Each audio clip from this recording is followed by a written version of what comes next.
ಕರ್ಮ ಅನ್ನೋದು, ಈ ಒಂದು ಶಿಕ್ಷೆ ಅನ್ನೋದು, ದೇವರಿಗೆ ಕರ್ಮ ಫಲದಾತ ಅಂತ ಹೇಳ್ತಾರೆ. ಹ್ಮ್ ಕರ್ಮದ ಫಲವನ್ನು ನೀಡುವನು.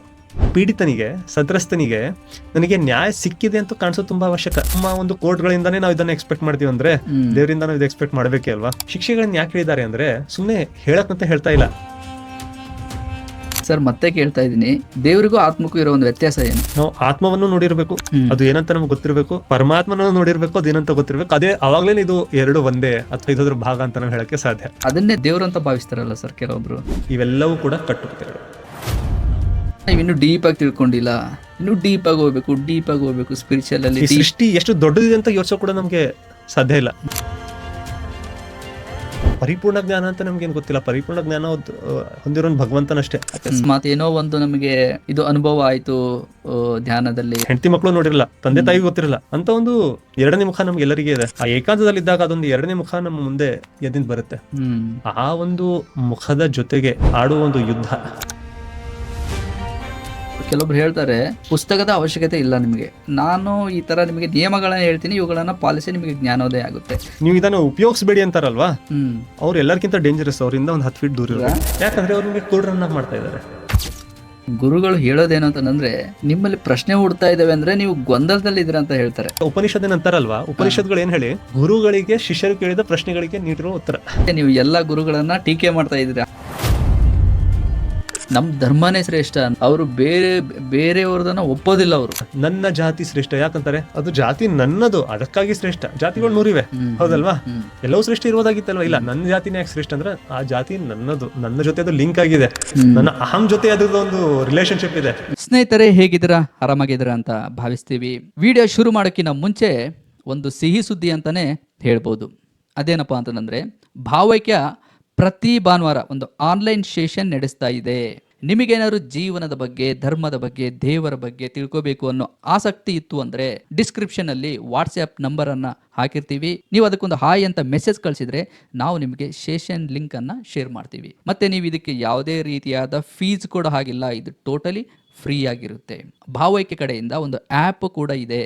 ಅದರಲ್ಲಿ ಹಲವಾರು ವಿಷಯಗಳನ್ನು ನೀವು ತಿಳ್ಕೋಬಹುದು. ದೇವರ ಬಗ್ಗೆ ಇದೆ, ಮತ್ತೆ ಧರ್ಮದ ಬಗ್ಗೆ ಇದೆ, ಮತ್ತೆ ಧಾರ್ಮಿಕ ಪುಸ್ತಕಗಳ ಒಂದು ಶ್ಲೋಕಗಳು ಇದಾವೆ, ಒಳ್ಳೊಳ್ಳೆ ಇಮೇಜಸ್ ಇದಾವೆ. ಅದರಲ್ಲಿ ನೀವು ಅವನ್ನ ಡೌನ್ಲೋಡ್ ಮಾಡ್ಕೊಂಡು ನಿಮಗೆ ಯಾವ್ದಾದ್ರು ಇಷ್ಟ ಆಯ್ತು ಅಂತಂದ್ರೆ ನೀವು ಸ್ಟೇಟಸ್ಗೆ ಕೂಡ ಹಾಕೋಬಹುದು.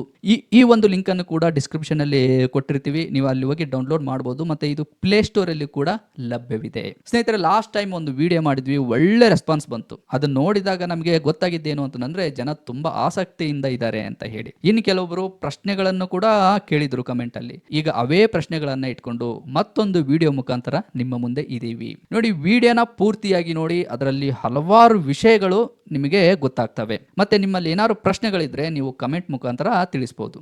ಬನ್ನಿ ವಿಡಿಯೋ ಶುರು ಮಾಡೋಣ. ನಮ್ಮ ಮುಂದೆ ಹರಿ ಸರ್ ಇದ್ದಾರೆ, ನಾವು ಅವರನ್ನ ಸ್ವಾಗತ ಮಾಡೋಣ. ಹರಿ ಸರ್, ಸ್ವಾಗತ ನಿಮಗೆ. ಧನ್ಯವಾದ ಸಂಜೀವ್. ಹೇಗಿದ್ದೀರಾ ನೀವು? ಆರಾಮಿದ್ದೀವಿ ಸರ್, ನೀವು? ನಾನು ಕೂಡ ಚೆನ್ನಾಗಿದ್ದೀನಿ.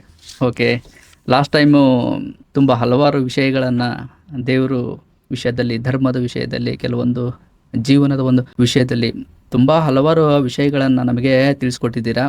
ಜನರು ಕೂಡ ತುಂಬ ಆಸಕ್ತಿಯಿಂದ ಇದ್ದಾರೆ, ಯಾಕಂದರೆ ವಿಡಿಯೋಸು ವ್ಯೂಸ್ ಕೂಡ ಚೆನ್ನಾಗಿ ಹೋಗಿದ್ದಾವೆ. ಇನ್ನೂ ಕೆಲವೊಬ್ರು ಏನಂದರೆ ಕೆಲವೊಂದು ಪ್ರಶ್ನೆಗಳನ್ನು ಹಾಕಿದ್ದಾರೆ. ಮೊದಲನೇ ಪ್ರಶ್ನೆ ನಾವು ತಗೊಳ್ಳೋದಾದರೆ, ಈ ಆತ್ಮ ಅಂತ ಹೇಳ್ತಾರೆ ನೋಡಿ, ನಾವು ಆತ್ಮ ಅಂತ ಹೇಳ್ತೀವಿ, ಇನ್ನು ಕೆಲವೊಬ್ರು ಜೀವಶಕ್ತಿ, ಪ್ರಾಣಶಕ್ತಿ ಅಂತ ಹೇಳ್ತಾರೆ. ಏನಂದ್ರೆ ಸಾಕಷ್ಟು ಜನರ ಒಂದು ನಂಬಿಕೆ ಏನು ಅಂತಂದ್ರೆ ಆತ್ಮನೇ ದೇವರು. ಓಕೆ, ದೇಹದ ಬಗ್ಗೆ ಯಾರು ಅಷ್ಟೊಂದು ಆಸಕ್ತಿ ತೋರಿಸೋದಿಲ್ಲ. ದೇಹ ಅಂದ್ರೆ ಏನೋ, ಅದು ಏನು ದಾರಿ ತಪ್ಪಿಸುತ್ತೆ, ಅದು ಒಂಥರ ಮೋಹ ಅನ್ನೋ ಒಂದು ರೀತಿಯಲ್ಲಿ ನೋಡ್ತಾರೆ. ಹೆಚ್ಚಾಗಿ ಕಾನ್ಸಂಟ್ರೇಷನ್ ಕೊಡೋದು ಆತ್ಮದ ಬಗ್ಗೆನೇ. ಆಧ್ಯಾತ್ಮದಲ್ಲಿ ಆತ್ಮ ಅನ್ನೋದು ದೇವ್ರ? ಒಳ್ಳೆ ಪ್ರಶ್ನೆ. ಉತ್ತರ ನೀಡೋಕ್ಕಿಂತ ಮುಂಚೆ ಒಂದು ಸರ್ತಿ ಅವಾಗ ಓಶೋ ಅವರ ಒಂದು ಪ್ರವಚನ ಕೇಳ್ತಾ ಇದ್ದೆ. ಓಕೆ, ಅವರೊಂದು ಒಳ್ಳೆ ಇಂಟ್ರೆಸ್ಟಿಂಗ್ ಒಂದು ಮಾತು ಹೇಳಿದ್ರು. ಅವ್ರೇನು ಹೇಳ್ತಾರೆ ಅಂದರೆ, ಈ ಪ್ರಪಂಚನ ನಾವು 2 ಹಾಫಲ್ಲಿ ನೋಡ್ಬೋದು. ಒಂದು ಈಸ್ಟ್, ಒಂದು ವೆಸ್ಟ್, ಪೂರ್ವ ಪಶ್ಚಿಮ. ಓಕೆ, ಪಶ್ಚಿಮ ಯಾವಾಗಲೂ ವೆಸ್ಟ್ ಅಂತ ಯಾರಿಗಂತೀವೋ ಅದು ಯಾವಾಗಲೂ ಶರೀರ, ಬಾಹಿಕ ವಸ್ತುವನ್ನ ಜಾಸ್ತಿ ಅದ್ರ ಮೇಲೆ ಗಮನ. ಅದು ರಿಸರ್ಚ್ ಎಲ್ಲ ಅದೇ. ಅದಕ್ಕೆ ನೋಡಿ, ಮೆಡಿಕಲ್ ಸೈನ್ಸ್ ಮೇಲೆ ಎಲ್ಲ ಆಗಿವೇನೋ ಡೆವಲಪ್ಮೆಂಟ್ಸ್ ಏನಾಗಿವೋ, ಮಾಡರ್ನ್ ಅಚೀವ್ಮೆಂಟ್ಸ್ ಏನಾಗಿವೋ, ಸೈಂಟಿಫಿಕ್ ಅಡ್ವಾನ್ಸಸ್, ಅದೆಲ್ಲ ವೆಸ್ಟ್ ಇಂದಾನೇ ಬಂದಿರೋದು ಕಳೆದ 2 ಶತಮಾನಗಳಿಂದ. ಓಕೆ. ಆದರೆ ಇನ್ನೊಂದು ಕಡೆ ಈಸ್ಟ್ ಏನಂತೀವಲ್ವ ನಾವು, ಪೂರ್ವ, ವಿಶೇಷವಾಗಿ ಭಾರತ, ಚೈನಾ, ಟಿಬೆಟ್, ಈ ಒಂದು ಏನು ಪ್ರಾಂತ್ಯ ಇದೆ ಅಲ್ವಾ, ಇದರ ಏನು ಫೋಕಸ್ ಏನಿದೆ ಅಲ್ವಾ, ಅದು ಯಾವಾಗಲೂ ಆತ್ಮ ಒಳಗಡೆ ನಾವು ನೋಡ್ತೀವಿ, ಆತ್ಮಾವಲೋಕನ ಮಾಡ್ತೀವಿ. ಸೊ ಇದು ಎರಡು ಪೋಲಾರ್ ಅಂತ ಹೇಳ್ತಾರೆ, ಎರಡು ಮುಖಗಳು. ಈ ಒಂದು ಭೂಮಿಯ ಮೇಲೆ ಏನ್ ಮನುಷ್ಯ ಒಂದು ಪ್ರಜಾತಿನ ಇದೆ ಅಲ್ವಾ, ಅದು ಎರಡು ಮುಖಗಳು. ಪೂರ್ವ ಯಾವಾಗಲೂ ಒಳಗಡೆ ನೋಡ್ತಾ ಇದೆ, ಪಶ್ಚಿಮ ಯಾವಾಗೂ ಹೊರಗಡೆ ನೋಡ್ತಾ ಇದೆ. ಅವರ ಒಂದು ಅನಿಸಿಕೆ, ಒಂದು ಇಂಟ್ರೆಸ್ಟಿಂಗ್ ಅಬ್ಸರ್ವೇಷನ್ ಮಾಡಿದ್ದಾರೆ. ಇದ್ಯಾಕೆ ಹೇಳ್ತಾ ಇದ್ದೀನಿ ಅಂದ್ರೆ, ಎಲ್ಲಿ ನಮ್ಗೆ ಏನಾದ್ರೂ ಗೊತ್ತಿಲ್ಲ ಅಂದ್ರೆ ನಾವು ಗೊತ್ತಿಲ್ಲ ಅಂತ ಒಪ್ಕೊಳ್ಳೋದ್ರಲ್ಲಿ ಏನೂ ತಪ್ಪಿಲ್ಲ. ಓಕೆ, ಗೊತ್ತಿಲ್ಲ ಅಂತ ಹೇಳೋದು ಕೂಡ ಒಂದು ಜ್ಞಾನನ, ಅದು ಕೂಡ ಒಂದು ಜ್ಞಾನ. ಒಬ್ರು ಒಂದ್ ಕಡೆ ಓದ್ತಾ ಇದ್ದೆ, ಚಿಕ್ಕವನಿದ್ದಾಗ ನಾನು ಓದ್ತಾ ಇರುವ ಗೀತೆ ಓದ್ತಾ ಇದ್ದೆ. ಅವಾಗ ಅದರಲ್ಲಿ ಪ್ರಥಮದಲ್ಲಿ ಇದೊಂದು ಸಂಗತಿಯನ್ನು ಓದ್ದೆ. ಒಬ್ಬ ಉಪಸಾನಿ ಬಾಬಾ ಅಂತ ಒಬ್ರು, ಮೋಸ್ಟ್ಲಿ ಅದೇ ಅವ್ರ ಹೆಸರು. ಅವ್ರ ಬಗ್ಗೆ ನಾನು ಜಾಸ್ತಿ ಓದಿಲ್ಲ, ಆದ್ರೆ ಅದೊಂದು ಕೋಟ್ ಅವರಿಂದ ನನಗೆ ಈಗೋ ನೆನಪಿದೆ.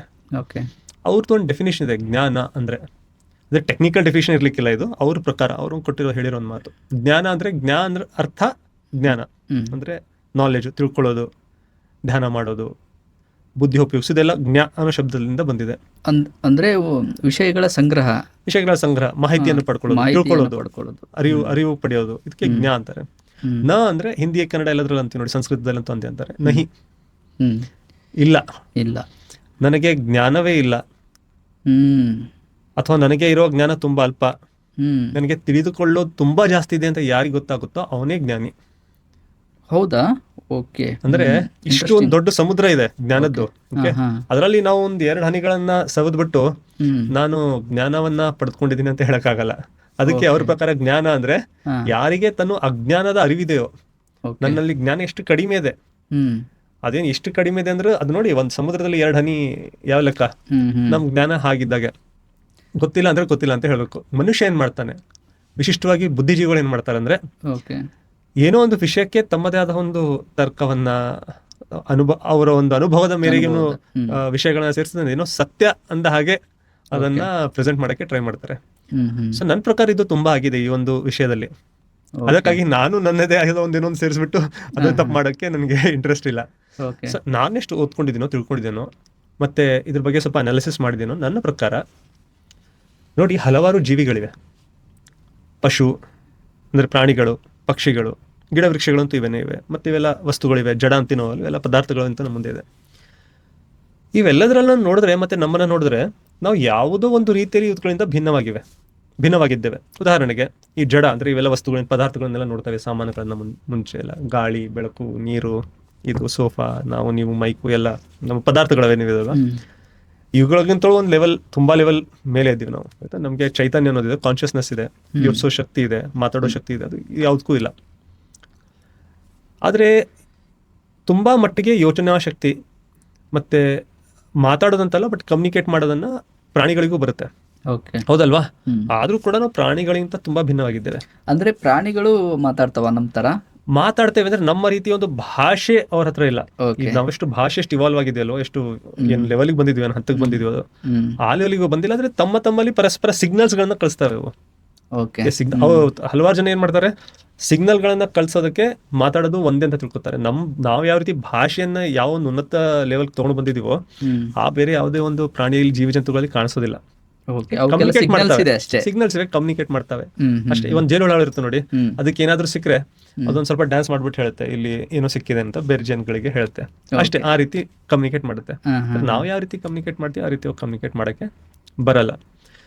ನಾನೇನ್ ಹೇಳಕ್ ಪ್ರಯತ್ನ ಮಾಡ್ತಾ ಇದ್ದಿಲ್ಲ ಅಂದ್ರೆ, ನಮ್ಮಲ್ಲಿ ಏನೋ ಒಂದಿದೆ, ಒಂದು ತತ್ವ ಇದೆ, ಅದು ಏನೋ ಒಂದಿದೆ, ಅದು ನಮ್ಮನ್ನ ಈ ಪ್ರಾಣಿಗಳಿಗಿಂತಲೂ ಕೂಡ ಅವುಗಳಿಗಿಂತ ನಮಗೆ ಒಂದು ಮೇಲಿನ ಲೆವೆಲ್ಗೆ ತಗೊಂಡು ಹೋಗಿದೆ. ಅವುಗಳಿಂದ ಡಿಫ್ರೆನ್ಶಿಯೇಟ್ ಮಾಡುತ್ತೆ, ಒಂದು ಉನ್ನತ ಒಂದು ಸ್ಥಾನಕ್ಕೆ ತಗೊಂಡು ಹೋಗಿದೆ.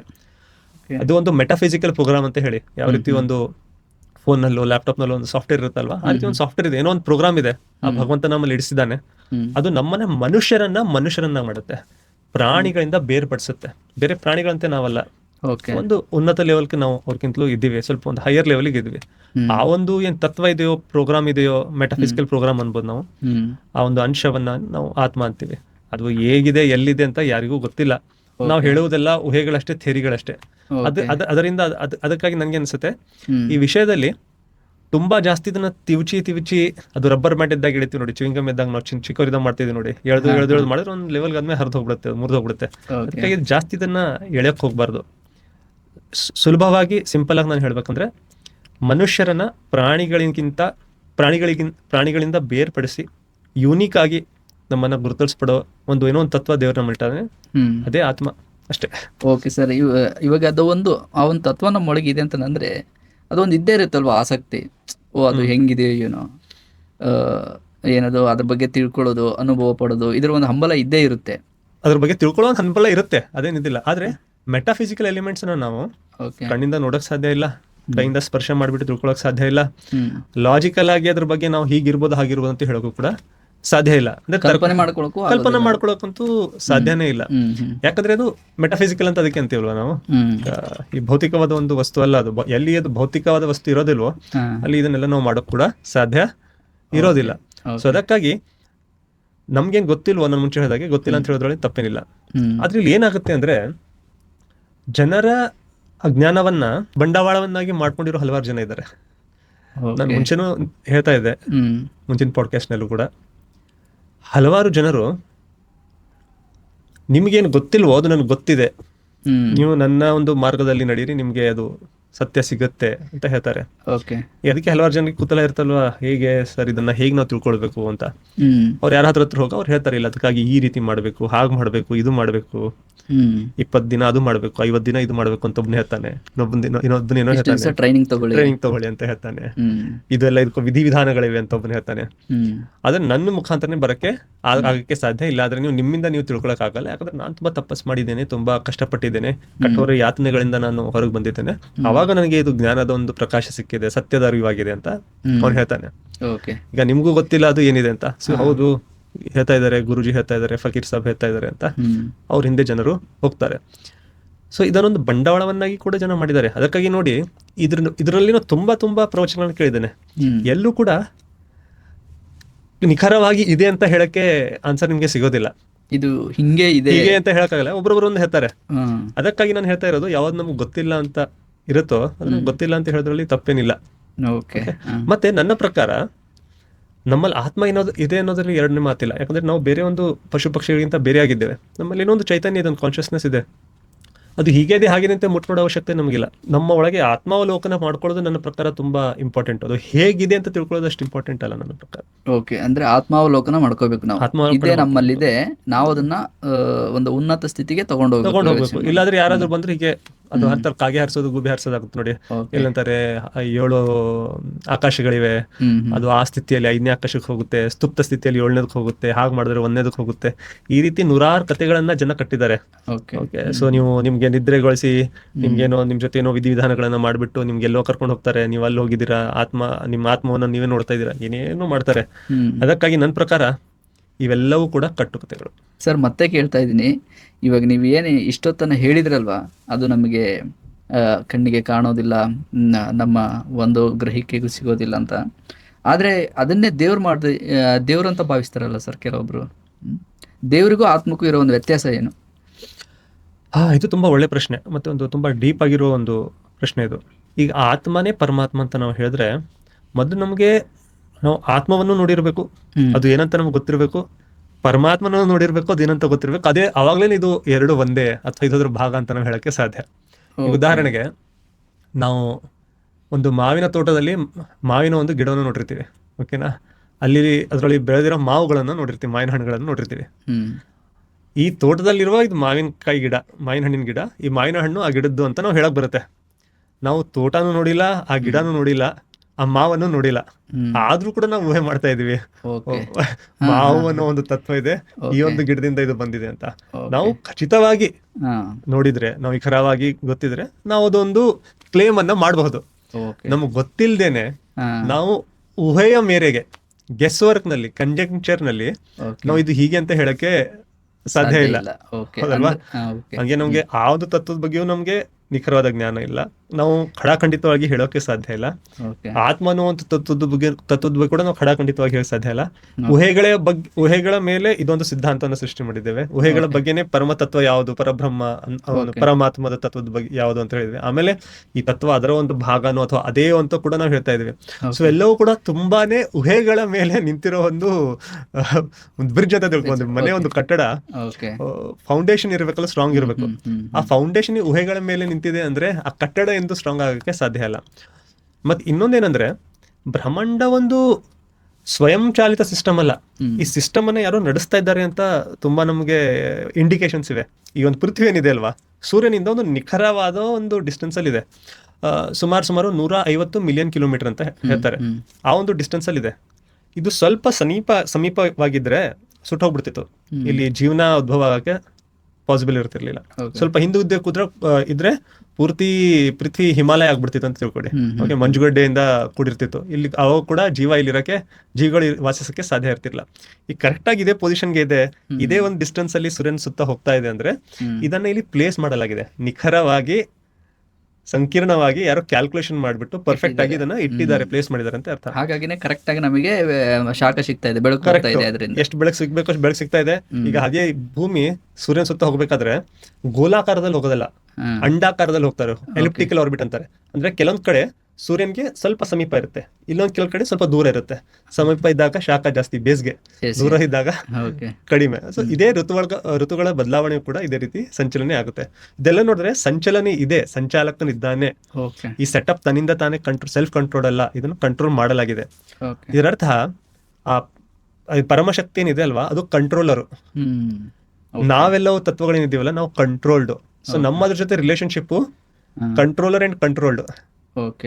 ಸಂಚಲನೆ ಮಾಡ್ತಿರೋನು, ಸಂಚಲನೆ ಒಳಗೆ ಇದ್ದವರು, ಸಿಸ್ಟಮ್ ಅನ್ನ ಕ್ರಿಯೇಟ್ ಮಾಡಿದವನು, ಸಿಸ್ಟಮ್ ಒಳಗೆ ಇದ್ದವರು. ಈ ನಮ್ಮ ರಿಲೇಶನ್ಶಿಪ್ ಆ ಒಂದು ಪರಮ ತತ್ವ ಜೊತೆ ಇದೆ, ಪರಮಶಕ್ತಿ ಜೊತೆ ಇದೆ.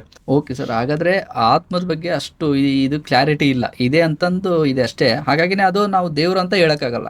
ಯಾಕಂದ್ರೆ ಅದನ್ನ ದೇವ್ರು ಅಂತ ಹೇಳ್ತಾ ಇದೀವಿ ಅಂತಂದ್ರೆ ದೇವ್ರನ್ನ ನಾವು ಮೊದಲೇ ನೋಡಿರ್ಬೇಕು, ಇಲ್ಲಾಂದ್ರೆ ಅದ್ರ ಒಂದು ಅನುಭವ ಆಗಿರ್ಬೇಕು. ಅದು ಯಾವ್ದಾಗಿಲ್ಲ ಕೂಡ ಈ ಸೃಷ್ಟಿಯ ಒಂದು ಭಾಗ. ಅವು ಭೌತಿಕವಾದ ವಸ್ತು ಇರ್ಲಿ, ಭೌತಿಕವಾಗದೇ ಇರಲಿ, ಎಲ್ಲವೂ ಕೂಡ ಸೃಷ್ಟಿ ಒಂದು ಇದೆಲ್ಲ ಮೇರೆಗಿರುವ ಆ ಭಗವಂತನು ಅಷ್ಟೇ. ಓಕೆ ಸರ್, ಇವಾಗ ನೀವೇನು ಹೇಳಿದ್ರಲ್ಲ, ಇದು ಒಂದು ತುಂಬಾ ಸರಳವಾದ ವಿಧಾನ. ಇದು ದೇವರನ್ನ ಅರಿಯೋದಕ್ಕೆ, ಸೃಷ್ಟಿಯನ್ನ ನೋಡಿ ಒಂದು ಶಕ್ತಿ ಇದೆ ಅಂತ ಅರಿಯೋದೇನಿದೆ, ಇದು ತುಂಬಾ ಸರಳ ವಿಧಾನ. ಬಟ್ ಆದರೆ ಕೆಲವೊಬ್ಬರು, ಲಾಸ್ಟ್ ಟೈಮ್ ಕೂಡ ನಾನು ಇದು ಕಮೆಂಟ್ಸು ನೋಡಿದಾಗ, ಇಲ್ಲ ನೀವು ಇನ್ನೂ ಡೀಪಾಗಿ ತಿಳ್ಕೊಂಡಿಲ್ಲ, ಇನ್ನೂ ಡೀಪಾಗಿ ಹೋಗ್ಬೇಕು, ಸ್ಪಿರಿಚುವಲಲ್ಲಿ ಡೀಪಾಗಿ ಹೋಗ್ಬೇಕು ಅಂತ ಹೇಳ್ತಾರೆ. ಈ ಡೀಪಾಗಿ ಹೋಗೋದು ಅಂದರೆ ಏನು, ಯಾವ ಥರ ಹೋಗ್ಬೇಕು ಇನ್ನೂ ಡೀಪಾಗಿ? ಅಕಸ್ಮಾತ್ ಡೀಪಾಗಿ ಹೋದ್ರೂ ಕೂಡ ವ್ಯಕ್ತಿಯಲ್ಲಿ ಏನು ಬದಲಾವಣೆ ಆಗುತ್ತೆ, ಜೀವನದಲ್ಲಿ ಏನು ಬದಲಾವಣೆ ಆಗುತ್ತೆ? ಈ ಸೃಷ್ಟಿ ಎಷ್ಟು ದೊಡ್ಡದಿದೆ ಅಂತ ಯೋಚಿಸೋ ಕೂಡ ನಮ್ಗೆ ಸಾಧ್ಯ ಇಲ್ಲ. ಅದರ ಸಂಕೀರ್ಣತೆ, ಜಟಿಲತೆ, ಆ ಸಂಚಲನ ಇರುವಂತ ಪರ್ಫೆಕ್ಷನ್, ಆರ್ಡರ್ ಎಷ್ಟು ಪರ್ಫೆಕ್ಟ್ ಆಗಿ ನಡೀತಾ ಇದೆ.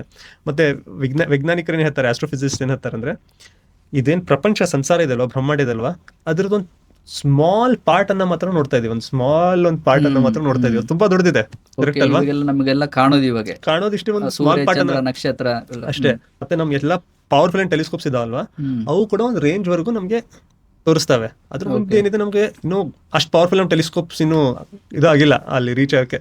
ಆದ್ರೂ ಕೂಡ ಸಂಪೂರ್ಣ ಒಂದು ಬ್ರಹ್ಮಾಂಡವನ್ನು ನಾವು ಎಂದೂ ನೋಡೋಕೆ ಸಾಧ್ಯ ಇಲ್ಲ. ಇದರ ಅರ್ಥ ಏನಂದ್ರೆ, ನಮ್ಗೆ ತಿಳಿದೇ ಇರೋ ಹಲವಾರು ವಿಷಯಗಳಿದೆ. ಬ್ರಹ್ಮಾಂಡ ಬಿಡಿ, ನೀರಿನ ಒಳಗೂ ಕೂಡ ನಾವ್ ಎಷ್ಟು ಕೆಳಗೆ ಹೋಗ್ತೀವೋ ಅಲ್ಲಿ ಕತ್ಲೆ ಆಗಕ್ಕೆ ಶುರು ಆಗುತ್ತೆ. ಪ್ರಕಾಶ ರೀಚ್ ಆಗಲ್ಲ, ಕತ್ಲೆಯಲ್ಲಿ ಫುಲ್ ಕತ್ಲೆ. ಅಲ್ಲಿಯೂ ಕೂಡ ಪ್ರತಿ ವರ್ಷ ಹಲವಾರು ಹೊಸ ಪ್ರಜಾತಿಯ ಪ್ರಜಾತಿಗಳನ್ನ ವೈಜ್ಞಾನಿಕರು ನೋಡ್ತಾರೆ. ಮರೀನ್ ಬಯಾಲಜಿಸ್ಟ್ ಅಂತೀವಲ್ವಾ. ಯಾಕಂದ್ರೆ ಪ್ರಕಾಶ ಆ ಒಂದು ಪ್ರೆಷರ್ ಅಲ್ಲಿ ನೀವು ಡೈರೆಕ್ಟ್ ಹೋಗಕ್ ಆಗಲ್ಲ. ಅದಕ್ಕಾಗಿ ವಿಶಿಷ್ಟ ಸೂಟ್ಸ್ ಬೇಕು, ಆ ಪ್ರೆಷರ್ ನ ಹ್ಯಾಂಡಲ್ ಮಾಡ್ಲಿಕ್ಕೆ ಒಂದು ಇದು ಬೇಕು, ಎಕ್ವಿಪ್ಮೆಂಟ್ಸ್ ಬೇಕು. ಅಷ್ಟು ಕೆಳಗೆ ಹೋದ್ಮೇಲೆ ಅಲ್ಲಿ ಹೊಸ ಪ್ರಜಾತಿಗಳನ್ನ ನೋಡ್ತಾರೆ. ನಮ್ಗೆ ಗೊತ್ತಿರದೇ ತರಹದ ಮೀನುಗಳನ್ನ ನೋಡ್ತಾ ಇದ್ದಾರೆ, ಹೊಸ ತರಹದ ಆಕ್ಟೋಪಸ್ ಗಳನ್ನ ನೋಡ್ತಾ ಇದ್ದಾರೆ, ಯಾವ ನಮ್ಗೆ ಗೊತ್ತಿರ್ಲಿಲ್ಲ. ಇದರರ್ಥ ಅದು ಭೂಮಿಗೆ ಕೆಳಗೆ ಇರಲಿ, ಭೂಮಿಯ ಮೇಲೆ ಇರಲಿ, ಅಥವಾ ನಮ್ಮ ಒಳಗೆ ಇರಲಿ, ನಮ್ಗೆ ಗೊತ್ತಿಲ್ಲದೆ ಇರೋ ಹಲವಾರು ವಿಷಯಗಳಿವೆ. ಗೊತ್ತಿಲ್ಲ, ಜ್ಞಾನದ ಅಭಾವ ಇದ್ದಲ್ಲಿ ಗೊತ್ತಿಲ್ಲ ಅನ್ನೋದ್ರಲ್ಲಿ ಯಾವುದೇ ತಪ್ಪಿಲ್ಲ. ಗೊತ್ತಿಲ್ಲ ಅಂತ ಯಾವ ವ್ಯಕ್ತಿ ಅನ್ಕೊಂತ ಆ ವ್ಯಕ್ತಿ ಹೊಸದಾಗಿ ಕಲಿತಾನೆ. ಮತ್ತೆ ನೀವು ಇಲ್ಲಿ ಒಂದು ಇಂಟ್ರೆಸ್ಟಿಂಗ್ ಪಾಯಿಂಟ್ ಏನಂದ್ರೆ, ನೀವ್ ಎಷ್ಟು ಕಲಿತಾ ಹೋಗ್ತಿರಲ್ವಾ, ಎಷ್ಟು ಜ್ಞಾನ ಪಡಿತಾ ಹೋಗ್ತಿರಲ್ವಾ, ಅವಾಗ ನನ್ನಲ್ಲಿ ಜ್ಞಾನ ಎಷ್ಟು ಕಡಿಮೆ ಇದೆ ಅಂತ ನಿಮ್ಗೆ ಅನ್ಸಕ್ ಶುರು ಆಗುತ್ತೆ. ಒಂದು ಇದಿದೆ ನೋಡಿ, ಹಾಫ್ ನಾಲೆಜ್ ಇಸ್ ಡೇಂಜರಸ್.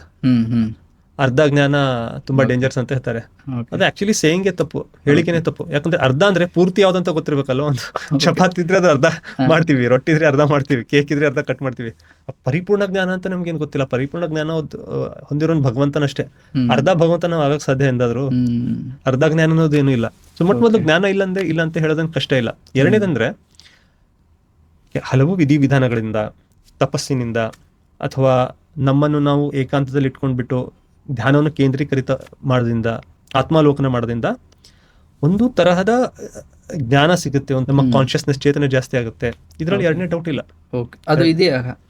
ನೋಡಿ, ಹಾಗಾದ್ರೆ ಅತೀಂದ್ರಿಯ ಜ್ಞಾನ ಅಂತ ಹೇಳ್ತಾರೆ. ಅಕಸ್ಮಾತ್ ಏನೋ ಒಂದು ನಮಗೆ ಇದು ಅನುಭವ ಆಯ್ತು ಧ್ಯಾನದಲ್ಲಿ ಅಂತ. ಅದೇ ಹೇಳ್ತೀನಿ ನಾನು ಎಲ್ರಿಗೂ ಕೂಡ. ನೋಡಿ, ಇದು ಮುಂಚೆ ಕೂಡ ಹೇಳಿದೆ, ಧ್ಯಾನವನ್ನು ಮಾಡೋದು ತುಂಬಾ ಅವಶ್ಯಕ ನನ್ನ ಪ್ರಕಾರ. ಯಾರು ಮಾಡಿಲ್ವೋ ಅವ್ರು 2 ನಿಮಿಷದಿಂದ ಶುರು ಮಾಡ್ಲಿ.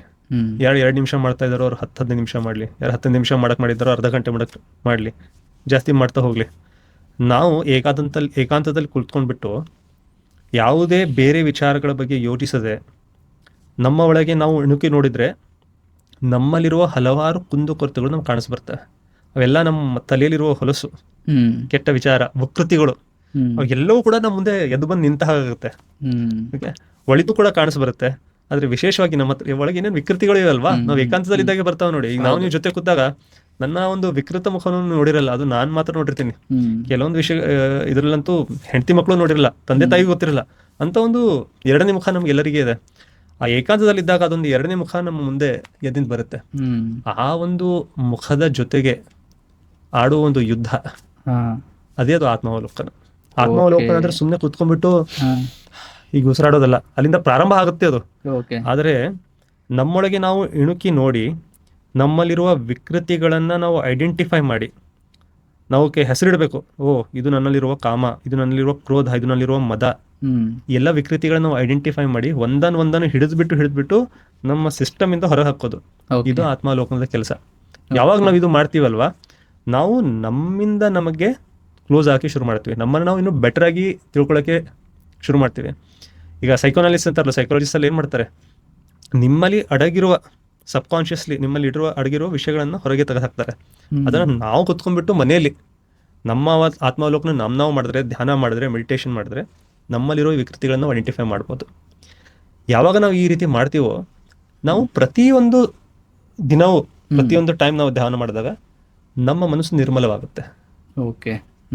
ನಮ್ಮ ಆತ್ಮದ ಪರಿಶುದ್ಧಿ ಆಗುತ್ತೆ. ನಮ್ಮ ಯೋಚನೆ, ನಮ್ಮ ಮಸ್ತಿಷ್ಕದಲ್ಲೂ ವಿಕೃತಿಗಳು ಹೊರಗೆ ಬರುತ್ತೆ. ಸೊ ನಾವು ಪ್ರತಿ ಬಾರಿಯೂ ಕೂಡ ಒಂದು ಉನ್ನತವಾದ ಸ್ಥಾನಕ್ಕೆ ಹೋಗ್ತೇವೆ.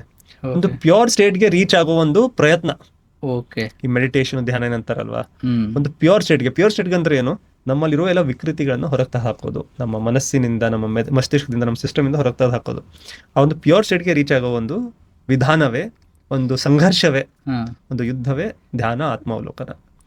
ಮತ್ತೆ ನಾವು ಈ ರೀತಿ ಮಾಡ್ತಾ ಇರುವಾಗ ನಮ್ಮ ವಿಕೃತಿಗಳು ಯಾವಾಗ ನಮ್ಮ ಮನಸ್ಸಿನಿಂದ, ದೇಹದಿಂದ ಹೊರ ಹೋಗುತ್ತೋ, ಮನಸ್ಸಿಂದ ಹೊರ ಹೋಗುತ್ತೋ, ದೇಹ ಅಲ್ಲ, ಮನಸ್ಸಿನಿಂದ ಮಸ್ತಿಷ್ಕದಿಂದ ಹೋಗುತ್ತೋ, ನಮಗೆ ಆನಂದ ಸಿಗಕ್ಕೆ ಶುರು ಆಗುತ್ತೆ. ತುಂಬ ಖುಷಿಯಾಗಿ ಶುರು ಆಗುತ್ತೆ. ನೀವು ನೋಡಿ, ಯಾರು ಧ್ಯಾನ ಮಾಡ್ತಾರೋ ತುಂಬ ಖುಷಿಯಾಗಿರ್ತಾರೆ, ಆರಾಮಾಗಿರ್ತಾರೆ. ಮುಖದ ಮೇಲೆ ಒಂದು ತೇಜ ಇರುತ್ತೆ, ಒಂದು ಸ್ಮೈಲ್ ಇರುತ್ತೆ, ಒಂದು ಲೈಟ್ ಆಗಿ. ಚಿಂತೆಗಳಿಂದ ದೂರ ಇರ್ತಾರೆ. ಯಾಕಂದ್ರೆ ವಿಕೃತಿಗಳ ಹೊರ ಹೋಗಿದ್ದಾವೆ. ಕಾಮಕ್ರೋಧ, ಮೊದಲೊಬ್ಬ ಮತ್ಸರದ ಜಾಸ್ತಿ ಇದು ಅವ್ರಿಗೆ ಅದು ಎಳೆಯೋದಿಲ್ಲ, ತಮ್ಮ ಕಡೆ ಸೆಳೆಯೋದಿಲ್ಲ. ಖುಷಿಯಾಗಿರ್ತಾರೆ, ಆನಂದ ಒಂದು ಇದರಲ್ಲಿ ಇರ್ತಾರೆ. ಸೊ ಈ ಒಂದು ಆನಂದದ ಒಂದು ಸ್ಟೇಟ್ ಅನ್ನು ರೀಚ್ ಮಾಡೋದೇ ನಮ್ಮ ಗುರಿ ಆಗ್ಬೇಕು. ಇದು ಧ್ಯಾನ, ಇದು ಮಾಡ್ಲೇಬೇಕು. ತುಂಬಾ ನಾನು ಇಷ್ಟೆಲ್ಲ ಹೇಳಿದಿನಲ್ವಾ, ಇದನ್ನ ರೀಚ್ ಮಾಡ್ಲಿಕ್ಕೆ ಆತ್ಮ ಎಲ್ಲಿದೆ, ಇಲ್ಲಿದೇನೋ, ಅಲ್ಲಿದೇನೋ ಅಂತ ಅವಶ್ಯಕತೆ ಇಲ್ಲ. ಇದು ಯಾವ್ದು ಬೇಕಾಗಿಲ್ಲ. ಅದೊಂದು ತತ್ವ ನಮ್ಮಲ್ಲಿ ಇದೆ. ಅದು ಇದಂತೆ ನಾವು ಆತ್ಮಾವಲೋಕನ ಮಾಡ್ತಾ ಇದೀವಲ್ವಾ. ನೀವು ಯಾವ್ದಾದ್ರು ಒಂದು ನರಿಗೆ ಅಥವಾ ಒಂದು ಕಾಗೆಗೆ, ಒಂದು ಸಿಂಹಕ್ಕೆ ಒಂದು ಮುದ್ರೆಯಲ್ಲಿ ಕುತ್ಕೊಂಡ್ಬಿಟ್ಟು ಧ್ಯಾನ ಮಾಡೋದನ್ನ ನೋಡಿದೀವ ನಾವು? ಇಲ್ಲ. ಅವಕ್ಕೆ ಅದು ಚೈತನ್ಯವೇ ಇಲ್ಲ, ಕಾನ್ಶಿಯಸ್ನೆಸ್ ಇಲ್ಲ. ಅದು ನಮ್ಮಲ್ಲಿ ಮಾತ್ರ ಇರೋದು. ನಾವಷ್ಟೇ ಅದು ಮಾಡಕ್ಕೆ ಸಾಧ್ಯ. ಅದು ಎಲ್ಲಿದೆ, ಅದ್ರ ಸೈಜ್ ಏನಿದೆ ಅಂತ ನಮ್ಗೆ ಗೊತ್ತಿಲ್ಲ. ಅದು ಚೇತನ, ಅದೊಂದು ಕೆಪಾಸಿಟಿ ನಮ್ಮಲ್ಲಿದೆ. ಅದಕ್ಕಾಗಿ ಯಾವಾಗ ಜನರು ಹೇಳ್ತಾರಲ್ವಾ, ನಿಮಗೆ ತಿಳ್ಕೊಳ್ಳೋದು ಹಲವಾರು ವಸ್ತುಗಳಿವೆ ಅಂತ, ಅವ್ರು ಕರೆಕ್ಟಾಗಿ ಹೇಳ್ತಾ ಇದ್ದಾರೆ. ನನಗೂ ನಿಮಗೂ ಎಲ್ಲರಿಗೂ ತಿಳಿದುಕೊಳ್ಳೋಕೆ ಹಲವಾರು ವಸ್ತುಗಳಿವೆ. ಆದರೆ ತಿಳ್ಕೊಳ್ಳೋ ವಸ್ತುಗಳು ಬರೀ ನಮ್ಮಲ್ಲಷ್ಟೇ ಇಲ್ಲ, ನಮ್ಮ ಮುಂದೆ ಕೂಡ ಇವೆ. ಈ ಸೂರ್ಯನ ಬಗ್ಗೆನೂ ತಿಳ್ಕೊಳ್ಳೋದಿದೆ, ನಮ್ಮ ಸುತ್ತಮುತ್ತ ಇರುವ ಪ್ರಪಂಚದ ಬಗ್ಗೆನೂ ತಿಳ್ಕೊಳ್ಬೇಕು, ನಮ್ಮಲ್ಲಿ ಅಡಗಿರೋ ಸತ್ಯಗಳನ್ನು ತಿಳ್ಕೊಳ್ಬೇಕು. ಅದು ಬೇರೆ, ಇದು ಬೇರೆ ಅಂತ ನಾವು ಡಿಫ್ರೆನ್ಶಿಯೇಟ್ ಮಾಡಬಾರ್ದು. ನಾನು ಅದಕ್ಕೆ ಓಶೋ ಅವರ ಮಾತಿಂದ ಸ್ಟಾರ್ಟ್ ಮಾಡಿದೆ ನೋಡಿ. ವೆಸ್ಟ್ ಏನ್ ಮಾಡಿದೆ, ಹೊರಗೆ ನೋಡಿದೆ ಬರೀ. ಓಕೆ. ಈಸ್ಟ್ ಏನ್ ಮಾಡಿದೆ, ಒಳಗೆ ನೋಡಿದೆ. ನಾವು ಆ ತಪ್ಪನ್ನ ಮಾಡಬಾರ್ದು. ಎರಡು ಒಳಕ್ಕೂ ನೋಡಬೇಕು, ಹೊರಗೂ ನೋಡಬೇಕು. ಅವಾಗ ಹೊರಗಿನ ನೋಡಿದ ಜ್ಞಾನ ಬೇಕು, ಒಳಗಿನ ಜ್ಞಾನ ಜ್ಞಾನ ಬೇಕು. ಬೇಕು. ಯಾವಾಗ ನಮಗೆ ಎರಡೂ ತರಹದ ಜ್ಞಾನಗಳು ಸಿಗುತ್ತವೋ ಅವಾಗ ನಮ್ಗೆ ಗೊತ್ತಾಗುತ್ತೆ ಹ್ಮ್. ಹೊರಗಿರೋದು ಭಗವಂತನ ಸೃಷ್ಟಿ, ಇದನ್ನು ಭಗವಂತನ ಸೃಷ್ಟಿ, ಒಳಗಿರೋದು ಭಗವಂತನ ಸೃಷ್ಟಿ. ಅಂದ್ರೆ ಸಂಸಾರ, ಬ್ರಹ್ಮಾಂಡ, ಹ್ಮ್. ನನ್ನ ಶರೀರ, ಹ್ಮ್. ನನ್ನ ಆತ್ಮ, ಹ್ಮ್. ಎಲ್ಲ ಪದಾರ್ಥಗಳು, ಪಂಚಮಹಾಭೂತಗಳು, ಎಲ್ಲ ಜಡ, ಎಲ್ಲವೂ ಕೂಡ ಭಗವಂತನ ಸೃಷ್ಟಿ ಅಂತ ನಮ್ಗೆ ಅವಾಗ ಅನುಭೂತಿ ಆಗುತ್ತೆ. ಸೊ ಎಲ್ಲರೂ ಕೂಡ ಈ ಒಂದು ಮಾರ್ಗದಲ್ಲಿ ನಡಿಬೇಕು, ತುಂಬಾ ಮುಖ್ಯ. Okay sir. ಅಂದ್ರೆ ನೀವು ಎಲ್ಲ ಗುರುಗಳನ್ನ ಟೀಕೆ ಮಾಡ್ತಾ ಇದ್ದೀರಿ ಹಾಗಾದ್ರೆ, ಈ ಒಂದು ಆತ್ಮ ದೇವರು ಅಂತ ನಿಮ್ಮಲ್ಲಿ ಆ ಬದಲಾವಣೆ ತಾಗುತ್ತೆ, ಇಲ್ಲ, ಈ ಖಂಡಿತ ಬದಲಾವಣೆ ಇಲ್ಲ. ತರುತ್ತೆ ಅಂತ ಹೇಳಿ. ಇಲ್ಲ, ಖಂಡಿತ ಇಲ್ಲ. ನೋಡಿ, ಮೊಟ್ಟ ಮೊದಲನಾಗಿ ಎಲ್ಲಾ ಗುರುಗಳು ಇದನ್ನೇ ಕಲಿಸ್ತಾರೆ ಅನ್ನೋದು ಒಂದು ನಮ್ಮ ರಾಂಗ್ ಒಪಿನಿಯನ್. ಓಕೆ. ಹಲವಾರು ಜನರು ಪಾಪ್ಯುಲರ್ ಆಗ್ಬಿಟ್ಟಿದ್ದಾರೆ, ಹ್ಮ್. ಹೌದಲ್ವಾ? ಈ ವಿಷಯದಲ್ಲಿ ಹ್ಮ್. ಪಾಪ್ಯುಲರ್ ಇಲ್ಲದೆ ಇರೋರು ಹಲವಾರು ಜನ ಇದ್ದಾರೆ. ಜನ ಅವ್ರ ಬಗ್ಗೆ ಕೇಳಿರ್ಲಿಕ್ಕಿಲ್ಲ. ನಮ್ಮ ಅಕ್ಕಪಕ್ಕ ನೋಡಿದ್ರೆ, ಸುತ್ತಮುತ್ತ ನೋಡಿದ್ರೆ ಆ ರೀತಿ ಕೂಡ ಹಲವಾರು ಜನ ನಮಗೆ ಸಿಗ್ತಾರೆ. ನಾವು ಹುಡುಕ್ಬೇಕಷ್ಟೇ. ಹೌದಾ? ಮತ್ತೆ ನಾವು ನೀವು ಕುತ್ಕೊಂಡ್ರು ನಾವು ಧರ್ಮಗುರುಗಳಲ್ಲ, ನಾವು ಆಗೋಕ್ ಬಯಸೋದಿಲ್ಲ, ನಮ್ಮ ಅರ್ಹತೆ ಕೂಡ ಇಲ್ಲ. ಓಕೆ. ಆದರೆ ನಮ್ಮ ಅಕ್ಕಪಕ್ಕ ತುಂಬಾ ಒಳ್ಳೆ ಗುರುಗಳಿದ್ದಾರೆ. ಎಲ್ಲ ಭಾಷೆಗಳಲ್ಲಿ, ಎಲ್ಲ ಸಮುದಾಯಗಳಲ್ಲಿ ಕೂಡ ಅವ್ರು ಸಿಗ್ತಾರೆ. ಅವರಿಂದ ನಾವು ಕಲ್ಕೊಳ್ಳೋದು ತುಂಬಾ ಇದೆ. ನಾನು ಸ್ವತಃ ನನ್ನ ಪರ್ಸನಲ್ ಆಗಿ ಹೇಳ್ಬೇಕಾದ್ರೂ ಕೂಡ ಇಂತಹ ತುಂಬಾ ಜನರಿಂದ ಕಲಿಯೋಕೆ ಒಂದು ಅಪರ್ಚುನಿಟಿ ಸಿಕ್ಕಿದೆ. ಕೆಲವ್ರ ಜೊತೆ ಕೂತ್ಕೊಂಡ್ಬಿಟ್ಟು ಕಲ್ತಿದ್ದೀವಿ, ಕೆಲವೊಬ್ಬರಿಗೆ ಕೇಳಿ ಕಲ್ತಿದ್ವಿ ಪ್ರವಚನಗಳಿಗೆ, ಕೆಲವೊಬ್ಬರಿಗೆ ವಿಡಿಯೋ ಮುಖಾಂತರ, ಯೂಟ್ಯೂಬ್ ಮುಖಾಂತರ ಕೇಳ್ಬಿಟ್ಟು ಕಲ್ತಿದ್ವಿ, ಕೆಲವೊಬ್ಬರ ಬಗ್ಗೆ ಅವರ ಬರಹಗಳನ್ನು ಓದ್ಬಿಟ್ಟು ಕೂಡ ಕಲ್ತಿದ್ದೀವಿ. ಸೊ ಕಲಿಯೋಕೆ ಹಲವಾರು ಅಪರ್ಚುನಿಟೀಸ್ ಇವೆ, ಮತ್ತೆ ಹಲವಾರು ವಿಧಾನಗಳು ಕೂಡ ಇವೆ. ಆದ್ರೆ ಇಲ್ಲಿ ಏನಾಗಿದೆ ಅಂದ್ರೆ, ಜನ ಈಗ ಗುರುಗಳಂದ್ರೆ ಹೀಗೆ ಇರಬೇಕು, ಈ ವಿಷಯಗಳ ಬಗ್ಗೆ ಹೇಳ್ಬೇಕು, ಜನರೇ ಒಂದು ಒಪಿನಿಯನ್, ಒಬ್ಬ ಗುರುಗಳನ್ನ ಒಂದು ಇಮೇಜ್ ಅನ್ನ ಕ್ರಿಯೇಟ್ ಮಾಡ್ಬಿಟ್ಟಿದ್ದಾರೆ. ಸಾಂಪ್ರದಾಯಿಕ ಅವರು ಹೀಗೆ ಬಟ್ಟೆ ಹಾಕ್ಬೇಕು, ನಾಮ ಹಾಕ್ಬೇಕು, ಮಾಲೆ ಇರಬೇಕು, ಟೋಪ್ಗೆ ಹಾಕ್ಬೇಕು, ಗಡ್ಡ ಬಿಡ್ಬೇಕು, ಗಡ್ಡ ಬಿಡಬೇಕು. ಒಬ್ಬೊಬ್ಬರಿಗೆ ಒಂದೊಂದ್ ರೀತಿ. ಇಲ್ಲ ನೀವು ಬಿಟ್ಟಿಲ್ಲ ಅಂದ್ರೆ ನೀವ್ ಯಾವ ರೀತಿ ಗುರು ಅಂತ ಅನ್ನೋ ಕೂಡ ಜನ ಇದ್ದಾರೆ. ಈಗ ನಾನು ಕೆಲವೊಬ್ರಿಗೆ ಭೇಟಿ ಆಗಿದ್ದೀನಿ. ನಮಗೂ ಕೆಲವೊಂದು ತರಹದ ಒಂದು ಬಯಾಸ್ ಇರುತ್ತೆ. ನಾವೇನು ಪರಿಶುದ್ಧರಲ್ಲ. ನಾನು ಅವ್ರಿಗೆ ನೋಡ್ಬಿಟ್ಟು ಅವ್ರ ಜೊತೆ ಕುತ್ಕೊಂಡ್ಬಿಟ್ಟು ಮಾತಾಡ್ತಾ ಇದ್ದೆ, ಗುರು ಜೊತೆ. ಹೀಗೆ ಅವ್ರು ಮಾತಾಡಿದ್ಮೇಲೆ ಅವ್ರಿಗೆ ನನ್ಗೆ ಗೊತ್ತಾಯ್ತು ಅವ್ರು ಎಷ್ಟು ಓದಿದ್ದಾರೆ, ಎಷ್ಟೊಂದು ವಿಷಯಗಳನ್ನ ತಿಳ್ಕೊಂಡಿದ್ದಾರೆ. ಆಮೇಲೆ ಗೊತ್ತಾಯ್ತು ವಿದ್ವಾಂಸರಂತೂ ಕೂಡ ಅವರು ನನಗೆ ಆಮೇಲೆ ಎಷ್ಟೋ ದಿನ ಆದ್ಮೇಲೆ ಗೊತ್ತಾಯ್ತು. ಹಲವಾರು ಬಾರಿ ಅವ್ರಿಗೆ ಭೇಟಿ ಆದ್ಮೇಲೆ ಅವಾಗ ನನಗೆ ಗೊತ್ತಾಯ್ತು ನನ್ನಲ್ಲೂ ಕೂಡ ಎಷ್ಟು ಪೂರ್ವಾಗ್ರಹಗಳಿವೆ. ನಾನು ಕೂಡ ಯೋಚಿಸ್ತಾ ಇದ್ದೆ, ಅವ್ರು ಈ ರೀತಿ ಬಟ್ಟೆ ಹಾಕೊಂಡ್ರೆ ವಿದ್ವಾಂಸರು ಇರ್ತಾರೆ, ಇಲ್ಲಾಂದ್ರೆ ಅವರು ವಿದ್ವಾಂಸರಾಗಕ್ಕೆ ಸಾಧ್ಯ ಇಲ್ಲ. ಈ ರೀತಿ ಒಂದು ಪೂರ್ವಾಗ್ರಹಗಳು, ಬಯಾಸ್ಗಳು ನಮ್ಮಲ್ಲಿ ಕೂಡ ಇವೆ. ನಾವು ದೂರ ಮಾಡಬೇಕು. ನಾವೆಲ್ಲರೂ ಕಲಿಯೋದು ಹಲವಾರು ವಸ್ತುಗಳಿವೆ. ಗುರು ಅಂದ್ರೆ ಯಾರಿಗಂತಾರೆ? ಈಗ ಇದು ಗುರುತ್ವಾಕರ್ಷಣೆಯ ಶಕ್ತಿ ಅಂತ ಒಂದು ಮಾತಾಡ್ತೀವಲ್ಲ ನಾವು, ತನ್ನ ಕಡೆಗೆ ಸೆಳೆಯೋದು, ಹೆವಿಯಾಗಿ ಹೇಳ್ಕೊಳ್ಳೋದು, ಇದಕ್ಕೆ ಗುರು ಅಂತಾರೆ. ಅದಕ್ಕೆ ತನ್ನ ಕಡೆ ಎಲ್ಲವನ್ನ ಸೆಳೆದುಕೊಳ್ತಲ್ವಾ. ಗುರು ಕೂಡ ಏನ್ ಮಾಡ್ತಾನೆ, ತನ್ನ ಶಿಷ್ಯರನ್ನ ಅಥವಾ ಯಾರೋ ಅಂತ ಹತ್ರ ಬರ್ತಾರಲ್ಲ ಅವರನ್ನ ತನ್ನ ಕಡೆ ಸೆಳೆದುಕೊಳ್ತಾನೆ. ಆ ಒಂದು ಕೆಪಾಸಿಟಿ ಇರುತ್ತೆ, ಯಾಕಂದ್ರೆ ಅವ್ರ ಹತ್ರ ಜ್ಞಾನ ಇರುತ್ತೆ, ಸಚ್ಚಾರಿತ್ರ್ಯ ಇರುತ್ತೆ, ಸತ್ಕರ್ಮ ಮಾಡೋರಾಗ್ತಾರೆ, ತಮ್ಮ ಕಾಯಕವನ್ನ ಪಾಲಿಸೋರಾಗ್ತಾರೆ. ಅಂಥವ್ರಿಗೇನೋ ಗುರು ಅಂತ ಹೇಳ್ತೀವಿ. ಅಂತ ತುಂಬಾ ಜನ ನಮ್ಗೆ ಸಿಗ್ತಾರೆ, ಹೌದಲ್ವಾ? ಸೊ ಯಾರು ಈ ಕೆಲಸ ಮಾಡ್ತಾರೋ, ಯಾರು ನಿಮ್ಗೆ ಕತ್ತಲೆಯಿಂದ ತೆಗೆದು ಬೆಳಕಿನ ಕಡೆಗೆ ಕರ್ಕೊಂಡು ಹೋಗ್ತಾರೋ ಅವ್ರಿಗೆ ಗುರು ಅಂತಾರೆ, ಹೌದಲ್ವಾ? ಈಗ ತಾಯಿಯ ಮೊದಲ ಗುರು ಅಂತ ಯಾಕಂತ ಹೇಳ್ತೀವಿ ಗೊತ್ತು? ಯಾಕಂದ್ರೆ ಮನೆಯಲ್ಲಿ ಚಿಕ್ಕವರಿದ್ದಾಗ ನಮಗೆ ನಡಿಯಕ್ಕೆ ಕೂಡ ಬರ್ತಾ ಇರ್ಲಿಲ್ಲ. ನಾವು ಫಸ್ಟ್ ನಡಿಬೇಕಾದ್ರೆ ನಾವು ಬೂತಾ ಹೋಗ್ತಿರ್ತೀವಿ, ನಮ್ಗೆ ಕೈಯನ್ನ ಹಿಡಿದ್ಬಿಟ್ಟು ಬ್ಯಾಲೆನ್ಸ್ ಮಾಡ್ಬಿಟ್ಟು ನಡೆಯಕ್ಕೆ ಕಳಿಸ್ತಾರೆ ತಾಯಿ ತಂದೆ. ಅದಕ್ಕೆ ಅವರೇ ನಮ್ಮ ಮೊದಲು ಗುರುಗಳು, ತಾಯಿ ತಂದೆಗಳು. ಸ್ವಲ್ಪ ನಾವು ನಡೆದ ಮೇಲೆ, ಸ್ವಲ್ಪ ದೊಡ್ಡವರಾದ್ಮೇಲೆ ಸ್ವಲ್ಪ ಮಾತಾಡಕ್ ಕಲಿಸ್ತಾರೆ ತಂದೆ ತಾಯಿ ಅಥವಾ ಅಕ್ಕಪಕ್ಕ ನಮ್ಮ ಯಾರು ಇರ್ತಾರೆ, ಅಜ್ಜಿ ಅಜ್ಜ. ಆಮೇಲೆ ದೊಡ್ಡವರಾದ್ಮೇಲೆ ಶಾಲೆಯಲ್ಲಿ ಹೋಗ್ತೀವಿ, ಅಲ್ಲಿ ಗುರುಗಳು ಸಿಗ್ತಾರೆ. ಸೊ ಹಂತದಲ್ಲೂ ನಮಗೆ ಬೇರೆ ಬೇರೆ ಗುರು ಸಿಗ್ತಾರೆ. ಅದೇ ರೀತಿ ಒಂದು ಲೆವೆಲ್ ಅಲ್ಲಿ ಬರ್ತೀವಿ ನಾವು ಜೀವನದಲ್ಲಿ. ಆವಾಗ ಈ ಜೀವನದ ಸತ್ಯ ಏನು, ನಾನ್ ಯಾರು, ನಾನು ಇಲ್ಲಿ ಯಾಕಿದ್ದೀನಿ, ಈ ಪ್ರಪಂಚ ಇಲ್ಲಿ ಯಾಕಿದೆ, ಹೀಗೆ ಹಾಕಿದೆ, ನಾನು ಹೀಗೆ ಹಾಕಿದ್ದೀನಿ, ನಾನು ಇಲ್ಲಿ ಯಾಕೆ ಹುಟ್ಟಿದ್ದೆ, ಅಲ್ಲಿ ಯಾಕೆ ಹುಟ್ಟಿಲ್ಲ, ನನ್ನ ಜೀವನದಲ್ಲಿ ಏನ್ ಮಾಡ್ಬೇಕು, ನನ್ನ ಉದ್ದೇಶ ಏನು, ಪರ್ಪಸ್ ಏನು, ಇದನ್ನೆಲ್ಲ ಪ್ರಶ್ನೆಗಳು ಬರೋದು ಸರ್ವಸಾಮಾನ್ಯ. ಬಂದಿಲ್ಲ ಅಂದ್ರೆ ಅಂತವ್ರಿಗೆ ಏನ್ ಮಾಡಕ್ಕಾಗಲ್ಲ, ಬರೋದು ತುಂಬಾ ಸರ್ವಸಾಮಾನ್ಯ. ಬರಲೇಬೇಕು. ಮನುಷ್ಯ ಇಲ್ಲಾಂದ್ರೆ ಮನುಷ್ಯ ಮತ್ತೆ ಪ್ರಾಣಿಯಲ್ಲಿ ಏನ್ ದೊಡ್ಡ ವ್ಯತ್ಯಾಸ ಇರೋದಿಲ್ಲ. ಈ ರೀತಿಯ ಪ್ರಶ್ನೆಗಳು ಬಂದಾಗ ಈ ಪ್ರಶ್ನೆಗಳಿಗೆ ಉತ್ತರ ಕೊಡೋಕೆ ನಮ್ಗೆ ಯಾರಾದ್ರೂ ಒಂದು ಸಹಾಯ ಬೇಕು. ಯಾರು ಈ ಮಾರ್ಗದಲ್ಲಿ ಆಲ್ರೆಡಿ ನಡೆದಿದ್ದಾರಲ್ವ ಅವ್ರ ಸಹಾಯ ಬೇಕು ನಮಗೆ. ಅದರಲ್ಲಿ ಎರಡನೇ ಇದು ಇಲ್ಲ. ಆದ್ರೆ ಈಗೇನಾಗಿದೆ ಅಂದ್ರೆ, ಗುರುಗಳ ಕೆಲಸ ಪ್ರಕಾಶವನ್ನ, ಆ ಮಾರ್ಗವನ್ನ ತೋರಿಸೋದು ಬಿಟ್ಬಿಟ್ಟು ಅವರು ಸೋಷಿಯಲ್ ಮೀಡಿಯಾ ಇನ್ಫ್ಲುಯೆನ್ಸರ್ ಜಾಸ್ತಿ ಆಗಿದ್ದಾರೆ. ನನ್ನ ಪ್ರಕಾರ ಅಂತೂ ಇದು ಸೋಷಿಯಲ್ ಮೀಡಿಯಾ ಬಂದ್ಮೇಲೆ ಅದು ಯಾವ ರೀತಿ ಇನ್ಫ್ಲುಯೆನ್ಸರ್ ಸಿಗ್ತಾರಲ್ಲ ನಮಗೆ, ಈ ರೀತಿ ಇನ್ಫ್ಲುಯೆನ್ಸರ್ಸ್ ಗುರುಗಳಾಗಿದ್ದಾರೆ. ಹೌದಲ್ವಾ? ಪಾಪ್ಯುಲಾರಿಟಿ ಕಾಂಟೆಸ್ಟ್ ಆಗ್ಬಿಟ್ಟಿದೆ, ಯಾರ ಹತ್ರ ಜಾಸ್ತಿ ಫಾಲೋವರ್ಸ್ ಇದ್ದಾರೆ, ದೊಡ್ಡ ದೊಡ್ಡ ಸೆಟಪ್ ಹಾಕೋದು, ಅವರು ಇದು ಮಾಡೋದು, ಓಕೆ ಜಾಸ್ತಿ ಫಾಲೋವರ್ಸ್ ಅನ್ನ ತಗೊಂಡ್ ಬರೋದು, ಅದೇ ಒಂದು ಇಮೇಜ್ ಅನ್ನ ಕ್ರಿಯೇಟ್ ಮಾಡಿದೀವಿ ಅಷ್ಟೇ. ಓಕೆ. ಅದ್ರ ಜೊತೆ ನನ್ನ ಪ್ರಾಬ್ಲಮ್ ಇದೆ. ಮತ್ತೆ ಇದು ಎಲ್ಲ ಕಡೆ ಸಿಗ್ತಾರೆ, ಎಲ್ಲಾ ಬಣ್ಣಗಳಲ್ಲಿ, ಎಲ್ಲ ಸಮುದಾಯಗಳಲ್ಲಿಯೂ ಸಿಗ್ತಾರೆ. ನಾನು ಯಾವ್ದೇ ಗುರುಗಳಂದ್ರೆ ಒಂದು ಇದ್ರ ಬಗ್ಗೆ ಹೇಳ್ತಾ ಇಲ್ಲ, ಒಂದು ಕಾಮನ್ ಆಗಿ ಕನ್ನಡದಲ್ಲಿ ಪದ ಯೂಸ್ ಮಾಡ್ತೀನಿ, ಎಲ್ಲರಿಗೂ ಕೂಡ ಅದೇ, ಅವ್ರು ನೀವು ಏನ್ ಪದ ಯೂಸ್ ಮಾಡ್ತಿರೋ ಅವ್ರಿಗೆ ಅದೊಂದು ಸಮುದಾಯಕ್ಕೆ ಆ ಭಾಷೆಯಲ್ಲಿದೆ. ಎಲ್ಲಾ ಕಡೆಯಲ್ಲೂ ಕೂಡ ಈ ರೀತಿ ಒಂದು ಇದು ಸಿಗ್ತಾರೆ, ನಾವೆಲ್ಲರೂ ನಮ್ಮ ಕಣ್ಣಿಂದನೇ ನೋಡಿದೀವಿ. ಓಕೆ.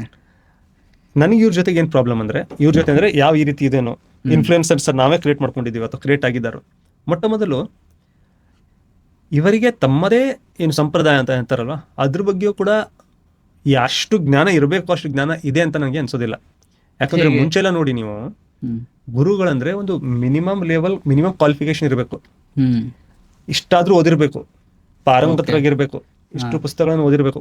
ಓದಿರ್ಬೇಕಂದ್ರೆ ಕಂಠಸ್ಥ ಬಯಾಟ್ ಹೊಡೆಯೋದಲ್ಲ, ಅದನ್ನ ತಿಳ್ಕೊಂಡಿರ್ಬೇಕು. ಒಂದು ಬೇಸಿಕ್ ಮಂತ್ರಗಳಿರ್ತಾವೆ ಒಂದೇ 10, 20, 50, 100 ಎಷ್ಟು ಒಂದು ಯಾವುದೋ ಒಂದು ಸಂಪ್ರದಾಯದ, ಅದನ್ನಾದ್ರೂ ತಿಳ್ಕೊಂಡಿರ್ಬೇಕು, ಅದ್ರ ಅರ್ಥ ಏನಂತ ತಿಳ್ಕೊಳ್ಬೇಕು. ಅದಾದ್ಮೇಲೆ ಅದರ ಒಂದು ಜ್ಞಾನವನ್ನ ಜನರಿಗೆ ಹರಡಿಸುವಂತ ಕೆಲಸ ಅವರು ಮಾಡ್ಬೋದು. ನೀವು ತಿಳಿದೇ ಹೋದ್ರೆ ನೀವು ಆ ಕೆಲಸ ಮಾಡಕ್ಕೆ ಹೇಗೆ ಸಾಧ್ಯ? ಸೊ ಹಲವಾರು ಇದೆ ಜನರನ್ನು ಕ್ರಿಯೇಟ್ ಆಗಿದಾರೆ ಅಲ್ವಾ ಗುರುಗಳ ಹೆಸರಲ್ಲಿ. ಇವೆಲ್ಲವೂ ಕೂಡ ಆ ಒಂದು ಜ್ಞಾನವನ್ನು ತಿಳಿದುಕೊಳ್ಳದೆ ಒಂದು ಹೈಪ್ ಕ್ರಿಯೇಟ್ ಆಗಿದೆ. ಮತ್ತೆ ಈಗ ಹೇಗ್ ಬಂದಿದೆ ಅಂದ್ರೆ, ನೀವು ಅದನ್ನು ಓದೋ ಅವಶ್ಯಕತೆ ಕೂಡ ಇಲ್ಲ, ನನ್ನ ಹತ್ರ ಬಂದ್ರೆ ನಿಮ್ಗದು ಸಿಕ್ಬಿಡುತ್ತೆ. ಹೌದು ಸರ್. ಇವಾಗ ಏನಾಗಿದೆ ಅಂದ್ರೆ, ಕೆಲವೊಬ್ರು ಹೇಳ್ತಾರೆ ಪುಸ್ತಕದ ಅವಶ್ಯಕತೆ ಇಲ್ಲ ನಿಮಗೆ. ಕರೆಕ್ಟ್. ಪುಸ್ತಕದ ಅವಶ್ಯಕತೆ ಇಲ್ಲ, ನೀವು ಈ ಜ್ಞಾನ ಏನಿದ್ರೆ ನಿಮ್ಮ ಒಳಗಡೆನೆ ಇದೆ, ಅದನ್ನ ನೀವು ಅರ್ಥ ಮಾಡ್ಕೋಬೇಕು. ಹಾಗಾಗಿನೇ ನಾನು ಈ ಥರ ನಿಮಗೆ ನಿಯಮಗಳನ್ನ ಹೇಳ್ತೀನಿ, ಇವುಗಳನ್ನು ಪಾಲಿಸಿ ನಿಮಗೆ ಜ್ಞಾನೋದಯ ಆಗುತ್ತೆ, ಇಷ್ಟು ದಿವಸ ಟ್ರೈನಿಂಗ್ ತಗೊಳ್ಳಿ ನಿಮಗೆ ಜ್ಞಾನೋದಯ ಆಗುತ್ತೆ ಅಂತ ಹೇಳ್ತಾರೆ. ನೋಡಿ, ಯಾರು ನಾನು ಮುಂಚೆ ಹೇಳಿದಾಗ ನಾವು ಹೈಯೆಸ್ಟ್ ಲೆವೆಲ್ ಆಫ್ ಇವ್ಲ್ಯೂಷನ್ ಯಾಕಿದೆ ಹೇಳಿ, ನಮ್ಮ ಬುದ್ಧಿ ಮತ್ತೆಯಿಂದ ಈ ಬೌದ್ಧಿಕ ಒಂದು ಶಕ್ತಿ ಏನಿದೆ ಅಲ್ವಾ, ಅದರಿಂದಾಗಿಯೇ ನಾವು ಈ ಲೆವೆಲಿಗೆ ಬಂದಿದ್ದೀವಿ. ಸೊ ಯಾರಾದರೂ ಅಥವಾ ಯಾರೆಲ್ಲ ನೀವು ಇದನ್ನು ಉಪಯೋಗಿಸ್ಬೇಡಿ ಅಂತಾರಲ್ವಾ, ಅವ್ರು ಎಲ್ಲರಿಗಿಂತ ಡೇಂಜರಸ್, ಅವರಿಂದ ಒಂದು 10 ಫೀಟ್ ದೂರ ಇರ್ಬೇಕು ನಾವು. ಓ ಹೌದಾ? ಹಿಂಗೇನು ಸರಿ ಈ ಥರ ಹೇಳ್ಬಿಟ್ರಿ. ಈ ಬಗ್ಗೆ ಜನರ ಮೇಲೆ ಇಟ್ಟಿರೋದೇ ಅಂಥವ್ರನ್ನ ಹೇಳ್ಬೇಕಂದ್ರೆ. ಅದಕ್ಕೆ ಹೇಳ್ತಾ ಇದೀನಲ್ವಾ, ಯಾವ ಬುದ್ಧಿಮತ್ತೆ ಆಧಾರದಲ್ಲಿ ನಾವು ಹೈಯೆಸ್ಟ್ ಲೈಫ್ ಫಾರ್ಮ್ ಆಗಿದ್ದೀವೋ, ಹೌದಲ್ವಾ, ಜೀವ ಜಂತುಗಳ ಒಂದು ರಾಶಿಯಲ್ಲಿ ಎಲ್ಲರಿಗಿಂತ ಟಾಪ್ ಅಲ್ಲಿ ಇದೀವೋ, ಇಷ್ಟೆಲ್ಲ ಸೈಂಟಿಫಿಕ್ ಅಡ್ವಾನ್ಸ್ಮೆಂಟ್ ಆಗಿದೆಯೋ, ಇದೆಲ್ಲ ನಾವು ಇನ್ವೆಂಟ್ ಮಾಡಿದ್ವಿ, ಮೈಕು, ಇದು ಟೆಕ್ನಾಲಜಿ, ಲ್ಯಾಪ್ಟಾಪ್, ಕಂಪ್ಯೂಟರು, ರಾಕೆಟ್ ಹಾರಿಸಿದೀವಿ. ಯಾವ ಬೇರೆ ಪ್ರಾಣಿ ಮಾಡಿಲ್ಲ, ಬೇರೆ ಯಾವುದೊಂದು ಜೀವಿ ಮಾಡಿಲ್ಲ, ಇದು ನಾವು ಮಾಡಿದೀವಿ. ಎದಕ್ಕೆ ಮಾಡಿದೀವಿ ಹೇಳಿ? ಈ ಬೌದ್ಧಿಕವಾದ ಶಕ್ತಿಯಿಂದ. ಸೊ ಯಾರಾದ್ರೂ ಬಂದ್ಬಿಟ್ಟು ಯಾವುದೇ ವಿಷಯ ಆಗಿರ್ಲಿ, ಇದನ್ನ ಯೂಸ್ ಮಾಡ್ಬಿಡಿ ಅಂತ ಹೇಳ್ತಾರಲ್ವಾ, ಅವರಿಂದ ಎಷ್ಟು ದೂರ ಇರ್ತೀವೋ ಅಷ್ಟು ವಾಸಿ. ಹೌದ್ರಾ? ಯಾಕಂದ್ರೆ ಅವ್ರು ನಿಮ್ಗೆ ಕೂಡ್ರನ್ನ ಮಾಡ್ತಾ ಇದ್ದಾರೆ. ಅವ್ರು ಯಾಕೆ ಆ ರೀತಿ ಮಾಡ್ತಾ ಇದ್ದಾರೆ? ನೀವ್ ಯಾಕೆ ಓದ್ಬಾರ್ದು ಅಂದ್ರೆ, ನೀವ್ ಓದಿದ್ರೆ ನಿಮ್ಮ ಒಂದು ಮುಕ್ತಿ ಮಾರ್ಗವನ್ನ ನೀವೇ ಹುಡ್ಕೋತೀರಾ. ನನ್ನ ಅವಶ್ಯಕತೆ ಏನಿದೆ? ನನ್ ಬಿಸ್ನೆಸ್ ಹೇಗ್ ನಡಿಬೇಕು? ಈಗ ಅದು ಅಂತಾರಲ್ಲ, ಅರಿವೇ ಗುರು, ಅದು ತುಂಬಾ ಕರೆಕ್ಟ್. ನಿಮ್ಮ ಅರಿವೇ ನಿಮಗ್ ಗುರು, ನಮ್ಮ ಅರಿವೇ ನನಗ್ ಗುರು, ಅವ್ರ ಅರಿವೇ ಅವ್ರಿಗೆ ಗುರು. ಈ ರೀತಿ ಇದ್ದಾಗ ನಾವು ಒಬ್ರಿಗೊಬ್ರಿಗೆ ಎಷ್ಟು ಸಹಾಯ ಮಾಡ್ಬೋದು, ಎಷ್ಟು ಕಲಿಸ್ಬೋದು ಕಲಿಸ್ತೀವಿ. ಇವರೇ ನಮ್ ಗುರು ಅಂತ ಕಾಲ್ ಹಿಡ್ಕೊಂಡ್ಬಿಟ್ಟು ಯಾರಿಗೂ ಹತ್ರನೂ ಕುತ್ಕೊಳ್ಳೋದಿಲ್ಲ. ಆ ರೀತಿ ಆದಾಗ ಏನಾಗುತ್ತೆ, ನನ್ ಬಿಸ್ನೆಸ್ ಏನಾಗುತ್ತೆ? ಈಗ ನಿನ್ನ ಹತ್ರ ಬಂದಿಲ್ಲ ಅಂದ್ರೆ ನನ್ ಬಿಸ್ನೆಸ್ ಏನಾಗುತ್ತೆ? ಈಗ 4 ದಿನ ನನ್ನ ಹತ್ರ ಕಲ್ತ್ಬಿಟ್ಟು ನೀವು ಹೋಗ್ಬಿಟ್ರೆ, ಈಗ ಒಂದು ಪ್ರೈಮರಿ ಸ್ಕೂಲ್ ಟೀಚರ್ ಇರ್ತಾರೆ ನೋಡಿ, ಅವ್ರು ನಿಮಗೆ 1ನೇ ತರಗತಿಯಿಂದ 5ನೇ ತರಗತಿ ಕಳಿಸ್ಬಿಡ್ತಾರೆ, ಕಳಿಸ್ಬಿಟ್ಟು ಮುಂದೆ ಕಳಿಸ್ತಾರೆ. ಆಮೇಲೆ ನೀವು ಇನ್ನೊಂದು ಹೈಸ್ಕೂಲ್ ಕಲಿತೀರಾ, ಆಮೇಲೆ ಕಾಲೇಜ್ ಹೋಗ್ತೀರಾ. ನೀವು ಲೈಫ್ ಲಾಂಗ್ ನನ್ನ ಹತ್ರನೇ ಕಲಿತೀರಾ? ಇಲ್ಲ. ಯಾಕಂದ್ರೆ ನನ್ನ ಅರ್ಹತೆ ನಿಮ್ಗೆ 5ನೇ ತರಗತಿ ಒಳಗೆ ಕಳ್ಸೋದಷ್ಟೇ, ಆಮೇಲೆ ನಾವು ಅರ್ಹತೆ ಅಲ್ಲಿಷ್ಟು ಕಳ್ಸೋದಷ್ಟೇ, ಆಮೇಲೆ ನೀವು ಮುಂದೆ ಹೋಗ್ತಾ ಹೋಗ್ತೀರಾ. ನಮ್ಮ ಜೀವನದಲ್ಲೂ ನಾವು ಹೀಗಿರ್ಬೇಕು. ಇಲ್ಲಿಂದ ಅಲ್ಲಿ ಬರುವಾಗ ಇವರಿಂದ ಕಲ್ತಿದೀವಿ, ಆಮೇಲೆ ಅವರಿಂದ ಕಲಿಯೋಣ, ಆಮೇಲೆ ಅವನಿಂದ ಕಲಿಯೋಣ, ಆಮೇಲೆ ಇಲ್ಲ, ಇಲ್ಲಿಂದ ನನ್ನ ಒಂದು ಪ್ರವಾಸವನ್ನ ನಾನೇ ಮಾಡಬೇಕು. I have to do my own journey ಅಂತ ಒಪ್ಕೊಂಡ್ಬಿಟ್ಟು ನಾವು ಮುಂದೆ ಸಾಗ್ಬೇಕು. ಅದನ್ನ ಬಿಟ್ಬಿಟ್ಟು ಯಾರಾದ್ರೂ ಬಂದ್ಬಿಟ್ಟು ನಮ್ಗೆ ಇದನ್ನ ಉಪಯೋಗಿಸ್ಬೇಡಿ, ನಾನು ಹೇಳ್ತೀನಿ ಬನ್ನಿ, ನನ್ನ ವಿಧಿವಿಧಾನಗಳನ್ನ ಪಾಲಿಸಿ, ಇದರಿಂದ ನಮ್ಗೆಲ್ಲ ಸಿಗುತ್ತೆ ಅಂದ್ರೆ, ಅವರಿಂದ ನಾವು 10 ಫೀಟ್ ದೂರ ಇರಬೇಕು. ಯಾಕಂದ್ರೆ ಯಾವಾಗ ಇದು ಮುಚ್ಚ ಹೋಗುತ್ತೋ ಅವಾಗ ನಿಮ್ಗೆ ಮಾರ್ಗ ಕಾಣಿಸಕ್ಕೆ ಸಾಧ್ಯ ಇಲ್ಲ. ಯಾವಾಗ ಕಣ್ಣು ಮುಚ್ಚುತ್ತೋ ನೀವು ಮುಂದೆ ನೋಡ್ಬಿಟ್ಟು ಹೇಗೆ ನಡೆಯೋಕ್ ಸಾಧ್ಯ?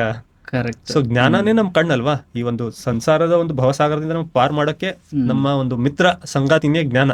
ಆ ಜ್ಞಾನದ ಮುಂದೆ ನೀವು ಪರದೆ ಹಾಕಿದ್ರೆ ಈ ಒಂದು ಭವಸಾಗರವನ್ನು ನೀವು ಹೇಗೆ ಬಿಟ್ಬಿಟ್ರೆ, ಈ ಗುರುಗಳು ಏನ್ ಹೇಳಿದಾರೆ ನಾನು ಅದೇ ಮಾಡ್ತಾ ಇದೀನಿ, ಆ ಫಕೀರ್ ಸಾಬ್ ಏನ್ ಹೇಳಿದಾರೆ ಏನ್ ಮಾಡ್ತಾ ಇದಾರೆ, ಮುಲ್ಲಾ ಸಾಬ್ ಏನ್ ಹೇಳ್ತಾ ಇದ್ದಾರೆ ಅದೇ ಮಾಡ್ತಾ ಇದೀನಿ, ಪ್ಯಾಸ್ಟರ್ ಅವ್ರು ಏನ್ ಹೇಳ್ತಾ ಅದೇ ಮಾಡ್ತಾ ಇದೀನಿ ಅಂದ್ರೆ, ಅಲ್ಲೆಲ್ಲವೂ ಕೂಡ ಅಂಧಭಕ್ತಿ ಶುರು ಆಗುತ್ತೆ, ಅಂಧಶ್ರದ್ಧೆ ಶುರು ಆಗುತ್ತೆ. ಅಲ್ಲೇ ಇರೋದು ಈ ಡೇಂಜರ್. ಮೊದಲು ನಾನು ಅದಕ್ಕೆ ಹೇಳಿದಲ್ವಾ, ಫಸ್ಟ್ ಇವ್ರಿಗೆ ತಮ್ಮದೇ ಆದ ಒಂದು ಸಂಪ್ರದಾಯಗಳಿಗೂ ಕೂಡ ಜಾಸ್ತಿ ಅರಿವಿಲ್ಲ. ಅದನ್ನ ಬಿಟ್ಬಿಡಿ, ಇದೆ ಅಂತ ತಿಳ್ಕೊಳ್ಳಿ ನೀವು. ಅವ್ರಿಗೆ ಏನು ಬೇಕಾಗಿದೆ, ಎರಡನೇದೇನು ನನಗೇನು ಡೇಂಜರಸ್ ಪಾಯಿಂಟ್ ಅನ್ಸುತ್ತೆ ಇದ್ರ ಬಗ್ಗೆ ಅಂದರೆ, ನಾವೇನು ಚೌಕಟ್ಟು ಹಾಕಿದ್ವಿ ಆ ಚೌಕಟ್ಟಲ್ಲಿರಿ, ನಾವು ಹೇಳ್ದಾಗೆ ಮಾಡಿ, ಹೀಗೆ ಮಾಡಿ, ಕಂಟ್ರೋಲಲ್ಲಿ ಇಟ್ಕೋತಾರೆ. ಮತ್ತೆ ಇವರಿಗೆ ಯಾವಾಗ ಪ್ರಶ್ನೆ ಕೇಳೋದಾಗುತ್ತೋ ಆ ಪ್ರಶ್ನೆಯನ್ನ ಇವರು ವೆಲ್ಕಮ್ ಮಾಡೋದಿಲ್ಲ. ನೀವು ಅದಕ್ಕೆ ನೋಡಿ, ಪ್ರಶ್ನೆ ತಗೋತಾರ ಅವರು, ಆದ್ರೆ ನೀವು ಸ್ವಲ್ಪ ಪ್ರಶ್ನೆಗಳು ಸ್ವಲ್ಪ ಟೀಕೆ ಅನ್ಸಿದ್ರೆ ಅಥವಾ ಸ್ವಲ್ಪ ಚಾಲೆಂಜಿಂಗ್ ಅನಿಸಿದ್ರೆ ಆ ಚಾಲೆಂಜಸ್ಗಳನ್ನ ಇವ್ರು ಸ್ವೀಕಾರ ಮಾಡೋದಿಲ್ಲ. ಅವ್ರ ಅಥಾರಿಟಿನ ಯಾರು ಚಾಲೆಂಜ್ ಮಾಡ್ತಾರಲ್ವಾ, ಪಾಲಿಟಿಷಿಯನ್ ತರ ಬಿಹೇವ್ ಮಾಡಕ್ ಶುರು ಮಾಡ್ತಾರೆ. ಅದಕ್ಕಾಗಿ ಒಂದ್ಸರ್ತಿ ಇವತ್ ನಾಳೆ ನನಗೆ ಪಾಲಿಟಿಷಿಯನ್ ಯಾರು, ಗುರುಗಳು ಯಾರು ಅಂತ ಗೊತ್ತಾಗ್ತಾ ಇಲ್ಲ. ಏನ್ ಪಾಲಿಟಿಷಿಯನ್ ತರ ಮಾತಾಡ್ತಾರೆ. ಹಿಂದಿಯಲ್ಲಿ ಕೇಳ್ತಾ ಇದೆ, ಆಜ್ಕಲ್ ಕೆ ಬಚ್ಚೆ ಬಹುತ್ ಸವಾಲ್ ಪೂछते हैं, ये कैसा है वो कैसा ಅಂತ. ಅರೆ, ಮಕ್ಕಳು ನಿಮ್ ಪ್ರಶ್ನೆ ಕೇಳ್ತಂದ್ರೆ ನೀವು ಖುಷಿ ಪಡ್ಬೇಕು. ಮಕ್ಕಳು ಯೋಚಿಸ್ತಾ ಇದಾರೆ, ಪ್ರಶ್ನೆ ಕೇಳ್ತಾ ಇದಾರೆ, ಮಕ್ಕಳು ಕೇಳ್ತಾರೆ ದೇವ್ರು ನಿಜವಾಗಿದ್ದಾನ ಅಂತ ಕೇಳ್ತಾರೆ. ನಿಮ್ಗೆ ಉತ್ತರ ಕೊಡಕ್ ಬಂದಿಲ್ಲ ಅಂದ್ರೆ ನೀವು ಅದ್ರ ಬಗ್ಗೆ ಜ್ಞಾನ ಪಡೆದಿಲ್ಲ, ನಿಮ್ಮ ಅರ್ಹತೆ ಇಲ್ಲ ಅಂತ ಒಪ್ಕೊಳ್ಳಿ. ಉದ್ವೇಗಕ್ಕೆ ಯಾಕೆ ಒಳಗಾಗ್ತಾ ಇದ್ದೀರಾ? ಇಲ್ಲಪ್ಪ, ಗೊತ್ತಿಲ್ಲ ಅಂತ ಹೇಳಿ. ಮತ್ ನಮಗ್ ಖುಷಿ ವಿಷಯ ಆಗ್ಬೇಕಲ್ಲ. ಅಯ್ಯೋ, ನಾನೇ ಯೋಚಿಸದೇ ಇರೋ ವಿಷಯವನ್ನ 15 ವರ್ಷ 20 ವರ್ಷದ ಹುಡುಗ ಯೋಚಿಸ್ತಾ ಇದ್ದಾನೆ, ನನ್ನ ಮಗ ಯೋಚಿಸ್ತಾ ಇದ್ದಾನೆ, ಮಕ್ಕಳು ಯೋಚಿಸ್ತಾ ಇದ್ದಾರೆ ಅಂತ ಖುಷಿ ಪಡಬೇಕು. ಯಾರು ನಮಗೆ ಬಂದ್ಬಿಟ್ಟು ನೋಡಪ್ಪ, ನಾನು ನಿನ್ಗೇನ್ ಪ್ರಶ್ನೆ ಬಂದಿದ್ದೀವಲ್ವೋ, 20 ವರ್ಷ 30 ವರ್ಷ ಮುಂಚೆ ನಮಗೂ ಅದೇ ಪ್ರಶ್ನೆಗಳಿದ್ವು, ನಾನು ಇದನ್ನ ತಿಳ್ಕೊಂಡಿದ್ದೇನೆ, ಇಲ್ಲಿವರೆಗೆ ನಾನು ತಲುಪಿದ್ದೇನೆ, ನನ್ನ ಒಂದು ಎಕ್ಸ್ಪೀರಿಯನ್ಸ್ ಅನ್ನ ನಿನ್ ಜೊತೆ ಶೇರ್ ಮಾಡ್ತಾ ಇದ್ದೇನೆ. ನಿನಗೆ ಹೇಗೆ ಅನ್ಸುತ್ತೆ ನೋಡು, ನನ್ನ ಎಕ್ಸ್ಪೀರಿಯನ್ಸ್ ಅನ್ನ ಕಳಿಬೇಕಾದ್ರೆ ನೀನೇ ಇದೆಲ್ಲ ಮಾಡ್ಬೇಕಾಗುತ್ತೆ. ಏನ್ ಮಾಡ್ಬೇಕಾಗುತ್ತೆ ಅಂದ್ರೆ, ದಿನ ಕುತ್ಕೊಂಡ್ಬಿಟ್ಟು 2 ಗಂಟೆ ಓದಬೇಕು, 1-2 ಗಂಟೆ ಧ್ಯಾನ ಮಾಡಬೇಕು, 1 ಗಂಟೆ ಪ್ರಕೃತಿಯಲ್ಲಿ ಟೈಮ್ ಸ್ಪೆಂಡ್ ಮಾಡಬೇಕು, 1-2 ಗಂಟೆ ಜನರ ಸೇವೆಯಲ್ಲಿ ಇದು ಮಾಡಬೇಕು, ಬಡವರ ಬಲ್ಲಿಯರ ಜೊತೆ ವಾರದಲ್ಲಿ 1-2 ದಿನ ಆದ್ರೂ ಕೂತ್ಕೊಂಡ್ಬಿಟ್ಟು ಬರಬೇಕು. ಇವೆಲ್ಲದ್ರಿಂದ ನಿಮ್ಗೆ ಸಂಸಾರದ ನಿಯಮಗಳು ಗೊತ್ತಾಗುತ್ತೆ, ಆತ್ಮಾವಲೋಕನ ಮಾಡೋ ಒಂದು ಪ್ರಸಂಗ, ಒಂದು ಆಪರ್ಚುನಿಟಿ ಕ್ರಿಯೇಟ್ ಆಗುತ್ತೆ, ಒಂದು ಎನ್ವೈರನ್ಮೆಂಟ್ ಕ್ರಿಯೇಟ್ ಆಗುತ್ತೆ. ಅದೇ ಗ್ರಂಥಗಳ ಕೂಡ ಒಂದು ನಾಲೆಜ್ ಸಿಗುತ್ತೆ. ಇದು ಮುಂಚೆ ಗುರುಕುಲೆಲ್ಲ ಹೀಗೆ ಇರ್ತಾ ಇದ್ವು. ಆಕ್ಚುಲಿ ಈಗೀಗ ಹೀಗಾಗಿದೆ, 1000 ವರ್ಷ ಇತ್ಯಾದಿಗಳಿಂದ. ಇದೇ ಕೇಳ್ತಿದ್ರು. ಪ್ರಶ್ನೆ ಗುರು ಜೊತೆ ಕುತ್ಕೊಂಡ್ಬಿಟ್ಟು. ಈಗ ಉಪನಿಷತ್ ಅಂತಾರಲ್ವಾ, ಉಪನಿಷತ್ಗಳು ಏನ್ ಹೇಳಿ, ಗುರುಗಳಿಗೆ ಶಿಷ್ಯರು ಕೇಳಿದ ಪ್ರಶ್ನೆಗಳಿಗೆ ನೀಡಿರೋ ಉತ್ತರ ಉಪನಿಷತ್. ಉಪನಿಷತ್ ಅಂದ್ರೆ ವೇದದ ವ್ಯಾಖ್ಯಾನವೇ ಉಪನಿಷತ್ತು. ಅದು ಕುರಿತು ಏನೇನು ಚರ್ಚೆ ಆಗಿದೆಯೋ ಅದೆಲ್ಲ ಚರ್ಚೆಯನ್ನ ಒಂದು ವೇದಗಳ ಜೊತೆಗೆ ಅಟ್ಯಾಚ್ ಮಾಡಿಬಿಟ್ಟು ಉಪನಿಷದವನ್ನು ಸಂಕಲನವನ್ನ ಇದು ಮಾಡಿದ್ದಾರೆ. ಎಷ್ಟು ಅದ್ಭುತವಾದ ಒಂದು ಇದೆ ನೋಡಿ. ಅದನ್ನೆಲ್ಲ ಬಿಟ್ಬಿಟ್ಟು ನಾನೇ ಸರಿ, ನಾನೇ ಸತ್ಯ, ನಾನು ಹೇಳ್ದಾಗೆ ಆಗ್ಬೇಕು ಅಂತಾರಲ್ವಾ, ಅವರನ್ನ ಟೀಕೆ ಮಾಡ್ತೀನಿ ಹೊರತು, ಹಲವಾರು ಒಳ್ಳೆ ಗುರುಗಳಿದ್ದಾರೆ, ಕಲಿಯೋದಿದೆ. ಮತ್ತೆ ನಂದೇನ್ ಸಜೆಷನ್ ಜನರಿಗೆ ಅಂದ್ರೆ, ನಿಮ್ಗೆ ಎಲ್ಲಿಂದ ಯಾವ ರೀತಿ ಒಳ್ಳೆಯ ಜ್ಞಾನ ನಿಮ್ಗೆ ಸಿಗುತ್ತೋ, ಏನೋ ಒಳ್ಳೇದ ಕಲಿಯೋದಕ್ಕೆ ನಿಮ್ಗೆ ಆಪರ್ಚುನಿಟಿ ಸಿಗುತ್ತೋ ಎಲ್ಲ ಆಪರ್ಚುನಿಟಿ ತಗೊಳ್ಳಿ. ಅವ್ರು ಯಾರೇ ಆಗಿರ್ಲಿ, ತಂದೆ, ಅಪ್ಪ, ಮನೆಯವರಾಗಿರಲಿ, ಅಮ್ಮ, ಫ್ರೆಂಡ್ಸು, ನಿಮ್ಗಿನ್ನ ಚಿಕ್ಕವ್ರು ಕೂಡ ಆಗಿರ್ಲಿ. ನನ್ನ ಮಗ ಇದ್ದಾನೆ, 7-8 ವರ್ಷ ಮಕ್ಳಿದ್ದಾರೆ ನನಗೆ, 2. ನನ್ನ ಮಗ ಕೆಲವೊಂದ್ಸರ್ತಿ ಕೆಲವೊಂದು ಪ್ರಶ್ನೆ ಕೇಳ್ತಾನೆ, ನನಗೆ ನಾಚಿಕೆ ಆಗುತ್ತೆ. ನನಗೆ 40 ವರ್ಷ ಆಗಕ್ ಬಂತು, ನಾನು ಇದ್ರ ಬಗ್ಗೆ ಯೋಚಿಸಿಲ್ಲಲ್ವಾ ಅಂತ. ತುಂಬಾ ಖುಷಿ ಆಗುತ್ತೆ. 1-2 ಸರ್ತಿ ಅಂತ ನನಗೆ ಬೆನ್ ಮೇಲೆ ಕೈ ಸವರ್ತೀನಿ, ಎಷ್ಟು ಒಳ್ಳೆ ಪ್ರಶ್ನೆ ಕೇಳಿದೆ ಅಂತ. ನನಗೆ ಯಾವಾಗ ಜ್ಞಾನೋದಯ ಆಗಿದೆ, ಎಷ್ಟು ಒಳ್ಳೆ ಪ್ರಶ್ನೆ ಅಂತ. ಸರ್, ಇವಾಗ ಗುರುಗಳು ಹೇಳೋದೇನು ಅಂತಂದ್ರೆ, ನಿಮ್ಮಲ್ಲಿ ಪ್ರಶ್ನೆ ಹುಡ್ತಾ ಇದ್ದಾವೆ ಅಂದ್ರೆ ನೀವು ಗೊಂದಲದಲ್ಲಿ ಇದ್ದೀರಾ ಅಂತ ಹೇಳ್ತಾರೆ. ನೀವು ಗೊಂದಲಕ್ಕೆ ಈಡಾಗ್ತಾ ಇದ್ದೀರಾ, ಯಾಕೆ ಪ್ರಶ್ನೆಗಳನ್ನೇ ಯಾಕೆ ನೀವು ಹುಟ್ಟಿಸ್ಕೊಂತ ಇದ್ದೀರಾ ಅಂತಂದು ಹೇಳ್ತಾ ಇದ್ದಾರೆ. ಇವಾಗ ಜ್ಞಾನ ಸಿಗೋದು ಪ್ರಶ್ನೆಗಳ ಮುಖಾಂತರ ಅಂತ ನೀವು ಹೇಳಿದ್ರಿ. ಬಟ್ ಆ ಒಂದು ಪ್ರಶ್ನೆಗಳನ್ನೇ ಬರಬಾರ್ದು ಅಂತ ಹೇಳ್ತಾರೆ ಕೆಲವೊಬ್ರು. ಅದಕ್ಕೆ ಹೇಳ್ತಿದ್ದೀನಲ್ವಾ, ಮನುಷ್ಯ ವಿಕಸನದ ಒಂದು ಇದರಲ್ಲಿ ಪ್ರಾಸೆಸ್ ಅಲ್ಲಿ ಮೇಲೆ ಹೇಗೆ ಬಂದಿದ್ದಾನೆ ಅಂದ್ರೆ, ಅವನು ಇದು ಯಾಕೆ ಹೀಗೆ ಅಂತ ಕೇಳ್ದ. ಅವಾಗ ಏನ್ ಮಾಡ್ದ ಮನುಷ್ಯ ಅಂದ್ರೆ, 2 ಕಲ್ ಜೊತೆ ಆಡ್ತಾ ಇದ್ದ. ಕಲ್ ಕಟ್ಟಿದಾಗ ಒಂದು ಸ್ಪಾರ್ಕ್ ಬಂತು ಅಲ್ಲಿ. ಇದು ಯಾಕೆ ಹೀಗೆಪ್ಪ ಅಂತ ಯೋಚಿಸ್ದ. ಇನ್ನೊಂದ್ಸರ್ತಿ ಹೀಗೆ ಮಾಡ್ದ, ಇನ್ನೊಂದ್ಸರಿ ಸ್ಪಾರ್ಕ್ ಬಂತು. ಕಟಿತಾ ಹೋದಾಗ ಗೊತ್ತಾಯ್ತು, ಹೀಗೆ ಮಾಡೋದ್ರಿಂದ ಬೆಂಕಿ ಉತ್ಪತ್ತಿ ಆಗುತ್ತೆ ಅಂತ. ಯಾವಾಗ ಬೆಂಕಿ ಕಂಡು ಹಿಡಿದಲ್ವಾ ಮನುಷ್ಯ, ಆ ಪೂರ್ತಿ ಒಂದು ಫಾರೆಸ್ಟ್ಗೆ, ಕಾಡಿಗೆ ಅವನೇ king. Lion is not the king anymore, man is the king. ಯಾಕಂದ್ರೆ ಬೆಂಕಿ ಯಾವಾಗ ಅವ್ನು ಹಚ್ಚೋದ್ ಕಲ್ತ್ನಲ್ವಾ, ಆ ಬೆಂಕಿ ಯಾವಾಗ ಕಟ್ಟಿಗೆ ಮೇಲೆ ಹಚ್ಬಿಟ್ಟು ತೊಗೊಂಡ್ ತಿರ್ಗಾಡಕ್ ಶುರು ಮಾಡನಲ್ವಾ, ಯಾವ ಪ್ರಾಣಿ ಅವ್ನ್ ಕಿಂಗ್. ಈಗ ಯಾರಿಗೆ ಎಲ್ ಬೇಕು ಏನಾದ್ರು ಮಾಡ್ಬೋದು. ಅಲ್ಲಿ ಜಿಂಕೆಗಳಿವೆ, ಇಲ್ಲೆಲ್ಲ ಸುತ್ಬಿಟ್ಟು ನೀವು ಬೆಂಕಿ ಹಚ್ಬಿಟ್ರೆ ಅಲ್ಲೇ ರೋಸ್ಟೆಡ್ ಡೀರ್ ಸಿಕ್ಬಿಡುತ್ತೆ ಅವನಿಗೆ. ಆ ರೀತಿ ಆ ಲೆವೆಲಿಗೆ ಬಂದ್ಬಿಟ್ಟ ಅವನು. ಸೊ ಇದೆಲ್ಲ ಯಾವಾಗ ಬಂತ ಹೇಳಿ, ಯಾವಾಗನು ವೈ ಹೌ ಅಂತ ಕೇಳಕ್ ಶುರು ಮಾಡಿದ್ವು, ಯೋಚನೆ ಮಾಡಕ್ ಶುರು ಮಾಡಿದ್ವು. ತರ್ಕಕ್ ಹೀಗ್ ಮಾಡಿದ್ರೆ ಆಗುತ್ತಾ, ಆದ್ರೆ ಹೀಗ್ ಮಾಡಿ ಓಕೆ, ನಾನು ಹೀಗೆ ಸ್ಪಾರ್ಕ್ ಮಾಡ್ಬಿಟ್ಟು ಈ ಎಲೆಗಳಿಗೆ ಹಚ್ಬಿಟ್ರೆ ಅಥವಾ ಈ ಟೊಂಗೆ ಹಚ್ಬಿಟ್ರೆ ಮರದ ಟೊಂಗೆಗೆ ಬೆಂಕಿ ಹತ್ತಲ್ವಾ, ಈ ಯೋಚನೆ ಮಾಡೋದ್ರಿಂದ ಇದೆಲ್ಲ ಬಂದಿದೆ, ಹೌದಲ್ವಾ? ಅಂತ ಮನುಷ್ಯನಿಗೆ ನೀನು ಯಾಕೆ ಪ್ರಶ್ನೆ ಮಾಡ್ತಾ ಇದೀಯಾ ಅಂತ ಕೇಳಿದ್ರೆ ಹೇಗೆ? ಅದಕ್ಕಾಗಿ ನೋಡಿ, ಕಳೆದ 2 ಶತಮಾನಗಳಲ್ಲಿ ಏನೇನು ಸೈಂಟಿಫಿಕ್ ಅಡ್ವಾನ್ಸ್ಮೆಂಟ್ಸ್ ಆಗಿವೆ ಅಲ್ವೋ, ಅವೆಲ್ಲ ಪಾಶ್ಚಾತ್ಯ ಸಮಾಜದಲ್ಲಿ ಜಾಸ್ತಿ ಆಗಿವೆ, ನಮ್ಮಲ್ಲೆಲ್ಲ ತುಂಬಾ ಕಡಿಮೆ. ಅದಕ್ಕೆ ಅವ್ರು ಏನಂತಾರೆ, ರೆನೆಸಾನ್ಸ್ ಅಂತಾರೆ. ರೆನೆಸಾನ್ಸ್ ಅಂದ್ರೆ ಏನು, ಮೆಡಿವಲ್ ಏನ್ ಸಮಯ ಇತ್ತು, ಅದಕ್ಕೆ ಡಾರ್ಕ್ ಏಜಸ್ ಅಂತಾರೆ ಅವರು. ಯಾಕಂದ್ರೆ ಅವ್ರೊಂದು ಸಮಾಜ ತುಂಬಾ ಹಿಂದುಳಿದ ಒಂದು ಸ್ಥಿತಿಯಲ್ಲಿತ್ತು. ಹ್ಮ್ ಅದಾದ್ಮೇಲೆ ಒಂದು 2 ಶತಮಾನಗಳಲ್ಲಿ ತುಂಬಾ ಕೆಲಸ ಮಾಡಿದ್ದಾರೆ. ಹ್ಮ್ ಅದಕ್ಕೆ ರೆನೆಸೆನ್ಸ್ ಅಂತಾರೆ, ಅಂದ್ರೆ ಪುನರುತ್ಥಾನ ಅಂತ ತಿಳ್ಕೊಳ್ಳಿ. ರಿವೈವಲ್ ಆಗಿದೆ ಒಂದು ಸೊಸೈಟಿದು. ಓಕೆ ಮಾಡರ್ನ್ ಅಡ್ವಾನ್ಸ್ಮೆಂಟ್ಸ್ ಆಗಿವೆ, ಸೈಂಟಿಫಿಕ್ ಅಡ್ವಾನ್ಸ್ಮೆಂಟ್ಸ್ ಆಗಿವೆ, ಹೊಸ ಹೊಸ ಥಿಯರೀಸ್ ಮಂಡನೆ ಆಗಿವೆ ಫಿಸಿಕ್ಸ್ ಅಲ್ಲಿ. ಹ್ಮ್ ಹಲವಾರು ಉಪಕರಣಗಳನ್ನು ತಯಾರು ಮಾಡಿದ್ದಾರೆ. ಇಂಡಸ್ಟ್ರಿಯಲ್ ರೆವಲ್ಯೂಷನ್ ಕೂಡ ಅವರೇ ಸ್ಟಾರ್ಟ್ ಮಾಡಿದ್ದಾರೆ. Okay. ಯಾಕಾಗಿದ್ದಾರೆ ಅಂದ್ರೆ ವೈ, ಹೌ, ಯಾಕೆ, ಹೇಗೆ ಅನ್ನೋ ಪ್ರಶ್ನೆಗಳು ಅಲ್ಲಿ ಉದ್ಭವ ಆಗಿವೆ. ಹೌದು. ಮತ್ತೆ ಅವುಗಳ ಉತ್ತರವನ್ನು ಹುಡುಕಕ್ಕೆ ಶುರು ಮಾಡಿದ್ದಾರೆ. ಇದಕ್ಕಿಂತ ಮುಂಚೆ ಅವರು ಚರ್ಚ್ ಅಂದ್ರೆ ನಾವು ಈ ಚರ್ಚ್ ಅಂತ ಇಲ್ಲ, ಆ ಟೈಮ್ದೇನು ಚರ್ಚ್ ಇತ್ತು, ತುಂಬಾ ಜಾಸ್ತಿ ಗ್ರಿಪ್ ಇತ್ತು. ಆರ್ಥೋಡಾಕ್ಸ್ ಚರ್ಚ್ ಅಂತಾರೆ ಅದಕ್ಕೆ. ಜನ ಪ್ರಶ್ನೆ ಕೇಳಿದ್ರೆ ಅವರನ್ನ ಹಿಡಿದ್ಬಿಟ್ಟು ಒಳ ಹಾಕ್ಬಿಡೋದು, ಸೂರಿಗೇರಿಸ್ಬಿಡೋದು, ಯಾತನೆ ಕೊಡೋದು, ಬಹಿಷ್ಕಾರ ಮಾಡ್ಬಿಡೋದು, ಬಾಯ್ಕಾಟ್ ಮಾಡ್ಬಿಡೋದು, ಎಲ್ಲ ತುಂಬಾ ಇತ್ತು. ಆ ಚರ್ಚ್ ವಿರುದ್ಧ ಒಂದು ಇದು ಸಂಗ್ರಾಮ ಮಾಡಿ, ಯುದ್ಧ ಮಾಡಿ, ಅದಾದ್ಮೇಲೆ ಅವರು ಜ್ಞಾನದ ಪಥಕ್ಕೆ ಬಂದಿದ್ದಾರೆ. ಅಲ್ಲಿನೇ ಇದೆಲ್ಲ ಇಂಡಸ್ಟ್ರಿಯಲ್ ರೆವಲ್ಯೂಷನ್ ಎಲ್ಲ ಶುರು ಆಗಿರೋದು. ಯಾಕೆ ಹೇಳಿ, ಪ್ರಶ್ನೆ ಕೇಳೋದ್ರಿಂದ ಆಗಿದೆ. Okay. ಹ್ಮ್ ಬಟ್ ಇವೆಲ್ಲ ಬೇಕು ಈ ಒಂದು ಇದಕ್ಕೆ. ಡೆಫಿನೆಟ್ ಆಗಿ ಬೇಕು. ಎಲ್ಲಿ ಪ್ರಶ್ನೆಗಳು ನಿಂತ ಹೋಗುತ್ತೋ ಅಲ್ಲಿ ಉತ್ತರ ಕೂಡ ಸಿಗೋದಿಲ್ಲ, ಅಭಿವೃದ್ಧಿ ಕೂಡ ಇರೋದಿಲ್ಲ, ಅಭಿವೃದ್ಧಿ ಕೂಡ ಆಗೋದಿಲ್ಲ. ಈಗ ನಮ್ಮಲ್ಲಿ ಏನೆಲ್ಲ ಕ್ರಿಯಾಶೀಲತೆ ಇರುತ್ತೆ ಅದು ಯಾವುದು ಹೊರಗೆ ಬರೋದಿಲ್ಲ. ಡೆಫಿನೆಟ್ ಆಗಿ ಬರೋದಿಲ್ಲ, ಡೆಫಿನೆಟ್ ಆಗಿ ಬರೋದಿಲ್ಲ. ಅದಕ್ಕಾಗಿ ನೋಡಿ, ಈಗ ನೀವು ಯಾರಿಗಾದ್ರೂ ಕರೆಸ್ಬಿಟ್ಟು ಕಣ್ ಮುಚ್ಚಿಬಿಟ್ಟು ಪ್ರಶ್ನೆ ಕೇಳಬೇಡ ಹೀಗೆ ಮಾಡು ಅಂದ್ರೆ ಅವ್ನು ಏನಾಗ್ತಾನೆ ಗೊತ್ತಾ? ಅವ್ನಿಗೆ ಏನಂತೀವಿ ಗೊತ್ತಾ ನಾವು? ಶೀಪ್ ಅಂತ ಹೇಳ್ತೀವಿ, ಬ್ಲೈಂಡ್ ಶೀಪ್. ಕುರಿ, ಕುರಿಗಳು ಸರ್ ಕುರಿಗಳು ಅಂತಾರೆ. ಕುರಿ ಏನ್ ಮಾಡುತ್ತೆ ಹೇಳಿ? ಆ ಕುರಿ ಕಾಯೋನು ಅದಕ್ಕೆ ಎಲ್ಲಿ ಕರ್ಕೊಂಡು ಹೋಗ್ತಾನೆ ಬರುತ್ತೆ. ಹೌದಾ? ಅವನು ಕೆಳಗೆ ಇದ್ರಲ್ಲಿ ನುಗ್ಗಿದ್ರೆ ಅದು ನುಗ್ಗುತ್ತೆ. ಹೌದಾ? ಒಂದು ಬೇಲಿ ಮೇಲೆ ಒಂದು ಹಾರ ಹೋದ್ರೆ ಅದು ಎಷ್ಟೇ ಚಿಕ್ಕದಾಗಿಲ್ಲ ಇದು ಕೂಡ ಹಾರ ಹೋಗುತ್ತೆ. ಅವ್ನು ಹೇಳಿದಾಗ ಮಾಡುತ್ತೆ ಅಷ್ಟೇ. ಸೊ ನಾವು ಕೂಡ ಕುರಿಗಳು ಹಾಗಾಗ್ಬಿಡ್ತೀವಿ. ಇವತ್ತು ಅದೇ ಸ್ಥಿತಿ ಆಗಿದೆ. ಇವರೆಲ್ಲ ಏನ್ ಮಾಡ್ತಾರೆ ಅಂದ್ರೆ, ನಿಮಗೆ ಆ ಒಂದು ಉನ್ನತ ಸ್ಥಾನಕ್ಕೆ ಕರ್ಕೊಂಡು ಹೋಗಿ ಟ್ರೈ ಮಾಡ್ತಾ ಇಲ್ಲ ಅವರು, ನಿಮ್ಗೆ ಕುರಿಗಳ ಹಾಗೆ ಮಾಡ್ತಾ ಇದ್ದಾರೆ. ಸೊ ಮನುಷ್ಯ ಕುರಿ ಆಗ್ಬೇಕಾ? ನಾವು ಇಷ್ಟೊಂದು ಬುದ್ಧಿಶಕ್ತಿ, ಕ್ರಿಯಾಶೀಲತೆಯನ್ನು ಹೊಂದಿದ್ದೇವೆ, ಕ್ರಿಯಾತ್ಮಕ ಒಂದು ತತ್ವಗಳು ನಮ್ಮ ಹತ್ರ ಇವೆ. ಅದರಲ್ಲೂ ನಮ್ಮ ಭಾರತೀಯ ಒಂದು ಪರಂಪರೆಯಲ್ಲಿ ನೀವು ಹಳೆಯಲ್ಲಿ ಹೋಗ್ಬೇಕಾದ್ರೆ ಎಂತೆಂಥ ವಿದ್ವಾಂಸರು, ವಿದ್ವಾನ್ ಜನರು, ಎಂತೆಂಥ ಅರ್ಹತೆ ಉಳ್ಳ ಒಂದು ವ್ಯಕ್ತಿಗಳನ್ನ ನೋಡಿದ್ದೇವೆ. ಆದರೆ ಅಂತಹ ಒಂದು ಸಮಾಜದಲ್ಲಿ, ಅಂತ ದೇಶದಲ್ಲಿ ನೀವು ಜನರಿಗೆ ಬಂದ್ಬಿಟ್ಟು ನೀವು ಪ್ರಶ್ನೆಯನ್ನೇ ಕೇಳಬೇಡಿ, ನೀವು ಕಣ್ಣು ಮುಚ್ಚಿಬಿಟ್ಟು ಹೇಳಿದನ್ನ ಪಾಲಿಸಿ ಅಂದ್ರೆ ನಾವು ಕುರಿಗಳನ್ನ ಸೃಷ್ಟಿ ಮಾಡ್ತಿದೀವಿ ಅಷ್ಟೇ. ಈ ಕುರಿಗಳು ಏನು ಹೊಸ ಆವಿಷ್ಕಾರ ಮಾಡಕ್ಕೆ ಸಾಧ್ಯ ಇಲ್ಲ. ಭಾರತವನ್ನ ವಿಶ್ವಗುರು ಮಾಡ್ಬೇಕಂದ್ರೆ ಅದು ಆಧ್ಯಾತ್ಮಿಕ ಒಂದು ವಲಯದಲ್ಲಾಗಲಿ ಅಥವಾ ಒಂದು ವೈಜ್ಞಾನಿಕ ಮತ್ತು ಟೆಕ್ನಾಲಜಿ ತಂತ್ರಜ್ಞಾನದ ಒಂದು ವಲಯದಲ್ಲಾಗಲಿ, ಆ ಫೀಲ್ಡಲ್ಲಾಗಲಿ ಪ್ರಶ್ನೆ ಮಾಡೋದನ್ನ ಬಿಡಬಾರ್ದು. ಪ್ರಶ್ನೆ, ಅದಕ್ಕೆ ಉತ್ತರ ಹುಡುಕೋದು, ಇರೋ ಉತ್ತರಗಳನ್ನು ಟೀಕೆ ಮಾಡೋದು, ಹೊಸ ಉತ್ತರವನ್ನು ಹುಡುಕೋದು ಎಂದು ಸ್ಟಾಪ್ ಆಗಬಾರ್ದು. ಸರ್, ಹಿಂದೆ ಎಲ್ಲ ಜನರು ದೇವರನ್ನ ಅರಿಬೇಕು ಅಂತಂದ್ರೆ ತಪಸ್ ಮಾಡ್ತಿದ್ರು, ಕಾಡಿಗೆ ಹೋಗ್ತಿದ್ರು, ಮತ್ತೆ ಗುರುಗಳ ಒಂದು ಆಶ್ರಯದಲ್ಲಿ ಇರ್ತಿದ್ರು. ಈ ಒಂದು ಕಲಿಯುಗದಲ್ಲಿ ನಾವು ಯಾವ ರೀತಿ ದೇವರನ್ನ ಅರಿಬಹುದು?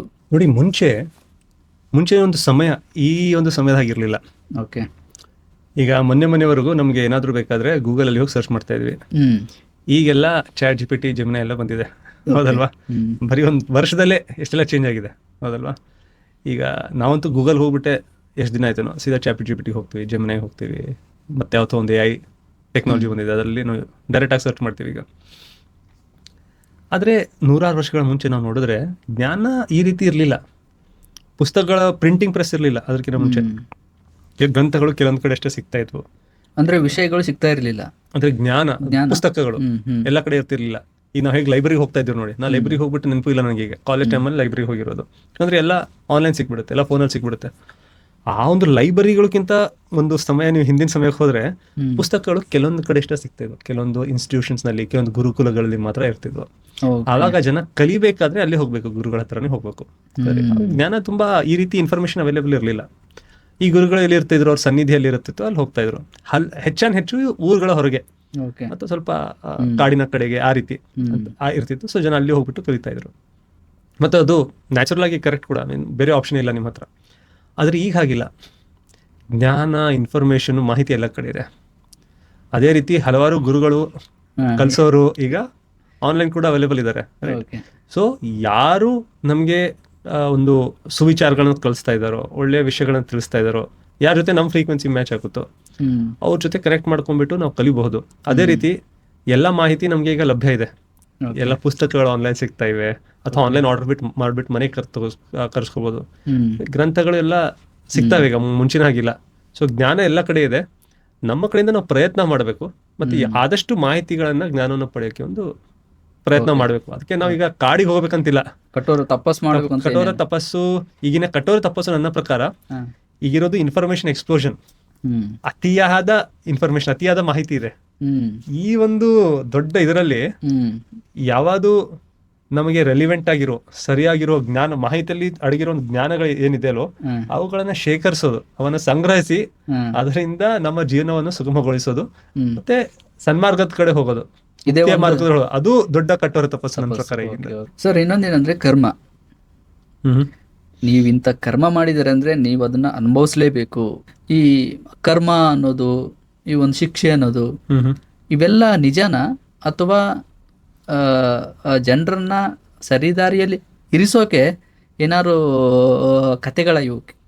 ಹ್ಮ್ ಸೊ ನಿಮ್ ಪ್ರಶ್ನೆ ತಿಳ್ಕೊಬೇಕಾದ್ರೆ ಈ ಕರ್ಮ, ಶಿಕ್ಷೆ, ನರಕ, ಹೌದು, ಸ್ವರ್ಗ ಸ್ವರ್ಗ ನರಕ ಎಲ್ಲ ನಿಜವಾಗಿವೇನಾ ಇವೆಲ್ಲ, ಹ್ಮ್. ಅಥವಾ ಜನರಿಗೆ ಹೌದು ಒಂದು ಒಳ್ಳೆ ಸಿವಿಲೈಸ್ ಸೊಸೈಟಿ ಕ್ರಿಯೇಟ್ ಮಾಡಕ್ಕೆ ಹೌದು ಹೌದು. ಸರಿಯಾಗಿ ಕೆಲವೊಬ್ರು ಹೇಳ್ತಾರೆ ಸ್ವರ್ಗ ನರಕ ಅಂತ ಹೇಳ್ತಾರೆ, ಇನ್ ಕೆಲವೊಬ್ರು ಇಲ್ಲ ಇಲ್ಲ ಇಲ್ಲೇ ನಿಮಗೆಲ್ಲ ಸಿಗುತ್ತೆ, ಇಲ್ಲೇ ಅನುಭವಿಸ್ಬೇಕು ನೀವು ಅಂತ ಹೇಳ್ತಾರೆ.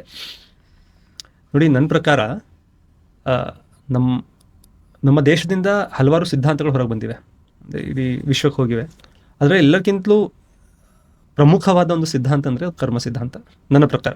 ಆ ಜನ ಯಾರು ಒಪ್ಕೊಳ್ತಾರೋ ಇಲ್ಲೋ ಅದು ಪ್ರಶ್ನೆ ಹೇಳ್ತಾ ಇಲ್ವಾ, ಸೈದ್ಧಾಂತಿಕವಾಗಿ ಒಪ್ಪಿಗೆ ಇರದೇ ಇರಬಹುದು. ಆದರೆ ಒಂದು ತುಂಬ ಬ್ಯೂಟಿಫುಲ್ ಮತ್ತು ಪ್ರಖರವಾದ ಮತ್ತು ತುಂಬ ಇಂಪಾರ್ಟೆಂಟ್ ಆದ ಪ್ರಾಮುಖ್ಯವಾದ ಸಿದ್ಧಾಂತ ನನ್ನ ಪ್ರಕಾರ ಅದು ಕರ್ಮ ಸಿದ್ಧಾಂತ. ಓಕೆ. ಮತ್ತು ಹಲವಾರು ಜನರು ಭಾರತೀಯ ಒಂದು ಸಭ್ಯತೆಯನ್ನು ನೋಡಿದಾಗ ಹಲವಾರು ಸಿದ್ಧಾಂತಗಳನ್ನ ಓದ್ತಾರಲ್ವಾ, ಕರ್ಮ ಸಿದ್ಧಾಂತವನ್ನು ಎಲ್ಲಕ್ಕಿಂತ ಮೊದಲು ಓದ್ತಾರೆ. ಅದಕ್ಕೆ ಕರ್ಮ ಅನ್ನೋ ವರ್ಡ್ ಇಂಗ್ಲಿಷ್ ಡಿಕ್ಷನರಿಲಿ ಕೂಡ ಈಗ ಬಂದಿದೆ, ಮತ್ತು ತುಂಬಾ ಜನ ಯೂಸ್ ಮಾಡ್ತಾರೆ. ಆಂಗ್ಲರು ಕೂಡ, ಬ್ರಿಟಿಷರು ಕೂಡ, ಅಮೆರಿಕನ್ಸ್ ಕೂಡ ಕರ್ಮ ಅನ್ನೋ ಒಂದು ಪದವನ್ನು ಉಪಯೋಗ ಮಾಡ್ತಾರೆ ಇವಾಗೆಲ್ಲ. ಅಂದ್ರೆ ಅಷ್ಟು ಆ ಲೆವೆಲ್ವರೆಗೂ ಈ ಸಿದ್ಧಾಂತ ತಲುಪಿದೆ ಜನರಿಗೆ. ಬೇರೆ ಬೇರೆ ಪ್ರದೇಶಗಳಿಗೆ, ಬೇರೆ ಪ್ರಾಂತ್ಯಗಳಲ್ಲಿ, ಬೇರೆ ಬೇರೆ ವಿಶ್ವದ ಬೇರೆ ಬೇರೆ ಒಂದು ದೇಶಗಳಲ್ಲಿ ಕೂಡ ಜನರಲ್ಲಿ ಕೂಡ ಇದೊಂದು ವಿಷಯ ತಲುಪಿದೆ ಅಂತ ಹೆಮ್ಮೆಯ ವಿಷಯ ನಮ್ಗೆಲ್ರಿಗೂ ಭಾರತೀಯರಿಗೆ. ಕರ್ಮ ಸಿದ್ಧಾಂತ ಅಂದ್ರೆ ನೀವು ನೋಡಿ, ನಾವು ಅಂತೀವಿ ನೋಡಿ, ನಿಮ್ಮ ಕರ್ಮ ನಿಮ್ಗೆ ಬಿಡೋದಿಲ್ಲ, ಹೌದು, ನಿನ್ ಕರ್ಮಕ್ಕೆ ನಿಮ್ಗೆ ತಕ್ಕ ಶಾಸ್ತಿ ಆಯ್ತು ಅಂತ ಈ ರೀತಿ ಹೇಳ್ತಾರೆ ನೋಡಿ. ಯಾಕೆ ಹೇಳ್ತೀವಿ ಅಂದ್ರೆ, ಯಾರು ಏನೇ ಒಳ್ಳೇದು ಮಾಡಲಿ ಅಥವಾ ಏನೇ ಕೆಟ್ಟದ್ದು ಮಾಡಲಿ ಅವ್ರಿಗೆ ಅದ್ರ ಪ್ರತಿಫಲ ಸಿಕ್ಕೇ ಸಿಗುತ್ತೆ ಅಂತ ಒಂದು ಭರವಸೆ ನಮ್ದು.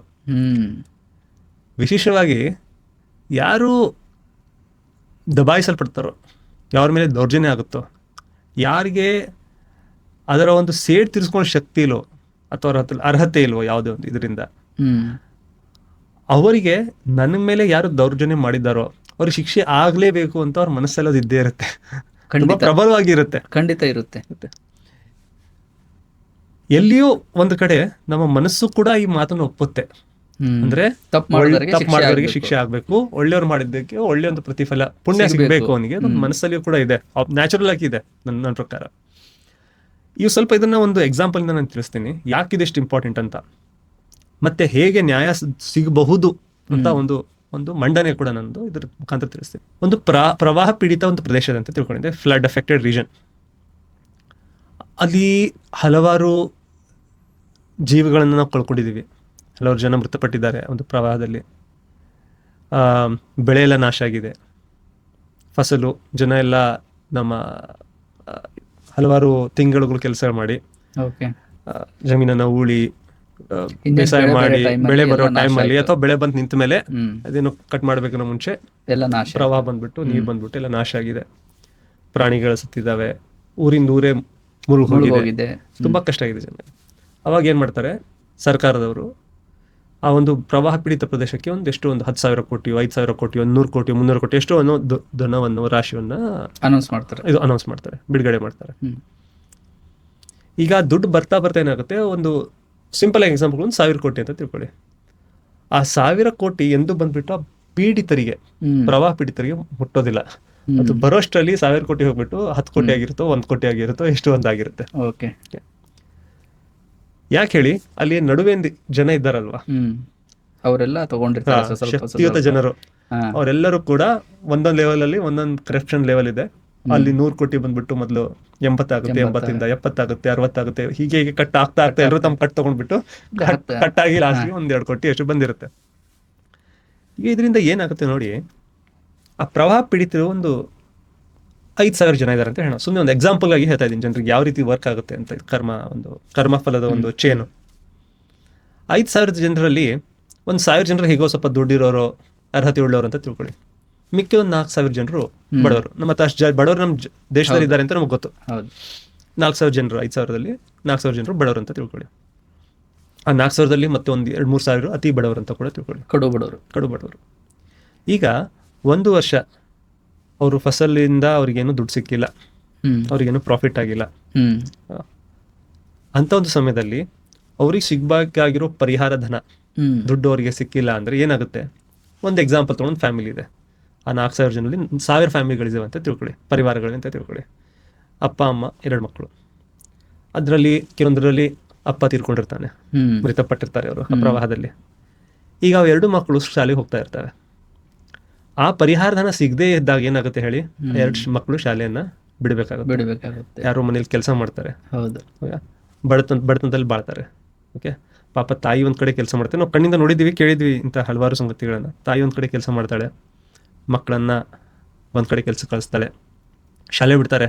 ಯಾಕಂದ್ರೆ ಕೆಲವೊಬ್ರು ಶಾಲಾ ಟೀಚರ್ಗಳು ನಮ್ಗೆ ಗೊತ್ತು, ಅವ್ರ ಮನೆಗಳಿಗೆ ಹೋಗ್ತಾರೆ. ಯಾಕೆ ಮನೆ ಕಳಿಸ್ತಾ ಇಲ್ಲ ಅಂದ್ರೆ, ಇಲ್ಲಮ್ಮ ತಂದೆ ತೀರ್ ಹೋಗಿದ್ದಾರೆ, ನಡೀತಾ ಇಲ್ಲ, ಹೊಟ್ಟೆ ಪಾಡಿಗೆ ಏನಾದ್ರು ಮಾಡಬೇಕು. ಪಾಪ ಅವ್ನು ಕೆಲಸ ಮಾಡ್ತಾನೆ, ದಿನಕ್ಕೆ 100 ರೂಪಾಯಿ ತರ್ತಾನೆ, ನಾನಲ್ಲಿ ನನಗೆ ದಿನಕ್ಕೆ 200 ರೂಪಾಯಿ ತರ್ತೀನಿ.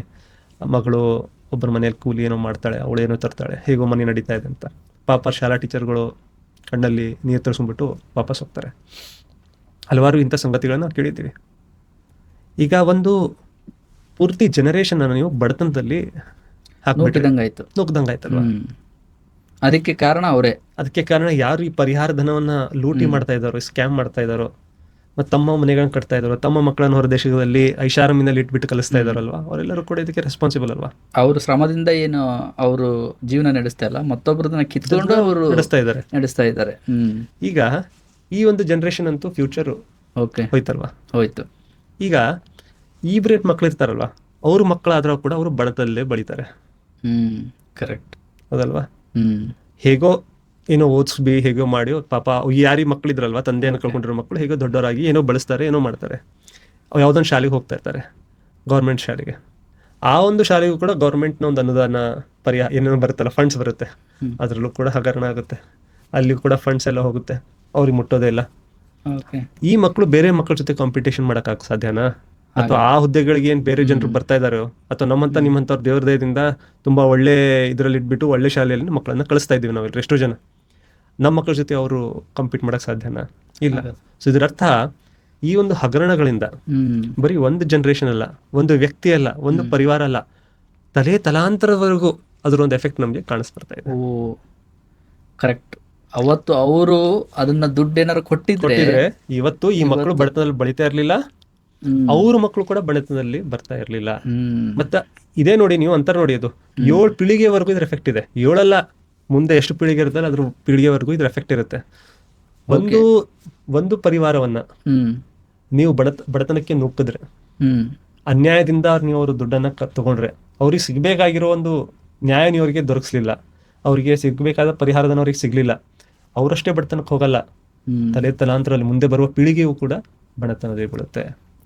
ಅವರೆಲ್ಲ ಅನುಭವಿಸೋ ಒಂದು ಕಷ್ಟ ಅವೆಲ್ಲ ಏನಿದೆಯಲ್ಲ, ಅವೆಲ್ಲವೂ ಆ ಒಂದು ಯಾರ ದುಡ್ಡನ್ನು ತಿಂದಿರ್ತಾರಲ್ಲ ಅವ್ರಿಗೆ ತಟ್ಟುತ್ತೆ. ಮತ್ತೆ ಯಾವಾಗವರೆಗೂ ತಟ್ಟುತ್ತೆ? ಎಲ್ಲಿವರೆಗೂ ಅವ್ರು ಮಾಡಿರೋ ಪಾಪ ಕೃತ್ಯದ ಒಂದು ಇಫೆಕ್ಟ್ ಇಲ್ಲಿ ಕಾಣಿಸ್ಕೊಳ್ತಾ ಇದೆನೋ ಅಲ್ಲಿವರೆಗೂ ಅಕೌಂಟ್ಗೆ ಅದು ಜಮಾ ಆಗ್ತಾ ಇರ್ಬೇಕಲ್ವಾ? ತಿಳಿತಾ ಇದೆ ಅಲ್ವಾ? ಎಲ್ಲಿವರೆಗೂ ಅವನು ಅಥವಾ ಯಾರೆಲ್ಲ ಮಾಡಿದಾರೋ ಅವರು ಮಾಡಿದ ಪಾಪ ಕೃತ್ಯದಿಂದ ಎಷ್ಟು ಜನರಿಗೆ ಎಫೆಕ್ಟ್ ಆಗಿದನೋ, ಅವ್ರಿಗೆ ಲಾಸ್ ಆಗಿದನೋ, ಅವೆಲ್ಲವೂ ಕೂಡ ಅವ್ರ ಅಕೌಂಟ್ಗೆ ಜಮಾ ಆಗ್ತಾನೆ ಇರಬೇಕು. ಇದು 1-2 ಜನರೇಷನ್ ಅವನ್ ಮುಗ್ದೋಗಿರ್ಬೋದು, ಆದ್ರೆ ಅವನದೊಂದು ಅಕೌಂಟ್ಗೆ ಅವ್ನ ಬ್ಯಾಲೆನ್ಸ್ ಏನಿದಲ್ಲ, ಪಾಪದ ಬ್ಯಾಂಕ್ ಬ್ಯಾಲೆನ್ಸ್ ಇದಲ್ವಾ, ಆ ಬ್ಯಾಲೆನ್ಸ್ ಇದು ಕ್ರೆಡಿಟ್ ಆಗ್ತಾನೆ ಇರುತ್ತೆ. ಅದೇ ರೀತಿ ಒಂದು ಒಳ್ಳೆ ಶಿಕ್ಷಕದಿಂದ ಅಂತ ತಿಳ್ಕೊಳ್ಳಿ, ಒಳ್ಳೆ ಟೀಚರ್ ಇದ್ದಾರೆ. ನಾವು ಇವೆಲ್ಲ ಕಥೆಗಳನ್ನ ಕತೆ ಅಂದ್ರೆ ಇವೆಲ್ಲ ಸಂಗತಿಗಳನ್ನ ನ್ಯೂಸಲ್ಲಿ ಕೂಡ ಇವತ್ತು ಓದ್ತೀವಿ, ಮುಂಚೆ ಕೂಡ ನೋಡಿದ್ವಿ, ಮುಂದೆ ಕೂಡ ಡೆಫಿನೆಟ್ ಆಗಿ ನೋಡ್ತೀವಿ. ಹಲವಾರು ಒಂದು ಊರುಗಳಲ್ಲಿ ಒಂದು ಊರಿಂದ ಇನ್ನೊಂದು ಊರಿಗೆ ಹೋಗ್ಬೇಕಂದ್ರೆ ಈಗೂ ಸ್ವಲ್ಪ ಚಿಕ್ಕ ಒಂದು ನದಿ ಅಂತ ಹೇಳಕ್ಕಲ್ಲ, ಕೆರೆಯನ್ನ ದಾಟಬೇಕು. ಕೆರೆ ಇರುತ್ತೆ, ಕೆರೆಯಲ್ಲಿ ಒಂದು ದೋಣಿ ಇರುತ್ತೆ. ಕೆಲವೊಂದ್ ಸರ್ತಿ ಅಂತೂ ಈಜಾಡ್ ಹೋಗ್ತಾರೆ ಅಂತ ಕೂಡ ಒಂದು ಸಮಯ ಇದೆ. ಯಾಕಂದ್ರೆ ಬ್ರಿಡ್ಜ್ ಇರೋದಿಲ್ಲ, ದೋಣಿ ಸಿಗೋದಿಲ್ಲ. ಹಲವಾರು ಇಂದಿಗೂ ಕೂಡ ಈ ರೀತಿ ಹಲವಾರು ಗುರುಗಳಿದ್ದಾರೆ, ಟೀಚರ್ಸ್ಗಳಿದ್ದಾರೆ. ತಮ್ಮೂರಿನಿಂದ ಪಕ್ಕದೂರಿಗೆ ಆ ಕೆರೆಯನ್ನ ದಾಟ್ಬಿಟ್ಟು ಹೋಗ್ಬಿಟ್ಟು ಮಕ್ಕಳನ್ನ ಕಲಿಸ್ಬರ್ತಾರೆ, ದುಡ್ಡಿಗಾಗಿಲ್ಲ. ಇದು ನನ್ನ ಕರ್ತವ್ಯ, ನನ್ನ ಧರ್ಮ ಅಂತ ತಿಳ್ಕೊಂಡ್ಬಿಟ್ಟು ಮಾಡೋ ಕೂಡ ಜನ ಇದ್ದಾರೆ. ಅದಕ್ಕೆ ನಾವು ಹೇಳ್ತೀವಲ್ಲ, ಮಳೆ ಬೆಳೆ ಎಲ್ಲ ಕರೆಕ್ಟ್ ಆಗ್ತಾ ಇದೆ.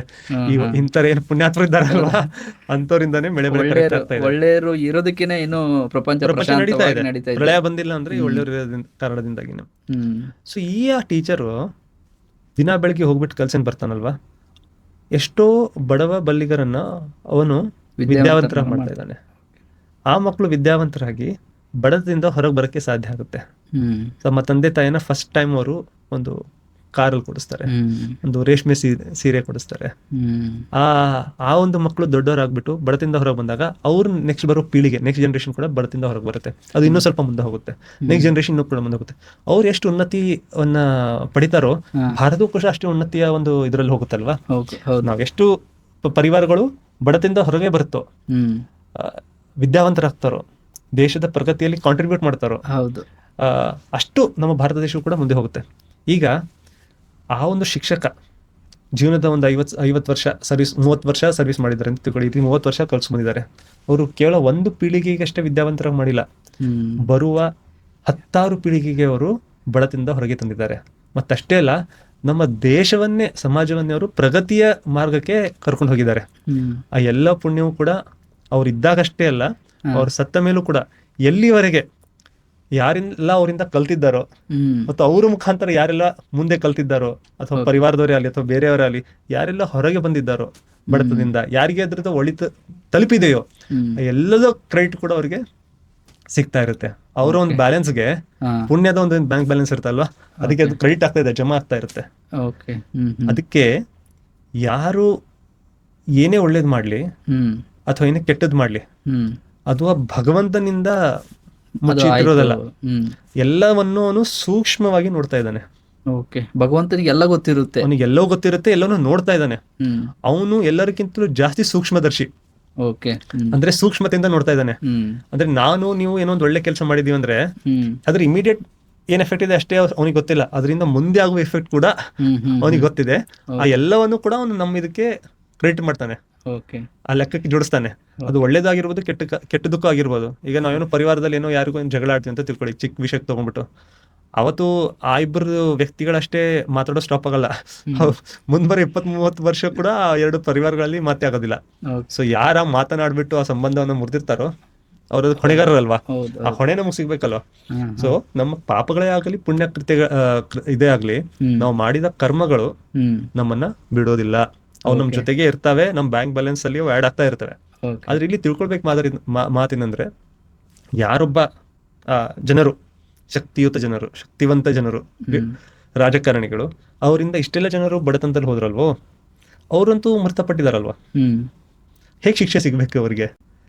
ಇವಾಗ ಇದೊಂದು ದೊಡ್ಡದು ಪ್ರಶ್ನೆ ಸರ್. ಇವಾಗ ಏನಂದ್ರೆ, ಅನ್ಯಾಯವಾಗಿ ಬದುಕೋರು ತುಂಬಾ ಲಜ್ಜೂರಿ ಆಗಿರ್ತಾರೆ, ಒಳ್ಳೆಯವರಿಗೆ ತುಂಬಾ ಕಷ್ಟ. ದೇವ್ರು ಯಾಕೆ ಈ ತರ ಅಂತ ತುಂಬಾ ಜನರ ಪ್ರಶ್ನೆ ಇದು. ಕರೆಕ್ಟ್, ತುಂಬಾ ಒಳ್ಳೆ ಪ್ರಶ್ನೆ. ಅದಕ್ಕೆ ನಾನು ಹೇಳ್ತಾ ಇದ್ದೆ, ಯಾ ರಾಜಕಾರಣಿ ಜನರ ದುಡ್ಡನ್ನು ಹಗರಣದಲ್ಲಿ ದೋಷಣೆ ಮಾಡೋದು, ದೋಷಿಸಿದ್ನೋ, ಅವ್ನಿಗೆ ಏನಾಯ್ತು, ಅವ್ನು ಆರಾಮಾಗಿದ್ದ, ಅವನಿಗೆ ಲಾಸ್ಟ್ಗೆ ಸಲ್ಯೂಟ್ ಕೊಟ್ಬಿಟ್ಟು ನಾವು ಫೈನಲ್ ರೈಟ್ಸ್ ಅನ್ನ ಮುಗಿಸಿದ್ವಿ, ಕೊನೆ ಇದೊಂದು ಮುಗಿಸಿದ್ವಿ ಅವ್ರೆ ಅಂಥವ್ರನ್ನ, ಎಷ್ಟು ಜನರನ್ನ. ಅದೇ ರೀತಿ ಎಷ್ಟು ಜನ ಭಯೋತ್ಪಾದಕರು, ಎಷ್ಟು ಅಮಾಯಕರನ್ನ ಕೊಲ್ಲಿದ್ದಾರೆ. ಅವ್ರಿಗೆ ನಾವು ಜೈಲಲ್ಲಿ ಹಾಕಿರ್ಬೋದು, ಕೆಲ ಶಿಕ್ಷೆ ಕೊಟ್ಟಿರ್ಬೋದು. ಆದ್ರೆ ಅವ್ರು ಮಾಡಿದ ಪಾಪಕೃತ್ಯ, ಅದೇನು ಹೀನತೆ ಇದೆ ಅಲ್ವಾ, ಅದ್ರ ಅನುಗುಣವಾಗಿ ಅವ್ರಿಗೆ ಶಿಕ್ಷೆ ಸಿಕ್ಕಿದೆ ಅಂತ ನಾವು ಹೇಳಕ್ ಆಗ್ಬೋದಾ? ಆಗೋದಿಲ್ಲ. 100 ಜನ ಶೂಟ್ ಮಾಡಿದಾರೆ ಅಂದ್ರೆ ಇವ್ರದ್ದು ಅದ್ರ ತಕ್ಕಂಗೆ ಪ್ರತಿಫಲ ಸಿಗ್ಬೇಕಲ್ವಾ. ಈಗ ನಾವು ರೀಸೆಂಟ್ ಆಗಿ ನ್ಯೂಸ್ ಅಲ್ಲಿ ಎಲ್ಲರೂ ಕೇಳ್ತಾರೆ, ಎಪ್ಸ್ಟೀನ್ ಐಲ್ಯಾಂಡ್ ಬಗ್ಗೆ ಕೇಳಿದ್ವಿ. ಎಷ್ಟೋ ಜನರನ್ನ ಬಲಿಪಶು ಮಾಡಿದಾನೆ ಅವಯ್ಯ. ಹಲವಾರು ಜನ ಹೇಳ್ತಾರೆ, ನ್ಯೂಸ್ ಪ್ರಕಾರ ಹೇಳ್ಬೇಕಾದ್ರೆ, ಅಧಿಕಾರಿ ಪ್ರಕಾರ ಹೇಳ್ಬೇಕಾದ್ರೆ ಅವರು ಸೂಸೈಡ್ ಮಾಡ್ಕೊಟ್ಟಂತೆ ಜೈಲಿನಲ್ಲಿ. ಆದ್ರೆ ಜನ ಏನ್ ಹೇಳ್ತಾರೆ, ನಾನು ಕೊಲ್ಲಲಾಗಿತ್ತು ಅಂತ, ಅವರಿಗೆ ಪ್ಲಾನ್ ಮಾಡಿರುತ್ತೆ ಅಂತ ಹೇಳ್ತಾರೆ. ಅದು ಏನೇ ಇರ್ಲಿ, ಇಷ್ಟು ಜನರನ್ನ ಇಷ್ಟೆಲ್ಲ ಪೀಡನೆ ಯಾತನೆ ಕೊಟ್ಬಿಟ್ಟು ಅಷ್ಟು ಸಲೀಸಾಗಿ ಸತ್ಬಿಟ್ನಲ್ಲ ಅವಯ್ಯ ಅಂತ ಒಂದ್ಸರ್ತಿ ಅನ್ಸುತ್ತೆ ನಂಗೆ. ಅವ್ನಿಗೆ ಶಿಕ್ಷೆ ಸಿಕ್ಕಂಗಾಯ್ತಾ? ಅದು ನನ್ನ ಪ್ರಕಾರ ಅಂತೂ ಅವನಿಗೆ ಆ ಶಿಕ್ಷೆ ಸಿಕ್ಕಿಲ್ಲ. ಆ ಪ್ರತಿಯೊಂದು ಮಗು ಯಾರು ಅವನ ಒಂದು ಇದಕ್ಕೆ ಬಲಿಪಶು ಆಗಿದೆಯೋ, ಘೋರ ಯಾತನೆ ನೀಡಿದಾನೋ, ಆ ಪ್ರತಿಯೊಂದು ಕೂಗು ಏನಿದೆ ಅಲ್ವಾ ಮಗುದು, ಅದರದ ಒಂದು ಶಿಕ್ಷೆ ಅವನಿಗೆ ಸಿಗ್ಬೇಕು. ಬರೀ ಅವನಷ್ಟು ಸಲೀಸಾಗಿ ಅವ್ನ ಪಾರಾದ್ರೆ ಹೇಗೆ? ಅದು ನನ್ನಿಂದ ಒಪ್ಪಕ್ಕಾಗಲ್ಲ. ಸೊ ಅದಕ್ಕಾಗಿ ಇದು ಸ್ವರ್ಗ ನರಕದ ಕಾನ್ಸೆಪ್ಟ್ ಇದೆ ಅಲ್ವಾ, ಅದಕ್ಕಾಗಿ ತುಂಬಾ ಮುಖ್ಯ ಇದೆ. ಈ ಯಾವುದೊಂದು ಕಟ್ಟುಕಥೆ ಎಲ್ಲ ಇದು ನಿಮ್ಗೆ ಎಲ್ಲಾ ಮೇಜರ್ ಪ್ರಮುಖ ಗ್ರಂಥಗಳಲ್ಲಿ ಇದ್ರ ವ್ಯಾಖ್ಯಾನ ಸಿಗುತ್ತೆ. ಹಲವಾರು ಜನರು ಹೇಳ್ತಾರೆ ನೋಡಿ, ಈ ಸ್ವರ್ಗ ನರಕ ಯಾರು ನೋಡಿದ್ದಾರೆ, ಅದೇನೆಲ್ಲ ನಿಜ ಅಲ್ಲ. ಜನರು ಒಂದು ಒಳ್ಳೆ ರೀತಿಯಲ್ಲಿ ಇರಬೇಕು, ಸುಸಂಸ್ಕೃತವಾದ ಸಭ್ಯ ಸಮಾಜ ಇರಬೇಕು, ಮೊರಾಲಿಟಿ ನೈತಿಕತೆ ಜನರಲ್ಲಿ ಬೆಳೆಸಬೇಕು ಅಂತ ಹೆದರ್ಸಕ್ಕೆ ಒಂದು ಇಟ್ಟಿದ್ದಾರೆ ಅಂತ ಹೇಳ್ತಾರೆ. ಈಗ ನೋಡಿ, ದೇವರ ಕಡೆಯಿಂದ ನಾವು ಮಾತು ದೇವರು ಸುಮ್ನೆ ಹೇಳಕ್ಕೇನು ಹೇಳೋದಿಲ್ಲ. ಈಗ ನಾವು ಚಿಕ್ಕವರಿದ್ದಾಗ ಹೇಳ್ತೀವಿ ನೋಡಿ, ಇದು ಮಕ್ಕಳು ಊಟ ಮಾಡಿಲ್ಲ ಅಂದ್ರೆ ತಿನ್ಬಿಡು, ಇಲ್ಲಾದ್ರೆ ಪೊಲೀಸ್ ಅಂಕಲ್ ಬರ್ತಾರೆ, ತಿನ್ಬಿಡು ಇಲ್ಲಾದ್ರೆ ಬಾಬಾಜಿ ಬರ್ತಾರೆ, ಪೋತ್ರಾಜ ಬರ್ತಾರೆ, ಒಂದೊಂದ್ ಕಡೆ ಹೇಳ್ತಾರೆ ಗುಬೆ ಹಾರಿಸೋದಂತಾರೆ ನೋಡಿ ಇದಕ್ಕೆ. ತಿನ್ಬಿಡು ಇಲ್ಲಾದ್ರೆ ಕಾಗೆ ಬರುತ್ತೆ ನೋಡು, ಕಾಗೆ ತಿನ್ಸ್ತೀನಿ ನೋಡು ಅಂತ ಹೇಳ್ತಾರೆ ಮಕ್ಕಳಿಗೆ. ದೇವ್ರು ಆ ರೀತಿ ಮಾಡೋದಿಲ್ಲ, ಹೌದಲ್ವಾ? ಗುಬೆ ಹಾರಿಸೋದಿಲ್ಲ ದೇವ್ರು, ಕಾಗೆ ಹಾರಿಸೋದಿಲ್ಲ. ಇದೆ ಅಂದ್ರೆ ಇದೆ ಸುಮ್ನೆ ಟೈಮ್ ಪಾಸ್ಗೆ ದೇವರು ಸೀರಿಯಸ್ ಇಲ್ಲದೆ ಏನು ಹೇಳೋದಿಲ್ಲ. ಏನಾದ್ರು ವಿಷಯನ ದೇವ್ರು ಹೇಳಿದಾನೆ ಬಂದಿದೆ ಅಂದ್ರೆ ಅದು ಸೀರಿಯಸ್ ಆಗಿ ಇರುತ್ತೆ. ಅದಕ್ಕಾಗಿ ಇದು ಹಲವಾರು ಕಡೆ ಉಲ್ಲೇಖ ಸಿಗುತ್ತೆ. ಮತ್ತೆ ನೋಡಿ, ನೀವು ನ್ಯಾಯ ಸಿಗಬೇಕು, ನ್ಯಾಯವು ಕೇವಲ ಸಿಗುವುದಷ್ಟೇ ಅಲ್ಲ, ಅದು ಸಿಕ್ಕಿದೆ ಅಂತ ಕಣ್ಣಿಂದನೂ ಕಾಣಿಸ್ಬೇಕು. ಈಗ ಒಬ್ಬ ಪೀಡಿತನಿಗೆ, ಸಂತ್ರಸ್ತನಿಗೆ ನನಗೆ ನ್ಯಾಯ ಸಿಕ್ಕಿದೆ ಅಂತ ಕಾಣಿಸೋದು ತುಂಬಾ ಅವಶ್ಯಕ. ಅವಾಗ್ಲೇ ಅವನಿಗೆ ಮನಸ್ಸಿಗೆ ಶಾಂತಿ ಸಿಗುತ್ತಲ್ವಾ? ಈಗ ನೀವೊಂದು ಯಾರಿಗೋ ದುಡ್ಡು ದೋಚಿದ್ದಾರೆ, ಅವ್ನು ಕೋರ್ಟ್ ಕೇಸ್ ಹಾಕಿದ್ದಾನೆ, ಹೌದಲ್ವಾ? ಆ ಕೋರ್ಟ್ ಯಾವಾಗ ಅವನಿಗೆ ಶಿಕ್ಷೆಯನ್ನ ಅನೌನ್ಸ್ ಮಾಡುತ್ತೋ ಅವಾಗ ಆಗುತ್ತೆ, ಹೌದಲ್ವಾ? ಮಾಡಿದ್ದು ಇದಕ್ಕೆ ಅವನಿಗೆ ಶಿಕ್ಷೆ ಸಿಗುತ್ತೆ. ಸೊ ಅದಕ್ಕೆ ಕೋರ್ಟ್ ಹೇಳುತ್ತೆ, ಕಾನೂನು ಹೇಳುತ್ತೆ ಅಂದ್ರೆ ಜಸ್ಟಿಸ್ ಸಿಕ್ಕಿದೆ ಅಂತ ಅಷ್ಟೇ ಅಲ್ಲ, ಜಸ್ಟಿಸ್ ಸಿಕ್ಕಿದೆ ಅಂತ ಜನ ನೋಡ್ಬೇಕು. ಅವಾಗ ಅವರಿಗೆ ಪ್ರಾಮಾಣಿಕೆ ಮೇಲೆ ಟ್ರಸ್ಟ್ ಬರುತ್ತೆ, ವಿಶ್ವಾಸ ಇರುತ್ತೆ. ಈಗ ದೇವರು ನ್ಯಾಯವಂತನಲ್ವಾ? ನ್ಯಾಯಾಧೀಶ. ನಮ್ಮ ಒಂದು ಕೋರ್ಟ್ಗಳಿಂದಾನೇ ನಾವು ಇದನ್ನ ಎಕ್ಸ್ಪೆಕ್ಟ್ ಮಾಡ್ತೀವಿ ಅಂದ್ರೆ ದೇವರಿಂದ ನಾವು ಇದು ಎಕ್ಸ್ಪೆಕ್ಟ್ ಮಾಡ್ಬೇಕೇ ಅಲ್ವಾ? ಸೊ ದೇವ್ರು ಬರೀ ನ್ಯಾಯವನ್ನ ಕೊಡೋದಿಲ್ಲ. He does not just deliver justice, he will ensure that is witnessed. ಅಂದ್ರೆ ನೀವು ಬರೇ ನಿಮ್ಗೆ ನ್ಯಾಯ ಕೊಡೋದಿಲ್ಲ ದೇವರು, ನ್ಯಾಯ ಸಿಕ್ಕಿದೆ ಅಂತ ಎಲ್ರು ತಮ್ಮ ಕಣ್ಣಿಂದ ತಾವು ನೋಡ್ಬೇಕು, ಅವ್ರ ಮನಸ್ಸಿಗೆ ಶಾಂತಿ ಆಗ್ಬೇಕು, ಆ ರೀತಿ ನ್ಯಾಯ ಕೊಡ್ತಾನೆ. ಯಾಕಂದ್ರೆ ನಮ್ ಕಾನೂನೇ ಇದೊಂದು ಪ್ರಿನ್ಸಿಪಲ್ ಅನ್ನ, ಸಿದ್ಧಾಂತನ ಫಾಲೋ ಮಾಡುತ್ತೆ ಅಂದ್ರೆ ಅವನ ಒಂದು ಕೋರ್ಟ್ ಅಲ್ಲಿ ನಮ್ಗೆ ನ್ಯಾಯ ಸಿಗೋದಿಲ್ವಾ? ಖಂಡಿತ. ಸೊ ಅದಕ್ಕಾಗಿ ಸ್ವರ್ಗ ನರಕ ಇದೆ. ಯಾರಿಗೆಲ್ಲ ಇಲ್ಲಿ ಶಿಕ್ಷೆ ಸಿಕ್ಕಿಲ್ವೋ ಅವರಿಗೆ ಖಂಡಿತವಾಗಿ ಅಲ್ಲಿ ಶಿಕ್ಷೆ ಸಿಗುತ್ತೆ. ಅವ್ರಿಗೆ ಶಿಕ್ಷೆ ಸಿಗೋದನ್ನ ಸಂತ್ರಸ್ತರು, ಪೀಡಿತರು ನೋಡ್ತಾರೆ, ಅವರಿಗೆ ಮನಃಶಾಂತಿ ಆಗತ್ತೆ. ನನಗೆ ಏನು ಕಷ್ಟ ಸಿಕ್ಕಿದೆ, ನನಗೇನು ಪೀಡನೆ ಯಾತನೆ ಆಗಿದೆಯೋ, ನನಗೆ ಇವತ್ತು ಅದರದ್ದು ಒಂದು ಜಸ್ಟಿಸ್ ನನಗೆ ಸಿಕ್ಕಿದೆ, ನ್ಯಾಯ ನನಗೆ ದೊರಕಿದೆ ಅಂತ ಅವರಿಗೆ ಅನ್ನಿಸ್ಬೇಕು. ಆವಾಗಲೇ ಆ ಕರ್ಮದ ಫಲ ಅವನಿಗೆ ಸಿಕ್ಕಿದೆ, ನಮ್ಮ ಕರ್ಮದ ಫಲ ನಮಗೆ ಸಿಕ್ಕಿದೆ ಅಂತ ನಾವು ಖಚಿತವಾಗಿ ಹೇಳ್ಬೋದು. ಅದಕ್ಕಾಗಿ ಹೇಳ್ತಾರ ದೇವರಿಗೆ ಕರ್ಮಫಲದಾತ ಅಂತ ಹೇಳ್ತಾರೆ, ಕರ್ಮದ ಫಲವನ್ನು ನೀಡುವನು. ಅದಕ್ಕೆ ಅವನಿಗೆ ನ್ಯಾಯವಂತ ಕೂಡ ಅಂತಾರೆ. ಅವನು ನ್ಯಾಯವಾದ ರೀತಿಯಲ್ಲಿ ಪ್ರತಿಯೊಬ್ಬರ ಕರ್ಮದ ಫಲಗಳನ್ನು ಕೊಡ್ತಾನೆ. ಅವನು ಸೂಕ್ಷ್ಮವಾಗಿ ಎಲ್ಲವನ್ನು ಅಕೌಂಟ್ ಮಾಡಿ ಇಟ್ಟಿದ್ದಾನೆ, ಹೌದಲ್ವಾ? ಯಾರ್ಯಾರು ಏನೇನ್ ಮಾಡಿದ್ದಾರೆ, ಎಷ್ಟು ಮಾಡಿದ್ದಾರೆ, ಅದರಿಂದ ಎಷ್ಟು ಜನರಿಗೆ ಕಷ್ಟ ಆಗಿದೆ, ಎಷ್ಟು ಜನರಿಗೆ ನೋವು ಸಿಕ್ಕಿದೆ, ಎಷ್ಟು ಜನರು ಸಂತ್ರಸ್ತಿದ್ದಾರೆ, ಎಷ್ಟು ಪೀಳಿಗೆವರೆಗೆ ಅದ್ರ ಎಫೆಕ್ಟ್ ಇದೆ, ನೀವು ಯೋಚಿಸಕ್ಕಾಗಲ್ಲ. ಆ ಎಲ್ಲದ ಕ್ಯಾಲ್ಕುಲೇಷನ್ ಇಟ್ಬಿಟ್ಟು ಆ ಪ್ರಕಾರ ವ್ಯಕ್ತಿಗೆ ಅವನು ಒಂದು ಶಿಕ್ಷೆನ, ಪನಿಷ್ಮೆಂಟ್ ಅನ್ನು ಕೊಡ್ತಾನೆ. ಮತ್ತೆ ಈ ಉಲ್ಲೇಖ ಎಲ್ಲ ಕಡೆ ಸಿಗುತ್ತೆ. ಇಲ್ಲಿ ಏನಾಗುತ್ತೆ ಜನ ಅಂದ್ರೆ, ಯಾಕೆ ಈ ಸ್ವರ್ಗ ನರಕ ಒಂದು ಹಾಸ್ಯಾಸ್ಪದ ವಿಷಯ ಯಾಕಾಗಿದೆ, ನೆಗ್ಲೆಕ್ಟ್ ಮಾಡಿರೋ ವಿಷಯ ಯಾಕಾಗಿದೆ ಅಂದ್ರೆ, ಹಲವಾರು ಕಥೆಗಳನ್ನ ನಾವು ಜೋಡಿಸಿದ ಇದ್ರ ಜೊತೆಗೆ, ಹೌದಲ್ವಾ? ಮತ್ತೆ ಬೇರೆ ಬೇರೆ ಜನರು ಆ ಒಂದು ತತ್ವ, ಒಂದು ಸಿದ್ಧಾಂತ ಯಾವ ಒಂದು ದೇಶದಿಂದ ಬಂದಿದೆ ಅದರ ಪ್ರಕಾರ ಅದರ ಒಂದು ಸ್ಟೋರೀಸ್ಗಳಿವೆ, ಕೆಲವೊಂದು ಕಥೆಗಳಿವೆ. ನಾವು ಕಥೆಗಳ ಮೇಲೆ ಜಾಸ್ತಿ ಫೋಕಸ್ ಮಾಡ್ತೀವಿ. ಈಗ ಉದಾಹರಣೆಗೆ ನೀವು ಕೆಲವೊಬ್ರು ಏನ್ ಹೇಳ್ತಾರೆ, ಕೆಲವೊಂದು ಗ್ರಂಥಗಳಲ್ಲಿ ಪಾಪ ಮಾಡಿದವರಿಗೆ ಎಣ್ಣೆಯಲ್ಲಿ, ಬಿಸಿ ಕುದಿಯುವ ಎಣ್ಣೆಯಲ್ಲಿ ಹಾಕಲಾಗುತ್ತೆ ಅಂತ ಕೆಲವರು ಹೇಳ್ತಾರೆ, ಕರೆಕ್ಟಾ? ಇನ್ನೊಬ್ರು ಏನ್ ಹೇಳ್ತಾರೆ ಅಂದ್ರೆ, ಕೆಲವೊಬ್ಬರಿಗೆ ಯಾರು ತಪ್ಪು ಮಾಡಿರ್ತಾರಲ್ವಾ, ದೊಡ್ಡ ಕಲ್ಲಿನ ಬಂಡೆ ತಗೊಂಡ್ಬಿಟ್ಟು ತಲೆ ಜಜ್ಜಲಾಗುತ್ತೆ ಅಂತ ಹೇಳ್ತಾರೆ, ರಕ್ತ ಮತ್ತು ಕೀವನ್ನು ಬಿಡಿಸಲಾಗುತ್ತೆ ಅಂತ ಹೇಳ್ತಾರೆ. ಈ ರೀತಿ ಶಿಕ್ಷೆಗಳನ್ನ ಹೇಳಿದ್ದಾರೆ. ಶಿಕ್ಷೆಗಳನ್ನ ಯಾಕೆ ಹೇಳಿದ್ದಾರೆ ಅಂದ್ರೆ, ಸುಮ್ನೆ ಹೇಳಕ್ಕಂತ ಹೇಳ್ತಾ ಇಲ್ಲ, ಈ ಶಿಕ್ಷೆ ನಿಮ್ಗೆ ಸಿಗುತ್ತೆ, ನೀವು ಈಗಲೇ ಜಾಗೃತರಾಗಿ ಕೆಟ್ಟದ್ದನ್ನು ಬಿಟ್ಟು ಒಳ್ಳೇದನ್ನ ಮಾಡಿ ಅಂತ ಹೇಳಕ್ಕಾಗಿ ನಿಮ್ಗೆ ಹೇಳಿದ್ದಾರೆ. ಹೆದರ್ಸಕ್ಕಂತೂ ಇದೆ, ಅದ್ರ ಬರೀ ಸುಮ್ನೆ ಹೆದರ್ಸಕ್ಕಂತಲ್ಲ, ಎಚ್ಚರಿಕೆ ಅಂತೂ ನೀಡ್ತಾ ಇದ್ದಾರೆ. ಆದ್ರೆ ನೀವು ಒಳ್ಳೆ ಮಾರ್ಗದಲ್ಲಿ ನಡೆದಿಲ್ಲ, ನೀವು ಜನರಿಗೆ ಸುಳ್ಳಾಡೋರಾಗಿದ್ರಿ, ಮೋಸ ಮಾಡೋರಾಗಿದ್ರಿ, ದುಡ್ಡು ದೋಚೋರಾಗಿದ್ರಿ, ಹಗರಣಗಳನ್ನ ಮಾಡೋರಾಗಿದ್ರಿ, ನೀವು ಶಿಕ್ಷೆಗೆ ರೆಡಿ ಆಗಿರಿ ಅಂತ ಕೂಡ ದೇವ್ರು ಹೇಳ್ತಾ ಇದ್ದಾನೆ, ಹೌದಲ್ವಾ? ಬೇರೆ ಬೇರೆ ಗ್ರಂಥಗಳಲ್ಲಿ ಬೇರೆ ಬೇರೆ ರೀತಿ ಉಲ್ಲೇಖ ಇದೆ. ಇಲ್ಲಿ ಪಾಯಿಂಟ್ ಯಾವತ್ ಸರಿ ಯಾವತ್ ತಪ್ಪು ಅಂತಲ್ಲ. ಇಲ್ಲಿ ಪಾಯಿಂಟ್ ಏನಂದ್ರೆ, ಇದರಲ್ಲಿ 3ರಲ್ಲಿ ಯಾವ ಶಿಕ್ಷೆ ಬಂದ್ರು ಕಠಿಣನೇ ಅಲ್ವಾ, ಯಾವ ಯಾತನೆ ಕಠಿಣನೇ ಅಲ್ವಾ? ಸೊ ಇಲ್ಲಿ ಯಾವ್ದು ಎಕ್ಸಾಂಪಲ್ ಎದಕ್ಕಿದೆ ಅಂತ ಇಂಪಾರ್ಟೆಂಟ್ ಅಲ್ಲ, ಆದ್ರೆ ಇದು ನಿಜ ಇದೆ, ಈ ರೀತಿ ಆಗುತ್ತೆ ಅಂತ ಎಲ್ಲ ಕಡೆ ಬಂದಿದೆ. ಅವ್ರು ಏನ್ ಮಾಡಿರ್ತಾರೆ ಅವ್ರು ಅದನ್ನ ಮಾತ್ರ ಅನುಭವಿಸಿ ಅನ್ಸ್ಬೇಕಲ್ವಾ? ಇಲ್ಲಾಂದ್ರೆ ನ್ಯಾಯ ಆಗಿದೆ ಅಂತ ಹೇಳಕ್ ಸಾಧ್ಯ. ಹಾಗಾಗಿ ಮಹಾಭಾರತದಲ್ಲಿ ಒಂದು ಸ್ವರ್ಗಾರೋಹಣ ಪರ್ವ ಅಂತ ಇದೆ. ಸ್ವರ್ಗಾರೋಹಣ ಅಂದ್ರೆ ಎಂಟ್ರಿ ಟು ಸ್ವರ್ಗ ಅಂದಂಗ, ಆ ರೀತಿ. ಆರೋಹಣ ಅಂದ್ರೆ ಮೇಲಕ್ಕೆ ಹೋಗೋದು. ದೊಡ್ಡ ಇದೆ. ಲಾಸ್ಟಿಂದ ಇದು ಪಾರ್ಟ್ ಬರ್ತೀನಿ. ಎದಕ್ಕೆ ಹೇಳ್ತಾ ಇದೀನಿ ಅಂದ್ರೆ, ಯುಧಿಷ್ಠಿರ ಲಾಸ್ಟ್ ಎಲ್ಲರ ಆದ್ಮೇಲೆ ಧರ್ಮರಾಜ ಯುಧಿಷ್ಠಿರು ಸ್ವರ್ಗಕ್ಕೆ ಹೋಗ್ತಾರೆ. ಯುಧಿಷ್ಠಿರ ಪಾಂಡವರಲ್ಲಿ ಎಲ್ಲಕ್ಕಿಂತ ದೊಡ್ಡವರು. ಮಹಾಭಾರತ ಯುದ್ಧದಾಗಿದೆ, ಸ್ವರ್ಗಗಳು ಹೋಗಿದ್ದಾರೆ, ಅವರಿಗೆ ವೆಲ್ಕಮ್ ಮಾಡಿದ್ದಾರೆ ಸ್ವರ್ಗದಲ್ಲಿ. ಹೋಗಿ ನೋಡ್ತಾರೆ, ಪಾಂಡವರು ಇರ್ಬೇಕು, ತಮ್ಮಂದ್ರಲ್ಲಿದ್ದಾರೆ, ಭೀಮ ಎಲ್ಲಿ, ಅರ್ಜುನ ಎಲ್ಲಿ ಅಂತ ನೋಡಕ್ಕೊಂದು ಹಂಬಲ್ ಅವ್ರಿಗೆ, ತಮ್ಮಂದ್ರನ್ನ ಎಲ್ಲ. ಒಳಗೆ ನೋಡ್ತಾರೆ, ಅಲ್ಲಿ ದುರ್ಯೋಧನ ಇದ್ದಾನೆ, ದುಶ್ಯಾಸನ ಇದ್ದಾರೆ, ಕೌರವರು ಇದ್ದಾರೆ. ಅವರು ಫುಲ್ ಶಾಕ್ ಆಗ್ಬಿಡ್ತಾರೆ, ತುಂಬಾ ಸಿಟ್ಟು ಬಂದ್ಬಿಡುತ್ತೆ ಅವ್ರಿಗೆ. ಅವ್ರು ಕೇಳಕ್ ಶುರು ಮಾಡ್ತಿದ್ರು, ಅನ್ಯಾಯ ಆಗಿದೆ ಇದು, ನಾವು ಧರ್ಮಕ್ಕಾಗಿ ಹೋರಾಡಿದವರು, ನೀತಿವಂತರಾಗಿ ಇರೋರು ನನ್ನ ಅಣ್ಣ ತಮ್ಮಂದ್ರೆ ನೀವು ನರಕಕ್ಕೆ ಹಾಕಿಬಿಟ್ಟು ಇಲ್ಲಿ ಸ್ವರ್ಗದಲ್ಲಿ ಕೌರವ ನಡೀತೀರಾ ಅಂತ ಕೇಳ್ತಾರೆ. ತುಂಬಾ ಇದು ಆವಾಗ ಅವ್ರಿಗೆ ಶಾಂತ ಮಾಡಿ ಏನ್ ಹೇಳಲಾಗುತ್ತೆ ಅವ್ರಿಗೆ ಅಂದ್ರೆ, ನೋಡಿ ಒಳ್ಳೆ ಜನರು ಕೆಲವೊಂದು ಕೆಟ್ಟ ಕೆಲಸಗಳನ್ನ ಮಾಡಿರ್ತಾರೆ, ಅಲ್ಪ ಸ್ವಲ್ಪ ತಪ್ಪಾಗಿರುತ್ತೆ, ಅದೊಂದ್ ಸರಿ ಮಾಡಿರ್ತಾರೆ ತಪ್ಪುಗಳು. ಎಲ್ಲರೂ 100% ಒಳ್ಳೆಯವರಾಗಕ್ಕೆ ಸಾಧ್ಯ ಇಲ್ಲ. ಅದೇ ರೀತಿ ಎಷ್ಟೇ ಜನ ಕೆಟ್ಟಿದ್ರು ಕೆಲವೊಬ್ರು ಒಳ್ಳೆ ಕೆಲಸವನ್ನು ಮಾಡಿರ್ತಾರೆ. ಇದೇನು ಕೌರವರಲ್ಲಿ ಸ್ವರ್ಗದಲ್ಲಿ ಕೂತಿದಾರಲ್ವಾ, ಇದು ಟೆಂಪ್ರರಿ. ಒಂದೋ ಎರಡೋ ಕೆಲಸ ಒಳ್ಳೆ ಕೆಲಸ ಮಾಡಿದ್ದಾರೆ. ಒಂದ್ ಒಳ್ಳೆ ಕೆಲಸ ಅಂದ್ರೆ ತಮ್ಮ ಒಂದು ಕ್ಷತ್ರಿಯ ಧರ್ಮವನ್ನು ನಿಭಾಯಿಸಿದ್ದಾರೆ, ಯುದ್ಧ ಮಾಡಿದ್ದಾರೆ, ಯುದ್ಧ ಬಿಟ್ಟು ಓಡಿಲ್ಲ, ಮತ್ತೊಂದೇನೋ ಅಲ್ಲಿ ಇಲ್ಲಿ ಒಂದೆರಡು ಕೆಲಸ ಮಾಡಿದ್ದಾರೆ ಅಂತ ಅವ್ರಿಗೆ ಇದು ಸ್ವರ್ಗ ಟೆಂಪ್ರರಿ ಆಗಿ ಸಿಕ್ಕಿದೆ ಅಷ್ಟೇ. ಹಾಗೆಯೂ ಕೂಡ ಪಾಂಡವರು ಕೂಡ ಒಂದೆರಡು ತಪ್ಪು ಕೆಲಸ ಮಾಡಿರಬಹುದು, ಅದಕ್ಕಾಗಿ ಟೆಂಪ್ರರಿ ಆಗಿ ಅವರನ್ನೆಲ್ಲ ಕೂಡಿಸಿದೆ ಅಂತ. ಅದಕ್ಕಾಗಿ ನಿಮ್ಗೆ ಇದು ತೋರಿಸ್ಲಿಕ್ಕಾಗಿ ನಾವು ಇಲ್ಲಿ ನಿಮ್ಗೆ ತೋರಿಸಿದೀವಿ ಅಂತ ಹೇಳ್ತಾರೆ.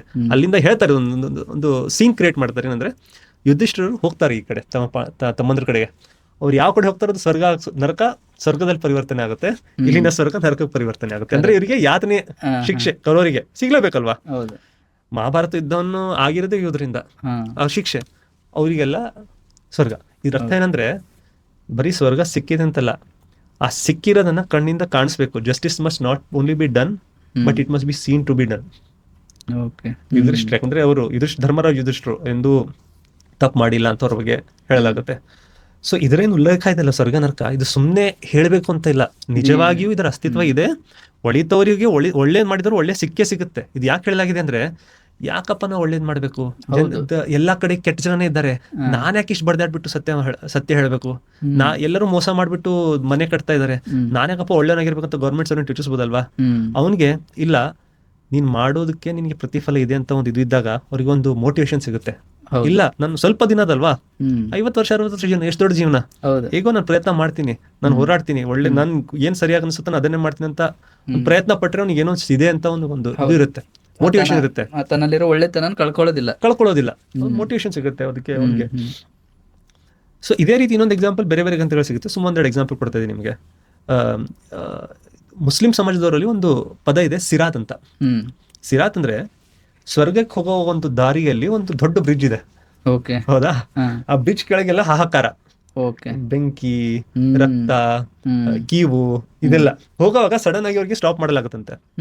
ಯಾಕಂದ್ರೆ ಈಗ ನೀವು ಹೋಪ್ ಮಾಡೋಣ ಒಳ್ಳೆ ಜನ ಅಂತ, ಆದ್ರೆ ಮನಸ್ಸು ನೋಯಿಸಿರ್ತೀವಿ, ಒಂದ್ಸರ್ತಿನೋ ಅಂದಿರ್ತೀರಾ, ನಾನ್ ನಿಮ್ ಸಹಾಯ ಕೇಳಿರ್ತೀನಿ, ನಂಗೆ ಮಾಡಿರಲ್ಲ, ಅಥವಾ ನಾನ್ ನಿಮ್ ಒಂದ್ಸರ್ತಿನೋ ಅಂದಿರ್ತೀನಿ. ಆ ಏನೇನ್ ಇದೆ ಅಲ್ವಾ, ಅಲ್ಲೇ ಆ ವಿಷಯಗಳನ್ನೆಲ್ಲ ಮುಗಿಸ್ಕೊಂಡ್ಬಿಡ್ಬೇಕಂತೆ, ಹೌದಲ್ಲ. ಏನೋ ಮನಸ್ಸಲ್ಲಿ ಏನಾದ್ರು ಒಂದು ಆಸ್ಪದ ಇರುತ್ತೆ ನೋಡಿ, ಏನೋ ಒಂದು ಆಗಿರೋದು ಚಿಕ್ಕ ಪುಟ್ಟ ಏನಾದ್ರು ಆಗಿದ್ರೆ, ಒಳ್ಳೆ ಜನ ಇದ್ರು ಕೂಡ ಇನ್ನೊಂದು ಆಗಿರುತ್ತೆ ಅಂತ ಅಂತಾರೆ ನೋಡಿ, ಅದೆಲ್ಲ ಮುಗಿಸ್ಕೊಂಡ್ಬಿಟ್ಟು ಅಲ್ಲೇ ಎಲ್ಲ ಕ್ಲೋಸ್ ಮಾಡ್ಬಿಟ್ಟು ಮುಂದೆ ಹೋಗ್ಬೇಕಂತೆ. ಮುಗಿಸ್ಕೊಂಡ್ಬಿಡೋದಂದ್ರೆ ಇನ್ನೊಂದು ವ್ಯವಹಾರಗಳಲ್ಲಿ ತಿಳಿದೇನೋ ಏನೋ ಒಂದು ಮನಸ್ತಾಪ ಆಗಿರುತ್ತೆ, ಮಿಸ್ಅಂಡರ್ಸ್ಟ್ಯಾಂಡಿಂಗ್ ಆಗಿರುತ್ತೆ. ನಾವೇನೋ ನಿಮ್ಗೆ ಒಂದ್ ವ್ಯವಹಾರ ಮಾಡಿರ್ತೀವಿ, ನೀವು 3 ಅಂದಿರ್ತೀರಾ, ನಾನು 100 ಕೇಳಿಸ್ಕೊಂಡಿರ್ತೀನಿ, ಆಗಿರುತ್ತಲ್ವಾ. ಆಗಿರುತ್ತಲ್ವಾ. ನೀವು ತೇರಾ ಅಂತ ಅಂದಿರ್ತೀರಿ ಹಿಂದಿಯಲ್ಲಿ, ನಾ ತೇರಾ ಅಂದ್ರೆ ನಾನು 13 ಅಂತ ತಿಳ್ಕೊಂಡಿರ್ತೀನಿ, ನೀವು ತೇರಾ ಅಂದ್ರೆ ನೀವು ಅಂತೀರಾ, ಆಗಿರುತ್ತೆ ನೋಡಿ. ಆಗಿರುತ್ತೆ 300 100 ಎಲ್ಲ ತುಂಬಾ ಕಾಮನ್. ಈ ರೀತಿ ಏನಾಗಿರುತ್ತೆ, ಅದೆಲ್ಲ ಇಲ್ಲೇ ಮುಗಿಸ್ಕೊಂಡ್ಬಿಟ್ಟು ಒಬ್ರೊಬ್ರು ತಪ್ಕೊಂಡ್ಬಿಟ್ಟು ಫ್ರೆಂಡ್ಸ್ ಅಂತ ಸ್ವರೂಪ ಹೋಗಿ ಅಂತ. ಸೊ ಇದೊಂದು ಕಾನ್ಸೆಪ್ಟ್ ಸಿಗುತ್ತೆ ಅಲ್ಲಿ. ಸೊ ಇದ್ರ ಅರ್ಥ ಏನಂದ್ರೆ, ನರಕದ ಯಾತನೆ ತಪ್ಪಿದ್ದಲ್ಲ, ಸ್ವರ್ಗದ ಸುಖ ಕೂಡ ತಪ್ಪಿದ್ದಲ್ಲ. ಓಕೆ, ಅದಕ್ಕಾಗಿ ಒಂದು ನಮ್ಮ ಕನ್ನಡದಲ್ಲಿ ಒಂದು ಇದು ಬರುತ್ತೆ ನೋಡಿ, ಕರ್ತಾರನ ಕಮ್ಮಟ ಅಂತ ಈ ಭೂಮಿಗೆ ಈ ಒಂದು ಜೀವನಕ್ಕೆ ಕರಲಾಗಿದೆ. ಕರ್ತಾರನ ಕಮ್ಮಟ ಅಂದ್ರೆ ವರ್ಕ್ಶಾಪ್. ವಿಶಿಷ್ಟವಾಗಿ ಇದನ್ನ ಕಾಯಿನ್ಸ್ ಇರ್ತಲ್ಲ, ನಾಣ್ಯಗಳಿರ್ತಲ್ಲ, ಆ ನಾಣ್ಯಗಳನ್ನ ಮಿಂಟ್ ಮಾಡೋದು, ತಯಾರಿಸೋ ಒಂದು ಕೇಂದ್ರಕ್ಕೆ, ಜಾಗಕ್ಕೆ, ವರ್ಕ್ಶಾಪ್ಗೆ ಕಮ್ಮಟ ಅಂತ ಹೇಳ್ತಾರೆ. ಯಾಕೆ ಈ ಪದ ಬಸವಣ್ಣವ್ರು ಯೂಸ್ ಮಾಡಿದ್ದಾರೆ ಅಂತ, ಎಷ್ಟು ಒಳ್ಳೆ ಪದ ನೋಡಿ, ಅವ್ರು ಏನೂ ಯೂಸ್ ಮಾಡೋದಾಗಿರೋದು. ಕಮ್ಮಟ ಅಂತ ಯಾಕೆ ಅಂದ್ರೆ, ಆ ಯಾವಾಗ ಕಾಯಿನ್ಸ್ ಅನ್ನ ಮಿಂಟ್ ಮಾಡ್ತಾ ಇರ್ತಾರಲ್ಲ, ಅದನ್ನ ಪ್ರಕ್ರಿಯೆ ಇದೆ ಅಲ್ವಾ, ಕಾಯಿನ್ಗಳನ್ನ ನಾಣ್ಯಗಳನ್ನ ತಯಾರಿಸೋದ್ರಲ್ಲಿ. ಕೆಲವೊಂದ್ ಸರ್ತಿ ಅಲ್ಲಿ ಫೇಕ್ ಕಾಯಿನ್ಸ್ ಆಗುತ್ತೆ ಅಂತ, ಕರೆಕ್ಟ್ ಆಗಿ ಮಿಂಟ್ ಆಗೋದಿಲ್ಲ ಅದು. ಆ ಫೇಕ್ ಕಾಯಿನ್ ಅನ್ನ ಎಸೆದು ಬಿಡ್ತಾರೆ, ಒರಿಜಿನಲ್ ಕಾಯಿನ್ ಅನ್ನ ಅಷ್ಟೇ ಇಡ್ತಾರೆ. ಆದ್ರೆ ಕಮ್ಮಟದ ಕೆಲಸ ಒರಿಜಿನಲ್ ಯಾವುದು ಫೇಕ್ ಯಾವುದು ಅಲ್ಲೇ ಗೊತ್ತಾಗ್ಬಿಡುತ್ತೆ. ಒರಿಜಿನಲ್ ಅಷ್ಟೇ ಹೊರಗೆ ಬರುತ್ತೆ, ಫೇಕು ಎಸೆಯಲ್ಪಡುತ್ತೆ. ಅದೇ ರೀತಿ ಈ ಒಂದು ಭೂಮಿಯಲ್ಲಿ ಕೂಡ ಆ ದೇವರು ನಮ್ಮನ್ನ, ಈ ಕರ್ತಾರ ಅನ್ನೋದು ಕಮ್ಮಟ, ಒಂದು ವರ್ಕ್ಶಾಪ್. ಅವ್ನು ನೋಡ್ತಾ ಇದ್ದಾನೆ ಯಾವ ನಾಣ್ಯ ಕೆಲ್ಸಕ್ಕೆ ಬರೋದು ಕಾಯಿನ್, ಯಾವುದು ಕೆಲ್ಸಕ್ಕೆ ಬರೋದಲ್ಲ ಅಂತ. ನಾವೆಲ್ಲವೂ ಕೂಡ ಅದು ಫೇಕ್ ಕಾಯಿನ್ ಆಗ್ಬಾರ್ದು, ಎಸೆಯಲ್ಪಡೋ ಕಾಯಿನ್ ಆಗ್ಬಾರ್ದು. ಅದು ಎಲ್ಲಿ ಎಸೆಯಲ್ಪಡುತ್ತೆ, ಆ ಒಂದು ನರಕಾಗ್ನಿಯಲ್ಲಿ. ಏನೋ ಉಪಯೋಗ ಇಲ್ಲದೆ ಕಾಯಿನು. ಯಾವ ಕಾಯಿನು? Original coin.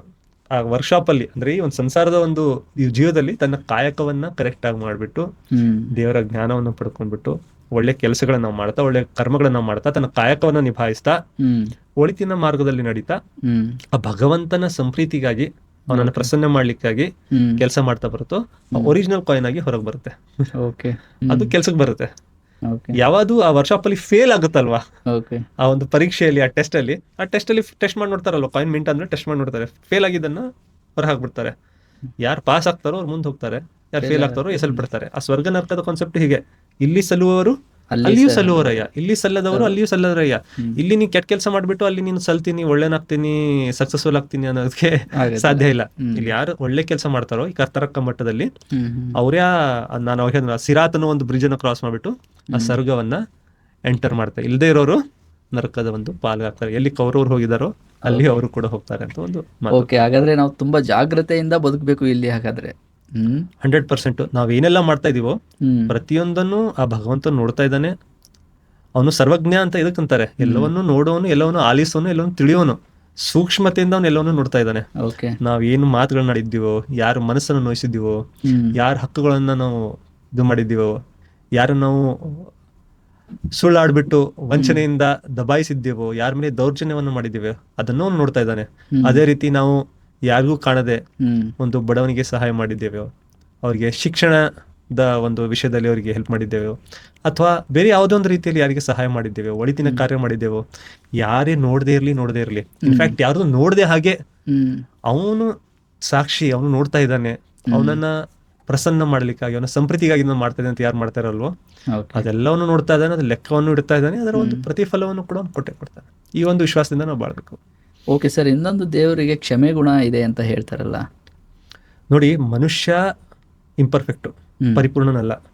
ಅವ್ನು ಯಾರೇ ಇರ್ಲಿ ಅವ್ನು ತಪ್ಪು ಮಾಡೇ ಮಾಡ್ತಾನೆ. ಓಕೆ, ಯಾರು ಕೂಡ ಪರಿಪೂರ್ಣರಲ್ಲ, ಅದೇನಂತಾರ ಹಾಲಿನಲ್ಲಿ ಎದ್ದವರಲ್ಲ, ಎಲ್ಲರೂ ಕೂಡ ತಪ್ಪುಗಳನ್ನ ಮಾಡ್ತಾರೆ. ಅದಕ್ಕಾಗಿ ಮನುಷ್ಯ ದೇವರಾಗಕ್ಕೆ ಸಾಧ್ಯ ಇಲ್ಲ ಅಂತಾರೆ ನೋಡಿ. ಹೌದು, ನಾವೆಷ್ಟೇ ತಪ್ಪು ಮಾಡಿದ್ರು ಕೂಡ ನಮ್ಮ ತಪ್ಪಿನ ಅರಿವು ನಮಗಾದಾಗ ಆ ದೇವರಲ್ಲಿ ಕ್ಷಮೆ ಕೇಳೋದು, ಮತ್ತೆ ಎಲ್ಲಿ ನಾವು ಯಾರ ಮನಸ್ಸನ್ನು ನೋಯಿಸಿರ್ತೀವಲ್ವಾ ಅವರಿಂದ ಕ್ಷಮೆ ಯಾಚನೆ ಮಾಡೋದು. ಈ ರೀತಿ ನಾವು ಮಾಡಿದಾಗ ಭಗವಂತನು ಕ್ಷಮಾಶೀಲನು, ಕರುಣಾಕರನು, ಅವನು ಕ್ಷಮೆಯನ್ನ ಕೊಟ್ಟೆ ಕೊಡ್ತಾನೆ, ತನ್ನ ಕರುಣೆಯನ್ನ ತೋರಿಸ್ತಾನೆ ಅನ್ನೋ ಒಂದು ಭರವಸೆ ನಮ್ಮಲ್ಲಿ ಇರಲೇಬೇಕು. ನೋಡಿ, ಒಂದು ತಾಯಿ ಒಂದು ಮಗು ಎಷ್ಟೊಂದು ತಪ್ಪು ಮಾಡಿದ್ರೆ ತನ್ನ ಮಗ ದೊಡ್ಡವನಾಗಿ ನಿಂತಾಗ ಕೂಡ ತಪ್ಪು ಮಾಡಿದ್ರೆ, ನನ್ನ ಮಗ ಚಿಕ್ಕವನೇ ಇದ್ದಾನೆ, ಅವ್ನು 50 ವರ್ಷದನಾದ್ರೂ ಅವ್ನ ತಾಯಿ ಚಿಕ್ಕವನಿದ್ದಾನೆ, ತಪ್ಪು ಮಾಡಿದ್ದಾನೆ ಅಂತ ಹೇಳ್ಬಿಟ್ಟು ಕ್ಷಮೆ ಮಾಡ್ತಾಳೆ. ಓಕೆ, ಆ ಭಗವಂತನು ಆ ತಾಯಿಗಿಂತಲೂ ಜಾಸ್ತಿ ಕರುಣಾಕರನಲ್ವಾ, ಕೃಪೆ ತೋರಿಸ್ತಾನೆ. ಅಂದ್ರೆ ಮನುಷ್ಯ ಒಂದು ಸ್ಟೆಪ್ ಮುಂದಿಡಬೇಕು ಇದರಲ್ಲಿ. ನಾವು ನಮ್ಮ ಕಡೆಯಿಂದ ಒಂದ್ ಸ್ಟೆಪ್ ಇಟ್ರೆ ಭಗವಂತ ನಮಗೆ ಆ ಮಾರ್ಗದಲ್ಲಿ ನಡೆಸ್ತಾನೆ, ಏನೋ ಒಂದು ಹೊಸ ಆಯಾಮಗಳನ್ನು ಜೋಡಿಸ್ತಾನೆ, ಹೊಸ ಗುರುಗಳು ಸಿಗ್ತಾರೆ, ಹೊಸ ಮಿತ್ರ ಸಿಗ್ತಾರೆ, ಸಂಗಡಿಗಳು ಸಿಗ್ತಾರೆ, ಸಹಪಾಠಿಗಳು ಸಿಗ್ತಾರೆ, ಏನೋ ಒಂದು ದಾರಿ ಸಿಗುತ್ತೆ. ದಾರಿ ಸಿಗುತ್ತೆ. ನಾವು ಸ್ವಲ್ಪ ನಮ್ಮ ಕಡೆಯಿಂದ ಒಂದು ಫಸ್ಟ್ ಸ್ಟೆಪ್ ಹಾಕ್ಬೇಕಷ್ಟೇ. ಅವನು 100 ಫಸ್ಟ್ ಸ್ಟೆಪ್ ಅಷ್ಟೇ ಟಫ್ ಆಗುತ್ತೆ ಸರ್, ಆಮೇಲೆ ಮುಂದೆಲ್ಲ ಅವನೇ ಕರ್ಕೊಂಡು ಹೋಗ್ತಾನೆ. ಸರ್, ಇನ್ನೊಂದು ಪ್ರಶ್ನೆ.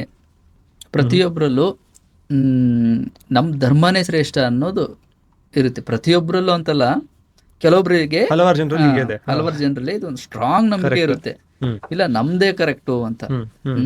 ಅವರು ಬೇರೆಯವ್ರದನ್ನ ಒಪ್ಪೋದಿಲ್ಲ. ಅವರು ಹೇಗಂದ್ರೆ ನಾವೇ ಬೇರೆ ಅವರೇ ಬೇರೆ ಅನ್ನೋ ಒಂದು ಭೇದದಿಂದ ನೋಡ್ತಾ ಇರ್ತಾರೆ. ಇವತ್ತು ಸಮಾಜದಲ್ಲಿ ಮನಸ್ತಾಪಗಳು, ಜಗಳಗಳು ಆಗ್ತಾ ಇದ್ದಾವೆ ಅಂತಂದ್ರೆ ಇದೇ ಒಂದು ಕಾರಣದಿಂದ. ಹಾಗಾಗಿ ಈ ಧರ್ಮ ಅನ್ನೋದನ್ನ ಹೇಗೆ ಅರ್ಥ ಮಾಡ್ಕೋಬೇಕು, ಯಾವ ದೃಷ್ಟಿಕೋನದಲ್ಲಿ ನೋಡಬೇಕು? ತುಂಬಾ ಒಳ್ಳೆ ಪ್ರಶ್ನೆ ಕೇಳಿದ್ರಿ ನೀವು. ಆಕ್ಚುಲಿ ಇವತ್ತಿನ ಒಂದು ತುಂಬಾ ಪ್ರಾಸಂಗಿಕ ಕೂಡ. ಇವತ್ತಿನ ಒಂದು ಸಮಾಜಕ್ಕೆ ನಾವಿರುವ ಒಂದು ಕಾಲಮಾನದಲ್ಲಿ ತುಂಬಾ ರಿಲಿವೆಂಟ್ ಆಗಿದೆ. ನೋಡಿ, ಇವೆಲ್ಲದರ ಹಿಂದೆ ಅಡಗಿರುವ ಇದರ ರೂಟ್ ಕಾಸ್ ಏನಿದೆ ಅಲ್ವಾ, ಬೇರಲ್ಲಿ ಏನಿದೆ ಅಲ್ವಾ ಸಮಸ್ಯೆ, ಅದು ಅಹಂಕಾರ.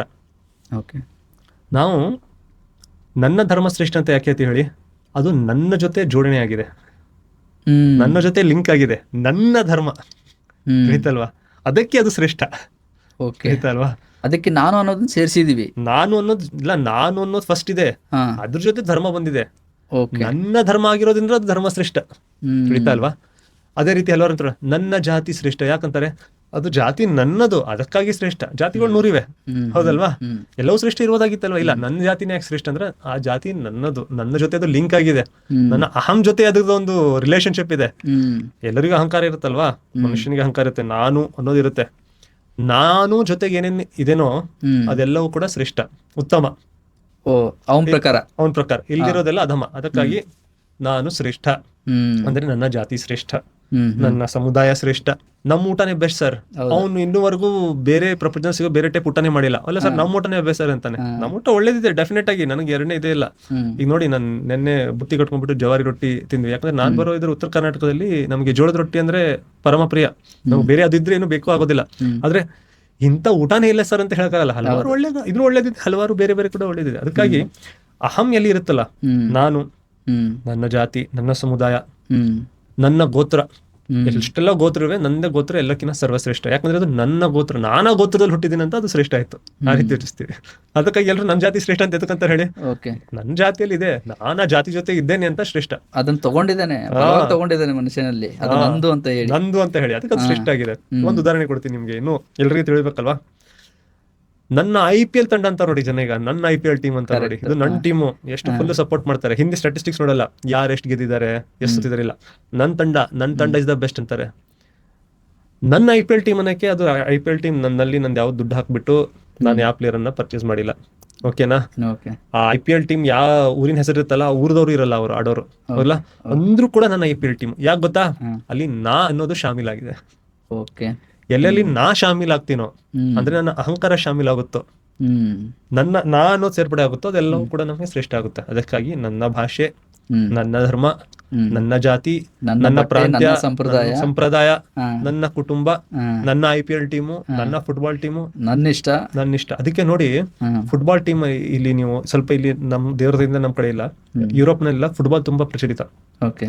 ಫುಟ್ಬಾಲ್ ಕ್ಲಬ್ಸ್ ಇರ್ತಾರೆ. ದೇಶ ಅಂತ ಹೇಳ್ತಿಲ್ಲ, ದೇಶದ ಆಗೋ ನೋಡು ಮ್ಯಾಚ್ ಅಂತ ಇಲ್ಲ, ನಾವು ಏನೋ ಅದು ಒಪ್ಕೊಳ್ಬಹುದು. ಫುಟ್ಬಾಲ್ ಕ್ಲಬ್ಸ್ ಅದೇ ದೇಶದಲ್ಲಿ ಎರಡು ಬೇರೆ ಬೇರೆ ಸಿಟಿ ಇವೆ, ಅವು ಎರಡು ಫುಟ್ಬಾಲ್ ಕ್ಲಬ್ ಇವೆ. ಅವರು ಪ್ರಪಂಚದ ಬೇರೆ ಬೇರೆ ಕಡೆಯಿಂದ ಫುಟ್ಬಾಲ್ ಪ್ಲೇಯರ್ಸ್ ನ ತಗೊಂಡ್ ಬರ್ತಾರೆ, ದುಡ್ಡು ಕೊಟ್ಟು ಆಡಿಸ್ತಾರೆ, ಜನ ದುಡ್ಡು ಕೊಟ್ಟು ನೋಡ್ತಾರೆ. ಈ ಒಂದಿನ ಆಡಿಯನ್ಸ್ ಇರುತ್ತಲ್ಲ, ಫುಟ್ಬಾಲ್ ಫ್ಯಾನ್ಸ್ ಅಂತಾರೆ ನೋಡಿ, ಅವ್ರ ನಡುವೆ ಜಗಳ, ಕಿತ್ತಾಡೋದು, ಇದು ಮಾಡೋದು, ಟೀಕೆ ಮಾಡೋದು, ಒಬ್ಬರ ಮೇಲೆ ಒಬ್ಬರು ಅವಹೇಳನ ಮಾಡೋದು. ಯಾಕೆ ಹೇಳಿಯಲ್ಲಿ ನಾನು ಅನ್ನೋ ಶಾಮೀಲಾಗಿದೆ. ಅದಕ್ಕಾಗಿ ಅಹಂಕಾರ ಈ ಎಲ್ಲ ಸಮಸ್ಯೆಗಳಿಗೆ ಕಾರಣ. ಅದ್ರಲ್ಲಿ ರೂಟ್ ಕಾಸ್ ಇದೆ ಅಲ್ವಾ, ಬುಡದಲ್ಲಿ ಏನಿದೆ ಅಲ್ವಾ, ಅದು ನಾ ಅನ್ನುವ ಒಂದು ತತ್ವ, ಅಹಂಕಾರ. ಇವಾಗ ನಾವು ಅದನ್ನ ನಮ್ಮ ಅಹಂಕಾರಕ್ಕೆ ತಗೊಳ್ದೇನೆ ನಾವು ಅದನ್ನ ಹೇಗೆ ನೋಡ್ಬೇಕು? ಒಳ್ಳೆ ಪ್ರಶ್ನೆ. ಒಂದು ಉದಾಹರಣೆ ಕೊಡ್ತೀನಿ ನಿಮ್ಗೆ. ನೀವೊಂದು ಮಾರ್ಕೆಟ್ಗೆ ಹೋದ್ರಿ ಅಂತ ತಿಳ್ಕೊಳ್ಳಿ, ಸಂತೆಗೆ ಸೇಬ್ ತರಕ್ಕೆ, ಆಪಲ್ ತರಕ್ಕೆ. ಸೇಬ್ ಅಂದ್ರೆ ನಿಮ್ಗೆ ಇಷ್ಟ, ನಿಮ್ಮ ಮನೇಲಿ ಎಲ್ಲರೂ ಅಥವಾ ನಿಮ್ಮ ಮನೆಯಲ್ಲಿ ಮಕ್ಕಳು ಹೆಂಡತಿ ಹೇಳಿದ್ರು, ಅಪ್ಪ ಒಳ್ಳೆ ಆಪಲ್ ತೊಗೊಂಬರ್ಬೇಕು ನೋಡು ಅಂತ. ಲಾಸ್ಟ್ ಟೈಮ್ ಕೆಟ್ಟದಾಗ ತಂದಿದ್ಯಾ, ಚೆನ್ನಾಗಿ ತೊಗೊಂಬರ್ಬೇಕು ಅಂತ ಹೇಳ್ತಾರೆ. ನಾವು ಹೋಗ್ತೀವಿ, ಒಂದು ಶಾಪಲ್ಲಿ ಕೇಳ್ತೀವಿ, ಒಬ್ಬನಿಗೆ ಕೇಳ್ತೀವಿ, ಹೇಗಪ್ಪ ಆ್ಯಪಲು, ಯಾವ ಆ್ಯಪಲ್ಲು ಕೇಳ್ತೀವಿ, ಚೆನ್ನಾಗಿದೆ ಅಲ್ವ ಅಂತ ಹೇಳ್ತೀವಿ. ಸರ್ ಫಸ್ಟ್ ಕ್ಲಾಸ್ ಆ್ಯಪಲ್ ಇದೆ ಸರ್, A1 ಕ್ವಾಲಿಟಿ ಸರ್, ನಾನು ನ್ಯೂಜಿಲೆಂಡಿಂದ ಬರ್ತಾ ಇದೆ sir, Washington apple sir, Kashmir apple sir, ಆ ಆ್ಯಪಲ್ ಸರ್, ಈ ಸೇವಲ್ ಹಾಗಿದೆ, ಹೀಗಿದೆ, A1 ಕ್ವಾಲಿಟಿ ಅಂತ ಹೇಳ್ತಾನೆ ಅವನು. ಕರೆಕ್ಟಾ? ಅವ್ನು ಯಾಕೆ ಹೇಳ್ತಾನೆ ಹೇಳಿ? ಆ ಆ್ಯಪಲ್ ಅವನದು, ಅವನದು ಮಾಡ್ತಾ ಇದ್ದಾನೆ, ಅವ್ನ ನಮ್ಮಲ್ಲಿ ಜೋಡಣೆ ಆಗಿದೆ. ಮತ್ತೆ ಇನ್ನೊಂದೇನೋ ಅವ್ನ್ ಸೇಲ್ ಆದ್ರೆ ಅವ್ನ ಹೊಟ್ಟೆ ಪಾಡಲ್ವಾ, ಅದಕ್ಕಾಗಿ ಆ ಆ್ಯಪಲ್ ಬಗ್ಗೆ ಏನೇನು ಗುಣಗಾನ ಮಾಡ್ಬೋದು ಅವ್ನು ಗುಣಗಾನ ಮಾಡ್ತಾನೆ. ಅದಕ್ಕಿಂತ 100 times ಬೆಟರ್ ನಿಮ್ಗೆ ಆ ಮಾರ್ಕೆಟ್ ಅಲ್ಲಿ ಆ್ಯಪಲ್ ಸಿಗ್ಬೋದು. ಆದ್ರೆ ತನ್ನ ಆ್ಯಪಲ್ ಆಗಿರೋದ್ರಿಂದ ಅವ್ನು ಫುಲ್ ಇದು ಮಾಡ್ತಾನೆ. ಯಾಕಂದ್ರೆ ಅವನು ಸೆಲ್ಲರು, ಸೆಲ್ ಮಾಡ್ತಾ ಇದ್ದಾನೆ, ಅದನ್ನ ಮಾರೋನು. ಹೆಚ್ಚು ಮಾರಿದ್ರೆ ಅದರಿಂದ ಹೆಚ್ಚು ಸಿಗುತ್ತೆ. ಮತ್ತೆ ಅವನ ಆ್ಯಪಲ್ ಅದು, ಹೌದಲ್ವಾ? ಅವ್ನು ಇಷ್ಟೆಲ್ಲ ಇದರಿಂದ ಹೇಳ್ತಾನೆ, ಸರ್ A1 ಕ್ವಾಲಿಟಿ ಸರ್, ಅದು ಇದು ಅಂತ. ನಾವೇನಂತೀವಿ, ಇಲ್ಲಪ್ಪ ಯಾಕೋ ಸ್ವಲ್ಪ ಹುಳು ಇದ್ದಾಗಿದೆ, ನಾನು ಎಷ್ಟು ದುಡ್ಡು ಎಷ್ಟು ಅಂತ ಕೇಳ್ತೀವಿ. ಅವನೇನು ಹೇಳ್ತಾನೆ 300 ರೂಪಾಯಿ kg ಅಂತಾನೆ, 200 ಅಂತಾನೆ. ನೋಡ್ತೀವಿ, ಇಟ್ಬಿಟ್ಟು ಬೇರೆ ಕಡೆ ಹೋಗ್ತೀವಲ್ವಾ? ಕರೆಕ್ಟ್. ಯಾಕೆ ಹೇಳಿ? ಆ ಆ್ಯಪಲ್ಗೂ ನನಗೂ ಅಲ್ಲಿ ಏನೋ ರಿಲೇಶನ್ಶಿಪ್ ಇಲ್ಲ. ಕರೆಕ್ಟ್. ಅದು ಆ್ಯಪಲ್ ನಂದಲ್ಲ, ಆ್ಯಪಲ್ ಜೊತೆ ನಂಗೆ ಏನೋ ಪರ್ಸನಲ್ ಕನೆಕ್ಷನ್ ಇಲ್ಲ. ಅಕಸ್ಮಾತ್ ಆ್ಯಪಲ್ ಏನಾದ್ರು ನಂದಾಗಿದ್ರೆ ಅದು ಹೆಂಗಿದ್ರು ನಾ ತಗೊಂಡ್ಬಿಡ್ತೀನಿ. ಈಗ ನಮ್ಮ ಮನೇಲಿ ನಾವು ಮಕ್ಳು ಇರ್ತಾರೆ ನೋಡಿ, ಅಥವಾ ಬಿಡಿ ಪಾಪ ಮಕ್ಕಳು ಏನ್ಬೇಕು, ನಮ್ ತಗೊಳ್ಳಿ, ನಮ್ಮ ತಂದೆ ತಾಯಿಗೆ ನಾವು ಮಕ್ಕಳು, ಒಳ್ಳೆಯವರು ಕೆಟ್ಟವರು ಅವ್ರ ಮಕ್ಕಳು ಅಡ್ಜಸ್ಟ್ ಮಾಡ್ಕೊಂಡು ಹೋಗ್ತಾರಲ್ವಾ? ಹೆಂಡತಿ ಯಾರು ಏನೋ ಅಡ್ಜಸ್ಟ್ ಮಾಡ್ಕೊಂಡು ಹೋಗ್ತಾ ಇದ್ದಾಳೆ, ಹೌದಲ್ವಾ? ನಮ್ಮ ಮಕ್ಕಳು ತಂದೆ ಅಪ್ಪ ಅಂತ ಅಡ್ಜಸ್ಟ್ ಮಾಡ್ತಾ ಇದ್ದೀವಿ, ನಾವು ಅಡ್ಜಸ್ಟ್ ಮಾಡ್ತಾ ಇದೀವಲ್ಲ. ಯಾಕಂದ್ರೆ ನಮ್ಮ ಮಕ್ಕಳು ಆಪ್ಷನ್ ಇಲ್ಲ ನಮಗೆ, ನನ್ನ ಮಡದಿ, ನನ್ನ ಗಂಡ, ನನ್ನ ಫ್ಯಾಮಿಲಿ ಆಪ್ಷನ್ ಇಲ್ಲ ನನಗೆ. ಆದ್ರೆ ಆ್ಯಪಲ್ ವಿಷಯದಲ್ಲಿ ನಾವು ಇನ್ನೊಂದು ಕಡೆ ಹೋಗ್ತೀವಿ, ಒಂದ್ ಚಿತ್ರ ಚೆಕ್ ಮಾಡ್ತೀವಿ, ನೋಡ್ತೀವಿ ಹೇಗಿದೆ ಆ್ಯಪಲ್ಲು, ಅವ್ನು ಏನೋ ರೇಟ್ ಹೇಳ್ತಾನೆ, ಚೆಕ್ ಮಾಡ್ತೀವಿ, ಅವ್ನು ಆ್ಯಪಲ್ಗಿಂತ ಸ್ವಲ್ಪ ಚೆನ್ನಾಗಿದೆ, ಕ್ವಾಲಿಟಿ ಎಲ್ಲ ಚೆನ್ನಾಗಿದೆ, ಓ ಹೌದಾ, ಟೇಸ್ಟ್ ನೋಡ್ಬೋದು ಅಂದ್ರೆ ಟೇಸ್ಟ್ ತೋರಿಸ್ತಾನೆ, ನೋಡ್ತೀವಿ, ಬರ್ತೀವಿ, ಚೆನ್ನಾಗಿ ಅನಿಸ್ಮೇಲೆ ಹಾಕಪ್ಪ 1 kg 2 kg ಪ್ಯಾಕ್ ಮಾಡಂತ ಹೇಳ್ತೀವಿ. ಇಲ್ಲಿ ಏನು ಬೈಯರ್ ಇದ್ದಾನಲ್ವಾ, ಈಗ ನೀನು ಬೈಯರ್ ಇದ್ದಾನಿಲ್ವಾ, ಕೊಂಡ್ಕೊಳ್ಳೋಕೆ ಹೋಗಿದ್ದಾನಲ್ವಾ, ನಾವು ಅವನ ರೀತಿ ಆಗಿರ್ಬೇಕು. ಸೈದ್ಧಾಂತಿಕ ವಿಷಯಗಳಲ್ಲಿ, ಸಿದ್ಧಾಂತದ ವಿಷಯಗಳಲ್ಲಿ, ಧರ್ಮದ ವಿಷಯದಲ್ಲಿ, ನೈತಿಕತೆ ವಿಷಯಗಳಲ್ಲಿ, or in general any intellectual ವಿಷಯದಲ್ಲಿ, ಬೌದ್ಧಿಕವಾದ ವಿಷಯದಲ್ಲಿ ನಾವು ಏನು ಬಯರ್ ಇದ್ದಾನಲ್ವಾ, ಕಂಡ್ಕೊಳ್ಳೋದಿದ್ದಾನಲ್ವಾ, ಅವನ ರೀತಿಯಾಗಿರ್ಬೇಕು. ಸೆಲ್ಲರ್ ತರ, ಮಾರೋನ್ ತರ ಆಗಿರ್ಬಾರ್ದು. ಯಾಕಂದ್ರೆ ಅವನ್ಗೆ ಅವನದು ಅಂಗಡಿ ನಡೆಸಬೇಕು, ಮತ್ತೆ ಅವ್ನ ಅಹಮಲ್ಲಿ ಶಾಮಿಲಾಗಿದೆ, ನಂದೇ ಆಪಲ್ ಬೆಸ್ಟ್ ಅಂತಾನೆ. ಓಕೆ. ನಾವು ನಮ್ಮ ಫ್ಯಾಮಿಲಿ ಇಸ್ ದ ಬೆಸ್ಟ್ ಅನ್ಬೋದು, ಯಾಕಂದ್ರೆ ಅವ್ರು ನಾವು ನಮ್ಮ ಜೊತೆಗೆ ನಮ್ಗೆ ಆಪ್ಷನ್ ಇಲ್ಲ. ಆದ್ರೆ ಧರ್ಮದ ವಿಷಯದಲ್ಲಿ ನಾವು ಹಾಗೆ ಮಾಡಬಾರ್ದು, ಸಮುದಾಯದ ವಿಷಯದಲ್ಲಿ ಆ ರೀತಿ ಮಾಡಬಾರ್ದು. My community is the best, my race is the best, my caste is the best ವಿಷಯ ಬರಬಾರ್ದು. ಯಾಕಂದ್ರೆ ನಾವು ಅದಕ್ಕೆ ಮಾಲೀಕರಲ್ಲ, ಆ ಸೇಬಿಗೆ ನಾವು ಮಾಲೀಕರಲ್ಲ. ಆ ಒಂದು ಮಾರುಕಟ್ಟೆಯಲ್ಲಿ this world is a market place of ideas. ಈ ಒಂದು ಲೋಕ ಒಂದು ಮಾರುಕಟ್ಟೆ, ಇಲ್ಲಿ ವಿವಿಧ ತರದ ಐಡಿಯಾಸ್ ಇವೆ, ಸಿದ್ಧಾಂತಗಳಿವೆ, ವಿಚಾರಗಳಿವೆ. ಜನರು ತಮ್ಮ ವಿಚಾರಗಳನ್ನ ಸಿದ್ಧಾಂತ ಮಂಡನೆ ಮಾಡಿದ್ದಾರೆ. ಆ ಮಾರುಕಟ್ಟೆಗೆ ಹೋಗಿ ನಿಮಗೆ ಯಾವ ವಿಚಾರ ಒಳ್ಳೆ ಅನಿಸ್ತೋ ತಗೊಂಡು ಬನ್ನಿ ಮನೆಗೆ, ವಿಮರ್ಶೆ ಮಾಡತ್ತರ ಇರ್ಬೇಕು. ವಿಮರ್ಶೆ ಮಾಡಿ, ಓ ಇದು ಆಪಲ್ ನಾವು ಕಟ್ ಮಾಡ್ಬಿಟ್ಟು ಚೆಕ್ ಮಾಡಿ ನೋಡಿಲ್ವಾ, ನೋಡ್ತೀವಲ್ಲ ಕರೆಕ್ಟ್ ಆಗಿದೆ ಅಂತ, ಚಳಕ ಇದ್ರೆ ತಗೊಂಡ್ಬರ್ತೀವಲ್ವಾ, ಹುಳುವುದಿದ್ರೆ ಎಸ್ದು ಬಿಡ್ತೀವಲ್ವಾ. ವಿಚಾರಗಳ ಜೊತೆ ಕೂಡ ಅದೇ ಮಾಡಿ. ನಾನೇನೊಂದು ವಿಚಾರ ಕೊಟ್ಟಿದ್ದೀನಿ ಅಂತ ನನ್ನ ಮಗನ ತಗೊಂಡ್ ಬಿಟ್ರೆ ಅವನ ಮೇಲೆ ಹೇರದಾಗ ಆಗುತ್ತೆ. ಅವನು ದೊಡ್ಡವನಾದ್ಮೇಲೆ ನಾನು ಯಾವ ರೀತಿ ನೀವು ದೊಡ್ಡವನ್ ಮಾಡ್ಬೇಕಂದ್ರೆ, ಅವ್ನು ದೊಡ್ಡವನಾದ್ಮೇಲೆ ನನ್ನ ತಂದೆ ಹೇಳಿದ್ರು ಇದರಲ್ಲಿ ಎಷ್ಟು ಸತ್ಯ ಎಷ್ಟು ಮಿಥ್ಯ, ಕರೆಕ್ಟ್. ಅವರು ಸಮಯಕ್ಕೆ ಅನುಗುಣವಾಗಿ ಅದನ್ನ ತಿಳ್ಕೊಂಡಿದ್ದಾರೆ. ನಾನು ತಿಳ್ಕೊಂಡ್ರೆ ಹಲವಾರು ವಿಷಯಗಳು ತಪ್ಪಾಗಿರ್ಬೋದಲ್ವಾ. ಅವನು ನನ್ನ ತಂದೆನೂ ಕೊಟ್ಟಿದ್ದಾರೆ, ನಾನು ಇದು ಪಾಲಿಸಲೇಬೇಕು ಅಂತ ಹೊರೆ ಅವನ ಮೇಲೆ ಇಟ್ಕೊಂಡ್ಬಿಟ್ರೆ ಅವ್ನು ಮುಂದ್ ಬರಕ್ ಸಾಧ್ಯ ಇಲ್ಲ, ಅವ್ನ ಸತ್ಯವನ್ನು ತಿಳ್ಕೊಳಕ್ ಸಾಧ್ಯ ಇಲ್ಲ. ಅವ್ನ ಸತ್ಯವನ್ನು ಯಾವ ತಿಳ್ಕೊತಾನೆ ನೋಡಿ, ಯಾವಾಗ ಅವ್ನು ದೊಡ್ಡನಾದ್ಮೇಲೆ ಓಕೆ ನನ್ನ ತಂದೆ ಇದನ್ನ ಕಳ್ಸಿದ್ದಾರೆ, ಆದ್ರೆ ಬೇರೆ ರೀತಿಯ ವಿಚಾರ ಕೂಡ ಮಾರುಕಟ್ಟೆಯಲ್ಲಿ ಇವೆ. ಹೌದು, ಇದು ಒಂದೇ ಆಪಲ್ ಇಲ್ಲ, ನನ್ನ ತಂದೆ ತರ್ತಾ ಇರೋ ಅದು ಅಷ್ಟೇ ಆಪಲ್ ಇಲ್ಲ, ಬೇರೆ ಬೇರೆ ತರದ ಆಪಲ್ ಇವೆ, ಬೇರೆ ಬೇರೆ ಕೆಟ್ಟದಿದೆ. ಅವನು ಈ ವಿಚಾರಗಳಲ್ಲಿ ಅತ್ಯುತ್ತಮವಾದ ವಿಚಾರವನ್ನು ಅಳವಡಿಸ್ಕೊಂಡು ಪಿಕ್ ಮಾಡ್ಬೇಕು, ಚುನಾಯಿಸ್ಕೊಳ್ಬೇಕು. ಓ ಇದು ಸರಿಯಾದ ವಿಷಯ, ಇದು ಸತ್ಯ, ಇದರಲ್ಲಿ ತರ್ಕ ಇದೆ, ಇದರಲ್ಲಿ ಲಾಜಿಕ್ ಇದೆ, ಇದರಲ್ಲಿ ಪುರಾವೆಗಳಿವೆ, ಸೈಂಟಿಫಿಕ್ ಎವಿಡೆನ್ಸ್ ಇದೆ, ಇದರಲ್ಲಿ ಕಾಮನ್ ಸೆನ್ಸ್ ಇದೆ ಅಂತ ಹೇಳ್ಬಿಟ್ಟು ಅದನ್ನ ಚುನಾಯಿಸ್ಬೇಕು. ಅದಕ್ಕಾಗಿ ನಾವು ಆಪಲ್ ಅನ್ನ ಏನ್ ಕಂಡ್ಕೊಳಕ್ ಹೋಗ್ತಾನಲ್ವಾ ಅವನ್ ತರ ಆಗ್ಬೇಕು. ವಿಚಾರಗಳು ಬಂದಾಗ, ಧಾರ್ಮಿಕ ವಿಷಯಗಳು ಬಂದಾಗ ನಾವು ನನ್ನ ಧರ್ಮ, ನನ್ನ ಜಾತಿ, ನನ್ನ ಸಮುದಾಯ ಅಂತ ಅದು ಅಹಂಕಾರವನ್ನ ಬಿಟ್ಟು ಸತ್ಯ ಯಾವುದು, ಧರ್ಮಸಮ್ಮತವಾದ ಯಾವುದು ನೋಡ್ಬೇಕು. ಕರೆಕ್ಟ್, ಹೊರಗಡೆ ನಿಂತು ನೋಡ್ಬೇಕು. ನಾನಿಲ್ಲಿ ಪರ್ಚೇಸ್ ಮಾಡಕ್ ಬಂದಿದ್ದೀನಿ, ನಾನಿಲ್ಲಿ ಹೇರ್ಕೊಂಡ್ಬಿಟ್ಟು ಮುಂದೆ ಹೋಗ್ತಾ ಇಲ್ಲ, ತಲೆ ಮೇಲೆ ಎತ್ಕೊಂಡ್ಬಿಟ್ಟು ಹೋಗ್ತಾ ಇಲ್ಲ, ನಾನಿಲ್ಲಿ ನೋಡಕ್ ಬಂದಿದ್ದೀನಿ ಯಾವ್ದು ವಿಚಾರ ಕರೆಕ್ಟ್ ಆಗಿದೆ ಆ ವಿಚಾರಗಳನ್ನ ಎತ್ತು. ಮತ್ತೆ ವಿಚಾರ ಒಂದ್ ಇಲ್ಲಿಂದ ಬರ್ಬೋದು, ಒಂದ್ ಅಲ್ಲಿಂದಾನು ಬರ್ಬೋದಲ್ವಾ. ಎಲ್ಲಿಂದ ವಿಚಾರ ಬರುತ್ತೆ ನಾವು ಅಲ್ಲಿಂದ ತಗೊಳ್ಬೇಕು. ನಮ್ಗೆ ಎರಡು ಉಪಯೋಗ ಆಗ್ಬೋದಲ್ಲ, ಎಲ್ಲ ಏನೇನು ಉಪಯೋಗ ಆಗುತ್ತೆ ನಾವು ತಗೊಳ್ಬೇಕು.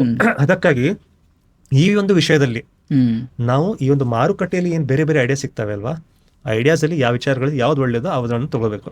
ಇದರ ಕುರಿತು ಒಂದು ಒಳ್ಳೆ ಮಂತ್ರ ಇದೆ, ನನಗೆ ಅದು ತುಂಬಾ ಇಷ್ಟ, ಅದ್ರ ಬಗ್ಗೆ ನಾನು ನಿಮ್ಗೆ ಹೇಳ್ತೇನೆ. ಏನ್ ಹೇಳ್ತೇವೆ ವೇದಗಳಂದ್ರೆ, ಎಲ್ಲಾ ಕಡೆಯಿಂದ ಒಳ್ಳೆಯ ವಿಚಾರಗಳು, ವಿಶ್ವದ ಎಲ್ಲಾ ಒಂದು ಕಡೆಯಿಂದ ಒಳ್ಳೆ ವಿಚಾರಗಳು ನನ್ನ ಕಡೆ ಬರಲಿ, let good thoughts from all sides come to me ಅಂತ ಹೇಳ್ತಾರೆ. ಅದೇ ರೀತಿ ಎಲ್ಲ ಕಡೆಯಿಂದ ನಿಮ್ಗೆ ಇದು ಒಂದು ವಿಚಾರ ಸಿಗುತ್ತೆ. ಉದಾಹರಣೆಗೆ ಮೊಹಮ್ಮದ್ ಅವರು ಹೇಳ್ತಾರೆ, ಜ್ಞಾನ ಎನ್ನೋದು ಒಬ್ಬ ನಂಬಿಕೆಯುಳ್ಳವನ ಕೀಲಿಕೈ ಇದ್ದ ಹಾಗೆ, ಅದು ಅವನಿಗೆ ಎಲ್ಲಿ ಸಿಗುತ್ತೋ ಅದನ್ನ ತಗೊಳ್ಬಿಡ್ಬೇಕು. ಅಂದ್ರೆ ಅದಕ್ಕೆ ಯಾವ ಬಣ್ಣ ಇದೆ ಅಂತ ನೋಡ್ಬೋದು. ಇದನ್ನ ಮೊಹಮ್ಮದ್ ಅವ್ರು ಹೇಳಿದ್ದಾರೆ ಒಳ್ಳೇದಿದೆ ಅಂದ್ರೆ ತಗೊಂಡ್ಬಿಡ್ಬೇಕು, ಇದನ್ನ ಬಸವಣ್ಣನ ಹೇಳಿದಾರೆ ಒಳ್ಳೇದಿದೆ ಅಂತ ತಗೊಳ್ಬಿಡ್ಬೇಕು, ಇದನ್ನ ವಿವೇಕಾನಂದ ಹೇಳಿದ್ದಾರೆ ಒಳ್ಳೇದಿದೆ ಅಂತ ತಗೊಳ್ಬೇಕು, ಜೀಸಸ್ ಹೇಳಿದ್ದಾರೆ ಅಂತ ತಗೊಂಡ್ಬಿಡ್ಬೇಕು. ಯಾವ ಬಣ್ಣದಲ್ಲಿ ಬರ್ತಾ ಇದೆ ಅದನ್ನ ಬಣ್ಣ ಕೊಡಬಾರ್ದು, ಅದಕ್ಕೆ ಐಡೆಂಟಿಟಿ ಕೊಡಬಾರ್ದು. ಜ್ಞಾನಕ್ಕೆ ಇದು ಇಲ್ಲಿಂದ ಬರ್ತಾ ಇದೆ ಎಲ್ಲ ಬರ್ತದೆ ಅಂತ ನೋಡ್ತಾ ಇರ್ಬೇಕು. ಎಲ್ಲಿಂದ ನಮಗೆ ಒಳ್ಳೇದು ಸಿಗುತ್ತೋ ಅಲ್ಲೇ ಸಿಗ್ಬೇಕು. ವೇದಗಳಿಗೆ ಒಳ್ಳೇದು ಸಿಕ್ತೋ ತಗೊಳ್ಬೇಕು, ಕುರಾನಲ್ಲಿ ಸಿಕ್ಕರೆ ತಗೊಳ್ಬೇಕು. ಅಂಬೇಡ್ಕರ್ ಅವರಿಂದ ಒಳ್ಳೆಯ ವಿಷಯಗಳನ್ನ ನಮಗೆ ತಿಳ್ಕೊಳ್ಳೋದು ಎಷ್ಟಿದೆ ಅದನ್ನ ತಿಳ್ಕೊಳ್ಬೇಕು.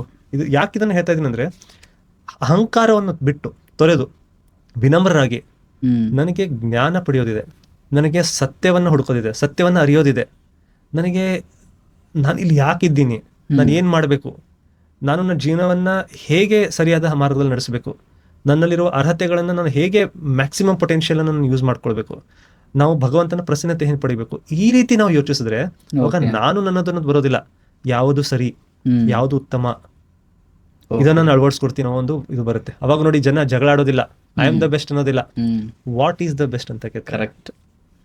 I am better than you ಅನ್ನೋದಿಲ್ಲ, this is better than this. ಈ ವಿಚಾರಕ್ಕಿಂತಲೂ ಉತ್ತಮವಾಗಿದೆ, ಶ್ರೇಷ್ಠವಾಗಿದೆ ಅಂತ ಬರ್ತಾರೆ. I am better than you ಅನ್ನೋದಿಲ್ಲ, I am superior than you ಅನ್ನಲ್ಲ, ನಾನು ಇನ್ಮೇಲೆ ನನಗೆ ಸುಪೀರಿಯರ್ ಆಗಿದ್ದೀನಿ ಅಂತ ಹೇಳೋದಿಲ್ಲ. This makes more sense. ಇದರಲ್ಲಿ ಸ್ವಲ್ಪ ನಂಗೆ ಕಾಮನ್ ಸೆನ್ಸ್ ಜಾಸ್ತಿ ಅನಿಸ್ತಾ ಇದೆ, ಇದಕ್ಕೆ ಪುರಾವೆ ಇದೆ, ಇದಕ್ಕೆ ಎವಿಡೆನ್ಸ್ ಇದೆ ಅಂತ. ಈ ರೀತಿ ನಾವೊಂದು ಯೋಚನೆಯನ್ನ, ಮೈಂಡ್ ಸೆಟ್ ಅನ್ನ ನಾವು ಅಳವಡಿಸ್ಕೊಳ್ಬೇಕು. ಆವಾಗಲೇ ನಾವು ಜ್ಞಾನದ ಮಾರ್ಗದಲ್ಲಿ ಹೋಗಕ್ಕೆ ಸಾಧ್ಯ, ಸತ್ಯದ ಪಥದಲ್ಲಿ ಹೋಗಕ್ಕೆ ಸಾಧ್ಯ, ಆ ಭಗವಂತನ ಕಡೆ ಹೋಗಕ್ಕೆ ಸಾಧ್ಯ, ಮುಕ್ತಿಯ ಮಾರ್ಗ ಹೋಗಕ್ಕೆ ಸಾಧ್ಯ. ಇಲ್ಲಾಂದ್ರೆ ನಾವು ಯಾವುದೋ ಧರ್ಮ ಅಂತ ತಿಳ್ಕೊಂಡ್ಬಿಟ್ಟು ನಡೀತಾ ಇದೀವಿ, ಅದು ಅಂಧಕಾರದ ಕಡೆ ನಾವು ತಗೊಂಡು ಹೋಗ್ತಾ ಇದೆ. ಅದು ನಮಗೆ ಅಹಂಕಾರದ ಒಂದು ಪಟ್ಟಿ ನಮ್ಮ ಕಣ್ಣು ಮುಂದೆ ನಾವು ಹಾಕೊಂಡ್ಬಿಟ್ಟು ಹೋಗ್ತಾ ಇದೀವಿ ಅಷ್ಟೇ. ಮುಂದೆ ಬಿಡೋದೊಂದು ಬಾವಿಯಲ್ಲೇ, ನಾವು ಅಷ್ಟು ಒಂದು ತೆಗ್ಗಿನಲ್ಲೇ ಬಿಡೋದು. ನಾವು ಸತ್ಯದ ಪಥಕ್ಕೆ ಹೋಗ್ಬೇಕಾದ್ರೆ ಕಣ್ಣುಗಳನ್ನು ತೆಗೆದುಬಿಟ್ಟು ಹ್ಮ್ ಹೌದು ಜ್ಞಾನದ ಒಂದು ಪ್ರಕಾಶದಲ್ಲಿ ನಾವು ಮುಂದಕ್ಕೆ ಹೋಗ್ಬೇಕು. ಕರೆಕ್ಟ್. ಅಂದ್ರೆ ಯಾವುದಕ್ಕೂ ಅಂಟಿಕೊಳ್ಬಾರ್ದು ಅಂತ ಅಂದ್ರೆ ಯಾವುದೇ ಇದೇ ವಿಚಾರ- ಸತ್ಯ ಅಂತ ಹೌದು. ಹಿಡ್ಕೊಂಡ್ರೆ ಅದು ಸತ್ಯ ಅಂತ ನಿಮ್ಗೆ ಖಂಡಿತವಾಗಿ ಗೊತ್ತಿದ್ರೆ ಮಾಡಿ. ಅಂದ್ರೆ ನಾಳೆ ಇದಕ್ಕಿಂತ ಇಲ್ಲ ಇದು ಹೀಗಿಲ್ಲ ಹಾಗಿದೆ ಅಂತ ಗೊತ್ತಾದ್ರೆ ನಾವು ಬಿಡಬೇಕು. ಉದಾಹರಣೆಗೆ ಮುಂಚೆ ಭೂಮಿ ಸೆಂಟ್ರಲ್ ಇದೆ, ಮಿಕ್ಕಿದ ಎಲ್ಲಾ ಗ್ರಹಗಳು ಸುತ್ತ ಹೋಗ್ತಾವ ಅಂತ ಹೇಳ್ತಿದ್ರು. ಅವಾಗ ಅವ್ರಿಗೆ ಅಷ್ಟೇ ಜ್ಞಾನ ಇತ್ತು, ಆ ಪ್ರಕಾರ ಮಾಡಿದ್ರು. ಆದ್ರೆ ಗೊತ್ತಾದ ಮೇಲೂ ಇವತ್ತು ಕೂಡ ಇಲ್ಲ ಭೂಮಿನೇ ಸೆಂಟ್ರಲ್ ಇದೆ, ಸೂರ್ಯ ಭೂಮಿ ಸುತ್ತ ತಿರ್ತಾನೆ, ಅದು Correct. ಅದು ಅಂತವ್ರಿಗೆ ನಾವು ಏನ್ ಅಜ್ಞಾನ ಹೇಳಕ್ಕಾಗಲ್ಲ, ಅದು ಅಜ್ಞಾನ. ಹ್ಮ್. ಸೊ ಯಾವಾಗ ನಮ್ಗೆ ಏನ್ ತಪ್ಪು ಅಂತ ಗೊತ್ತಾಗುತ್ತೋ ಅದನ್ನ ಬಿಟ್ಟು ಮುಂದೆ ಹೋಗ್ಬೇಕು. ಇಲ್ಲಪ್ಪ ಅವಾಗ್ಲೂ ಸೂರ್ಯನೇ ಪ್ರಕಾಶ ಕೊಡ್ತಾನಂತೂ ಇವತ್ತು ಸೂರ್ಯನೇ ಪ್ರಕಾಶ ಕೊಡ್ತಾನಂತಿದೆ, ಆ ಸತ್ಯ ಅಂತೂ ಚೇಂಜ್ ಆಗಿಲ್ಲ ಅಲ್ವಾ. ಹೌದು. ನಾಳೆ ಇಲ್ಲ ಚಂದ್ರ ಕೊಡ್ತಾನೆ ಅಂತ ಬಂದಾಗ ಬಿಟ್ಟು ಹೋಗ್ಬಿಡೋಣ ಅಂತ. ಆದ್ರೆ ಇವತ್ತು ಅದೇ ಸತ್ಯ ಅಲ್ವಾ. ಯಾವ್ದು ಸತ್ಯ ಅಂತ ಆಬ್ಜೆಕ್ಟಿವ್ ಆಗಿ ಎವಿಡೆನ್ಸ್ ಇಂದ ಪ್ರೂವ್ ಆಗಿದೆ ಅದನ್ನ ಅಳವಡಿಸ್ಕೊಳ್ಬೇಕು. ಯಾವ್ದು ಇಲ್ಲ ಹೀಗಿಲ್ಲ ಇದು ಹೀಗಿದೆ ಅಂತ ಅದನ್ನು ಕೂಡ ನಾವು ಎಲ್ಲೆಲ್ಲಿ ಕರೆಕ್ಷನ್ ಬೇಕೋ ಅಲ್ಲಿ ಕರೆಕ್ಷನ್ ಮಾಡ್ಕೊಳ್ಬೇಕು. ಅವಾಗೆ ನಾವು ಮುಂದೆ ಹೋಗಕ್ ಸಾಧ್ಯ. ಇಲ್ಲ ನಾನು ತರೇತರಾಂತದಿಂದ ಭೂಮಿನೇ ಸೆಂಟ್ರಲ್ ಇದೆ ಅಂತ ನಂಬ್ಕೊಂಡು ಬಂದಿದ್ದೀವಿ, ನನ್ನ ತಾತ ಏನ್ ಅನ್ಕೊಳ್ತಾನೆ ಅಂತ ಅಂದ್ರೆ ಏನ್ ಮಾಡಕ್ಕಾಗಲ್ಲ. ಅಂದ್ರೆ ಸರ್, ಧರ್ಮನ ತಿಳ್ಕೋಬೇಕು ಅಂತಂದ್ರೆ ಫಸ್ಟ್ ಮುಕ್ತ ಮನಸ್ಸಿನಿಂದ ಇರಬೇಕು. ನಿಜ. ಅಲ್ಲಿ ಅಹಂಕಾರ ಅನ್ನೋದು ಇರಬಾರ್ದು. ಯಾವುದು ನಂದೇ ಕರೆಕ್ಟು, ನಾನು ಮಾಡಿದ್ದೇ ಸರಿ ಅನ್ನೋದು ಇರಬಾರ್ದು. ಎಲ್ಲವನ್ನು ನಾವು ಅದನ್ನ ಸಪ್ರೇಟ್ ಆಗಿ ನೋಡಬೇಕು. ಯಾವುದರಿಂದ ನಮಗೆ ಉಪಯೋಗ ಆಗುತ್ತೆ, ನಮಗೆ ಯಾವುದು ಒಳ್ಳೆ ದಾರಿಯಲ್ಲಿ ನಡೆಸುತ್ತೆ, ಯಾವುದು ಒಳ್ಳೆ ವಿಚಾರ, ಯಾವುದೋ ಕೆಟ್ಟ ವಿಚಾರ, ನಮಗೆ ಯಾವುದು ಬೇಕು, ಈ ತರ ಪ್ರತಿಯೊಂದನ್ನು ವಿಮರ್ಶೆ ಮಾಡಿ ನಾವು ತಗೋಬೇಕಾಗುತ್ತೆ. ಪೂರ್ವಾಗ್ರಹ ಇಲ್ಲದೆ ಹ್ಮ್ ಆಬ್ಜೆಕ್ಟಿವ್ ಆಗಿ ಓಕೆ. ನ್ಯೂಟ್ರಲ್ ಆಗಿ ನಿಂತು ಬಿಟ್ಟು ಹ್ಮ್ ನಾವು ಒಂದು ಮಾರ್ಕೆಟ್ ಅಲ್ಲಿ ನಿಂತ್ಬಿಟ್ಟು ಎಲ್ಲ ಕಡೆ ನೋಡ್ತೀವಲ್ಲ ಏನಿದೆ ಅಂತ, ಆ ರೀತಿ ವಿಚಾರಗಳನ್ನ ನೋಡ್ಬಿಟ್ಟು ಅದನ್ನ ಆಯ್ಕೊಳ್ಬೇಕು. ಓಕೆ. ಅದು ನಮಗೆ ತಲೆ ತಾಂತರದಿಂದ ಬಂದಿರೋಂಥ ವಿಷಯ ಆದ್ರೆ ಇನ್ನೂ ಒಳ್ಳೇದೇ ಅಲ್ವಾ, ಹೌದು, ಅದೇನ್ ತಪ್ಪಿಲ್ಲ. ಬಂದಿದ್ದೆಲ್ಲ ತಪ್ಪೆ ಅಂತ ಹೇಳ್ತಾ ಇಲ್ಲ ನಾನು. ಅದ್ರೊಳಗೆ ಏನ್ ಸರಿ ಅಂತ ವಿಮರ್ಶೆ ಮಾಡ್ಬಿಟ್ಟು ವಿಚಾರ ಮಾಡ್ಬಿಟ್ಟು ಆಮೇಲೆ ಅದನ್ನ ನಾವು ನಮ್ಮದಾಗಿಸ್ಕೊಳ್ಬೇಕು. ಓಕೆ, ತುಂಬಾ ಧನ್ಯವಾದಗಳು ಸರ್. ಸಾಕಷ್ಟು ವಿಷಯಗಳನ್ನ ತಿಳಿಸ್ಕೊಟ್ಟಿದ್ದೀರಾ. ನಿಮಗೂ ಕೂಡ ತುಂಬಾ ತುಂಬಾ ಧನ್ಯವಾದಗಳು ಸಂಜೀವ್. 3ನೇ ಪಾಡ್ಕಾಸ್ಟು ಜನರು ಕೂಡ ತುಂಬಾ ತಮ್ಮ ಅಭಿಪ್ರಾಯಗಳನ್ನ ಕೊಡ್ತಾ ಇದ್ದಾರೆ, ಇಷ್ಟಪಡ್ತಾ ಇದ್ದಾರೆ ಅಂತ ಹೇಳಿದ್ದೀರಾ. ಕಮೆಂಟ್ಸ್ ಕೂಡ ಬಂದಿದೆ ಅಂತ ಹೇಳ್ತಾ ಇದ್ದೀರಾ. ಹೌದು. ಪ್ರಯತ್ನ ಮಾಡೋಣ. ದಯವಿಟ್ಟು ನಿಮ್ಮ ಪ್ರಶ್ನೆಗಳನ್ನ ಕಮೆಂಟ್ಸ್ ಮೂಲಕ ತಿಳಿಸಿ, ನಿಮ್ಮ ಫೀಡ್ಬ್ಯಾಕ್ ಕೂಡ ನೀಡಿ.